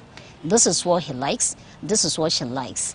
Okay, with the understanding power, I think nothing will go wrong. After 90 minutes, I'm all yours. So why are you struggling over what? Do you agree with? Yeah, I think I agree with her. It should be more understanding. Yeah, it is more a case of understanding. You know, but I mean, personally, experience has also taught me over the years that you know, women can use their power to bully you around. How? Explain further. There's no point to explain. I mean, you know what I'm talking about. I mean, women have. I mean, women have the convincing power if they want to. So experience have taught me over the years that, I mean, like I mentioned earlier, you do what's best for peace. You know, for peace to prevail. So if she wants me to forego the football, and I am unable to convince her about my football, I follow. She wins. Yeah. But I've been caught up in a situation where I wanted to watch a movie. Okay. And then it was match day. You see? Charlie, that experience is bad. Then you are forced to watch. Yeah. I told you I have a lot for football, but then not when you really want to watch something and then you have to watch football. Maybe it's not my time. That is your stronghold of maybe your interest, not the football. Because me, whatever movie it is, if it is football, forget it. I'll go for football. No, so maybe you get two decoders, right? You have one in the hall and one in the bedroom. Yeah. So, okay. Yeah, I mean that's worked for some people. Yeah. So. All right. Yeah. Now remember that Moons and Cuddles is sponsored by Cheesy Pizza. Cheesy Pizza has all you want from juices, smoothies, jollof, fried rice, spag, and meatballs. We have great deals for you all week round. Cheesy Pizza gives you the McCheesy combo every Monday and Thursday. With only 49 cedis, you get a small size pizza, fries and chicken, one cola drink at all branches. Tuesdays are Super Tuesdays at all Cheesy Pizza branches. Buy your Super Family Pizza at half price every Tuesday for 40 cedis and at all Cheesy Pizza branches. Be part of our midweek bonanza every Wednesday. Buy and get one free at all Cheesy Pizza branches. And also remember to start your weekend with our special jollof and fried rice from all our branches every Friday. Call the number 026 413-3397 to place your order. Cheesy pizza, your way. We'll take a quick break. When we come back, Monts and Cuddles continues.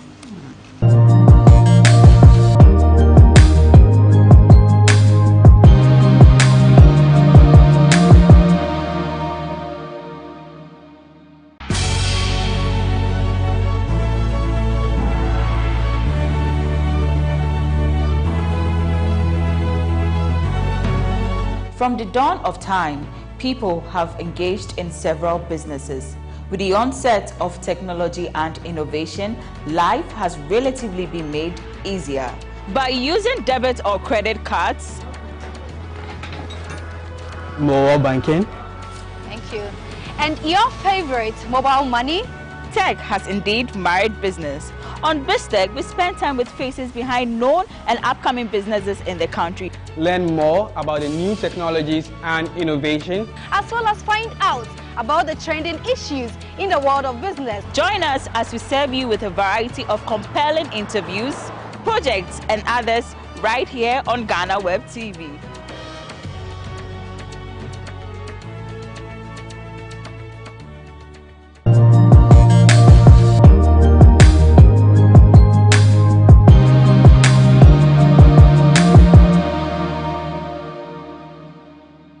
You're welcome back from that quick break. You're still watching Monts and Cuddles with me, Paula Amabruni. I have on my couch HH and Nashley. They are all football enthusiasts. Before we went on that break, we were talking about the differences and stuff like that. But then straightforward to you, HH. How can football strengthen the bond between lovers? If there is, like the love of the game, how can it help a relationship grow and the connection?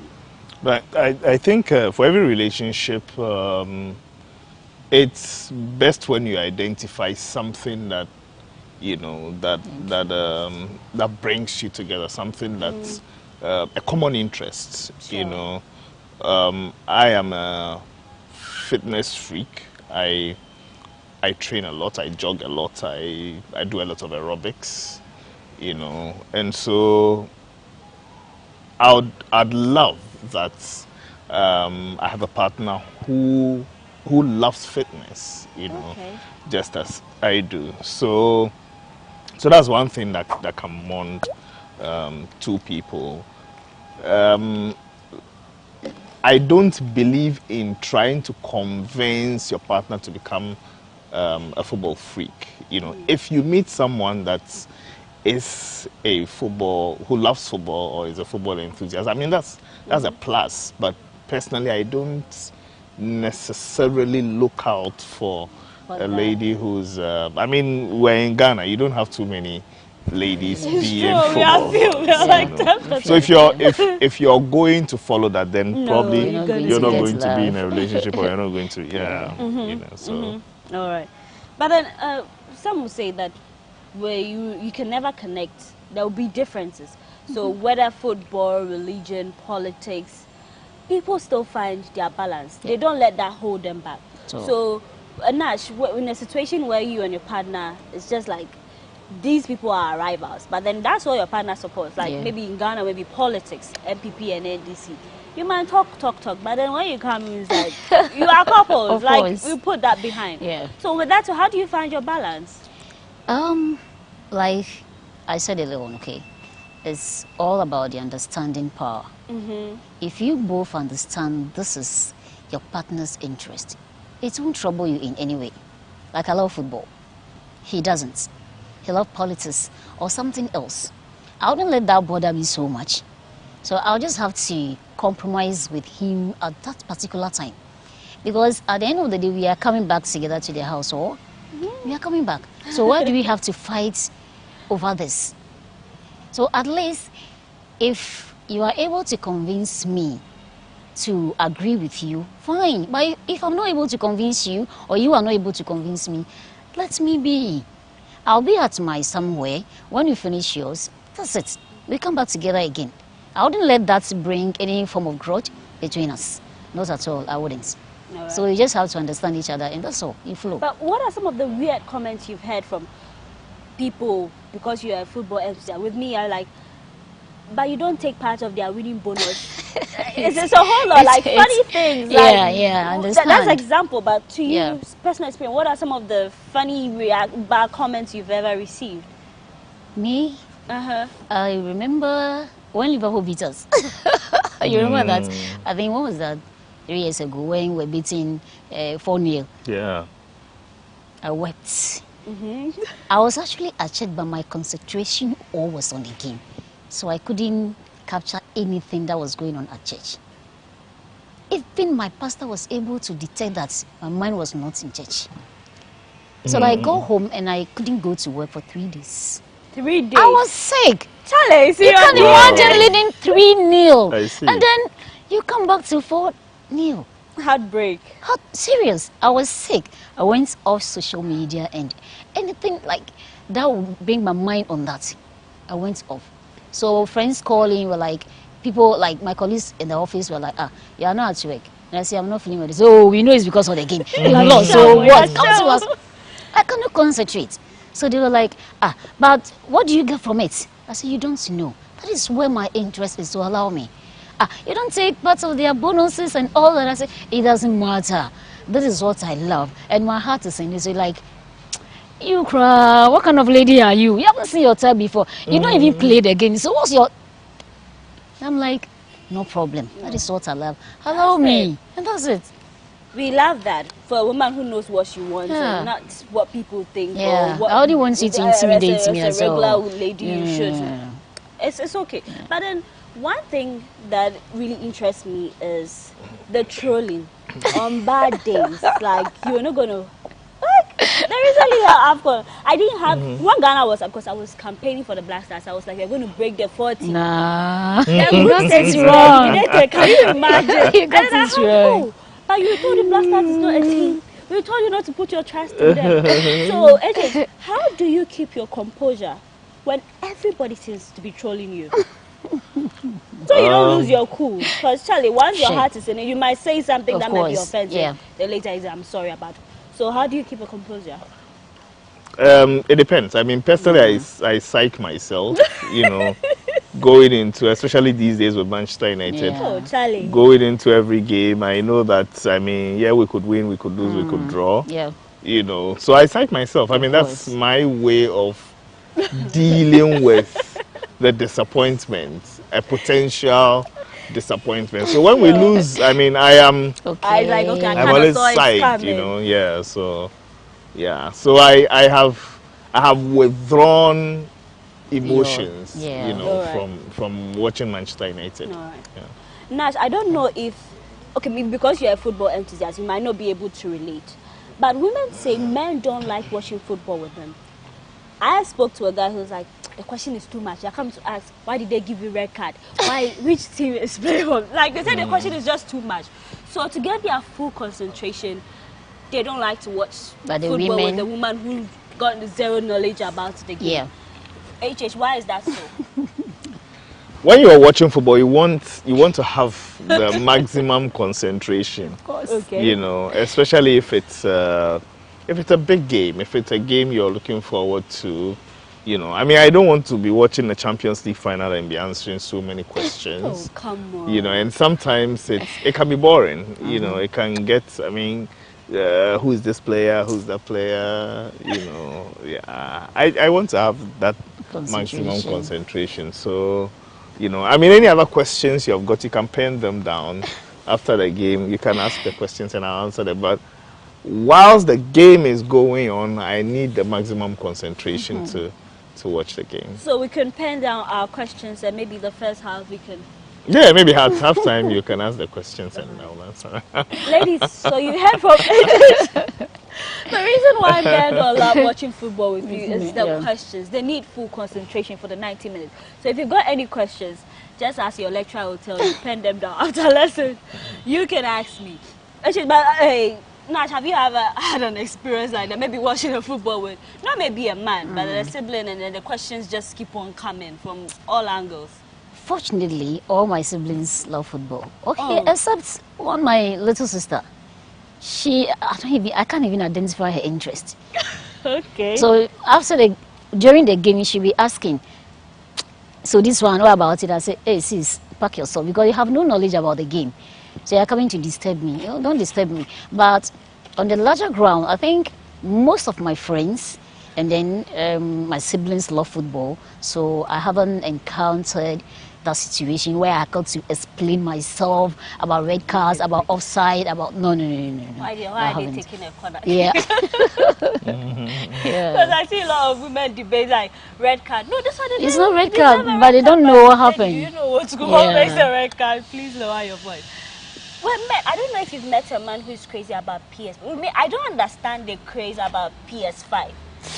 Please explain with details and diagrams. Like, why is everyone crazy? Because I witnessed a wedding where the bride gifted the groom.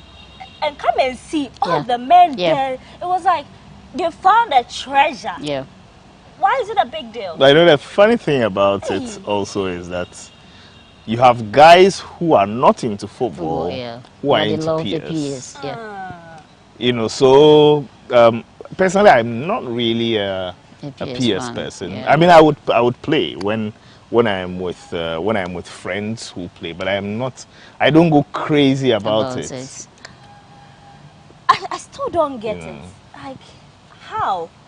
Everybody, because when it was released freshly, every guy was like, see, we don't like the singlets, we don't like the we want the PS, I've people coming like, this year, surprise us with PS5. I don't get it. Maybe I need a PS5 lover to explain things further to me. Yeah, we've been discussing love and football, and I've been on the couch with Hussein, Hassan, and Nashlid. We'll take a quick break. When we come back, the show continues.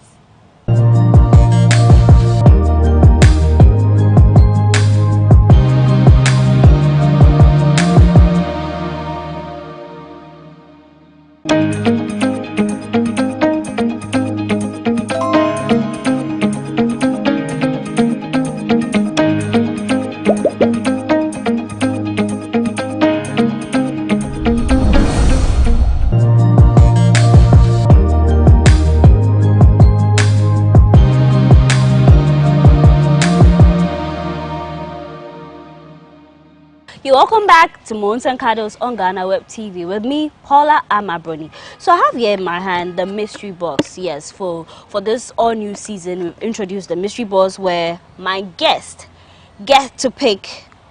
We got some questions in here. Yeah, they'll pick it and then they'll answer. But then if you get to pick the empty sheet, you get the opportunity to ask me any question. Yeah, remember the show is 18+, so yeah. But then just today we are talking love and football. So I'm going to put the box right here. At the end of the whole thing, we'll try it out. And then we're going to be honest. If you said fair play, as they say, I beg you. Okay. All right. Now, in a case where you've decided that you want to settle with a man or woman, so let's take it from relationship to marriage. There are times where they say the differences, you have to sort it out because you don't want to enter into the relationship and you're like, no, I don't want this. And I'm at a point I'm not willing to change for you. So, HH has spoken that, he doesn't look at whether the woman loves football before he decides to settle with you or even date you. In such a situation where women fight their men, why is it that your friends come to our house, come and watch football and they make a whole lot of noise? You know how much I want my peace and calm. Should you go ahead and marry a football enthusiast knowing how crazy and the love they have for the game? First of all, you need to know your interests. You need to know your interests. It's very, very important. If you can't compromise, then there's no love at the first place. So if you don't like football, let's say, okay, me, I don't like football, but he likes football. How many minutes? I said it. Yeah, How 90 many minutes. It is that I can't just allow him and his friends to have that 90 minutes to have fun, and then at the end of the day, he comes back home. I see nothing wrong with it. So once again, it's all about the understanding part of it. You need to understand it that this is the kind of partner you are going in for. Because if you are going to date someone, I think by football months, you will know that this is a person you are going in for. He likes football. He likes football. So if you don't like football and he likes football, what do you have to do? Sometimes you either ignore or you join him. If you can't beat them, you join them. You join them. You see, so it's all depends on the understanding, and then I don't see a big deal in this. I don't see a big deal at all in this. So you just have to understand your partner, and then you move on with him. Allow him to have his fun. At the end of the day, come back, because one day is going to be your turn. He might not have interest in what you also have. So what will he do? Should he leave the house because you are watching your whatever or your interest? No, he's going to be around. You see? So if you don't like the football, it's either you're going to sit somewhere, read book, or like he said early on, we get to 2 sets, one in the bedroom, one in the hall. So my friend and I, or his friend and himself, can watch their game, and I also concentrate on whatever I like. That's all. HJ, you want to add something to that? I think basically she said it all. You know, it's about compromise. I mean, and generally that's what relationships have got to be about. Marriages have got to be about. It's about compromise, you know, because you're two people coming from different backgrounds coming together. I mean, definitely there has got to be a compromise so that you are able to sustain the marriage or the relationship and have your peace of mind. One thing that fascinates me is how men especially are able to keep football history and record up in their head. 92, they know who played, the coach, the captain of that squad. It's like, I don't know where you draw that. So is it that when you are young, you start, or there's a past question that maybe women we have not yet gotten our hands on? Because it's really crazy. You hear someone giving commentary and then he knows what happened 50 years even before he was born. How is it done? No, I mean, it's all about interest. I'm sure that for you women, I mean, there are things about Kim Kardashian and all of those ladies that you're able to draw, you know, from way back. I mean, so it's all about interest. Where your interest lies, you're able to pick on a lot of things relating to that. So it's normal where your interest lies. All right. So for a woman who is not so much into football but met a guy who's crazy about the game and she wants to join the fun, as I said, with me, when I think I really like you that much, how about me switching to your team? In that case, how do they also, for someone who wants to also develop the love for the game, is there a past question where their whole history and stuff like that, or you have to just Google it one after the other? Because for you to be a pro and know the dates of your head, so you're like, oh no, I know this was our coach 4 years ago, this is our new coach, I can list the entire team.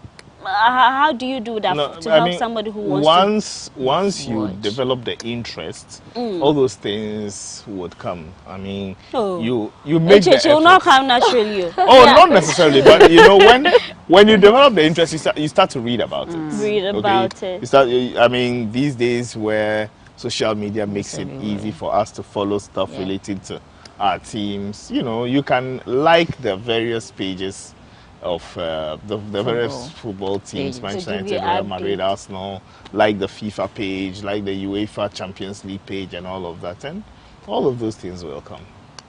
So how did you learn? There are some people who are not so much into the history. With me, I don't know the history of the Black Stars, even my local team, Asante Kotoko, like I can tell you my budget and stuff like that. But then for a woman who just loves, do you also know the history, or it's just the supposed mad love for Barca and then that's it? Oh, I know some, not all do. Nobody can know all even. Because we came to meet the game, so you can't know. But like he said, you just have to like some of the pages, and they give you updates. So when a page gives you updates and you want to know more about it, then you search. Whatever you want to know, you search, and that's it. You get the history of them. All right. But before we wrap it up, I just want to find out how you develop the love for your various teams, because it just didn't come naturally. I've told you the story about mine. So, I'm going to start with AJ. How did you grow the love for United? It was through Eric Cantona some years back. You know, first time, when I was growing up, first time I saw Eric Cantona scoring goals. So Eric Cantona is a former Manchester United player. Okay, yes, for those who don't know, you cannot say that. Everybody knows who Oh, so you don't know Cantona? I'm sure she Oh, does. yeah. You don't know Cantona? No, I'm saying that we are saying it more like, you know, like, who is that? Okay. Yeah, so Eric Cantona is a former Manchester United player. Yeah. He's Okay. French. You know, he joined Manchester United and, I mean, life changed for Manchester United, I'll say. Whenever Manchester United manager Sir Alex Ferguson is making references to players that have changed the course of Manchester United and made the club what it probably is today, he mentions Eric Cantona is one of the names that he mentions. Yeah, and Eric Cantona is the reason I fell in love with Manchester United. But my love for United heightened, of course, after the Champions League in 1999. Okay. Yeah, the Champions League in 1999. That was it all. Okay. Yes, okay. I mean, that was okay. where it heightened. Okay. Oh, right. Why did you win a bet that night or something? Oh, I mean, where was I going to win? Very young. Yeah, I was too little. But See. I loved Manchester United. And so the Champions League was just it for me, you know. I mean... Nash, how did it all come about?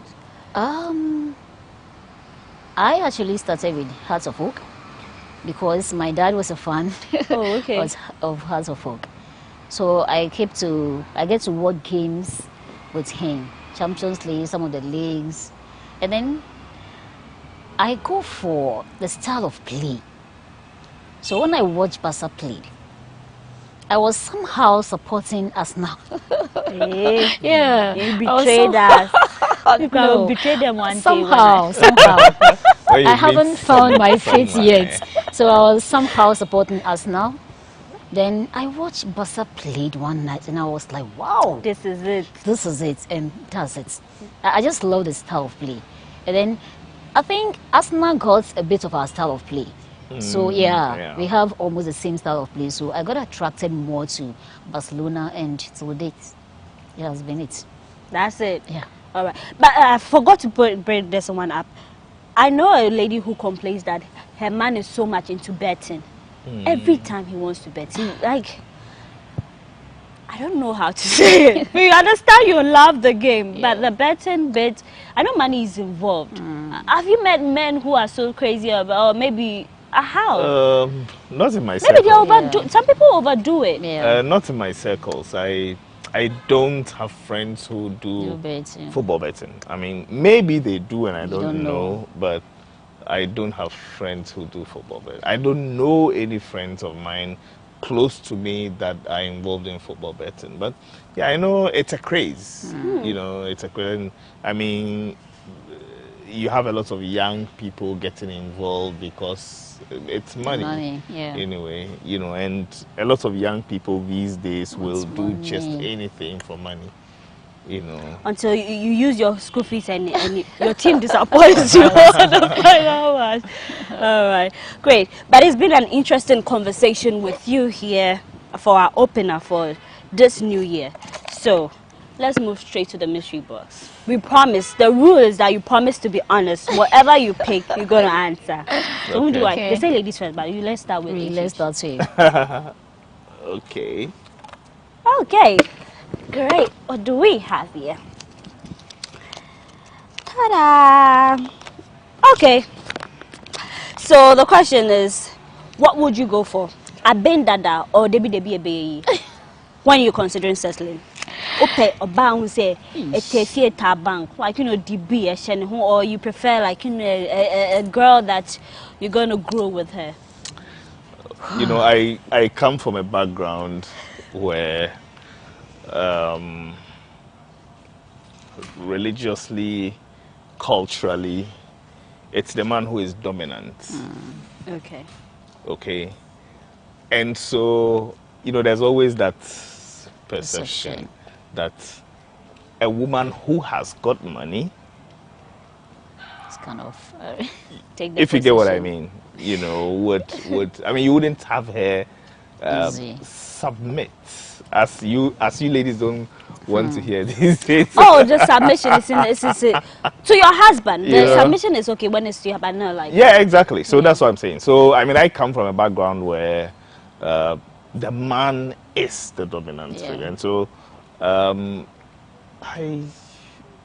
not to say that I wouldn't want a woman who's well established and all of that, but I mean, I don't mind working all the way with to make success with someone who's coming from nowhere. All right. Yeah. All right. All right. Great. Ha ha. What do we have here? Oh, yeah, nobody picked an empty sheet, so. Okay. So this one is for you. Okay. Freak in the sheets, no, freak in bed, or crucify me. There are some people who say they want to freak. Others too, they say they want someone who, not just do the missionary and stuff like that. To you, what do you prefer? Oh, say yes, you promised to follow the rules. Word. The question. Yes, what do you want? A freak in bed or crucify me? You want a freak? What do you like that? What do you like that? It's as simple as that. We're not going to ask any further details. If he's not a freak, you teach him. We'll learn together. I like that. I like that. Thank you very much for playing the game with me. As I said earlier, the show is sponsored by Cheesy Pizza. Cheesy Pizza has all you want from juices, smoothies, jollof, fried rice, spag, and meatballs. We have great deals for you all week round. Cheesy Pizza gives you the McCheesy combo every Monday and Thursday with only 49 cedis. You get one small pizza, fries and chicken, one cola drink at all branches. Tuesdays are Super Tuesday at Cheesy Pizza branches. Buy your Super Family Pizza at half price every Tuesday for 40 cedis. Be a part of our midweek bonanza every Wednesday. Buy and get one free at all Cheesy Pizza branches. And also remember to start your weekend with our special jollof and fried rice from all Cheesy Pizza branches every Friday. Call 026-413-3397 to place your order. Cheesy Pizza, your way. So Nash and HH, nice doing this with you here. I must say I enjoyed the conversation, and all those who have problems with their partners who are so into football, at least we've suggested ways that they can handle it. And as you stated, you don't have to totally give up what you love just to keep a relationship. So for you, our viewers, as we always do it, we seek to entertain you whilst also educating you on how to spice your relationship and marriage. All right, so Cheesy Pizza got something for you. Get yourself a coupon where you can enjoy a pizza from India. So you could pass one to Nash for me. Okay. Yeah, so you could visit any of their branches and get yourself a pizza. Okay. All right. Also, soon we've come to the end of this episode of Moans and Cuddles. I did this with HH, he's a football enthusiast and former TV presenter, yes. And Nash is an administrator and also a woman who loves football. Yeah, and I was your host, Paula Amabroni. We'll be back in the next series with something bigger and better. See you soon.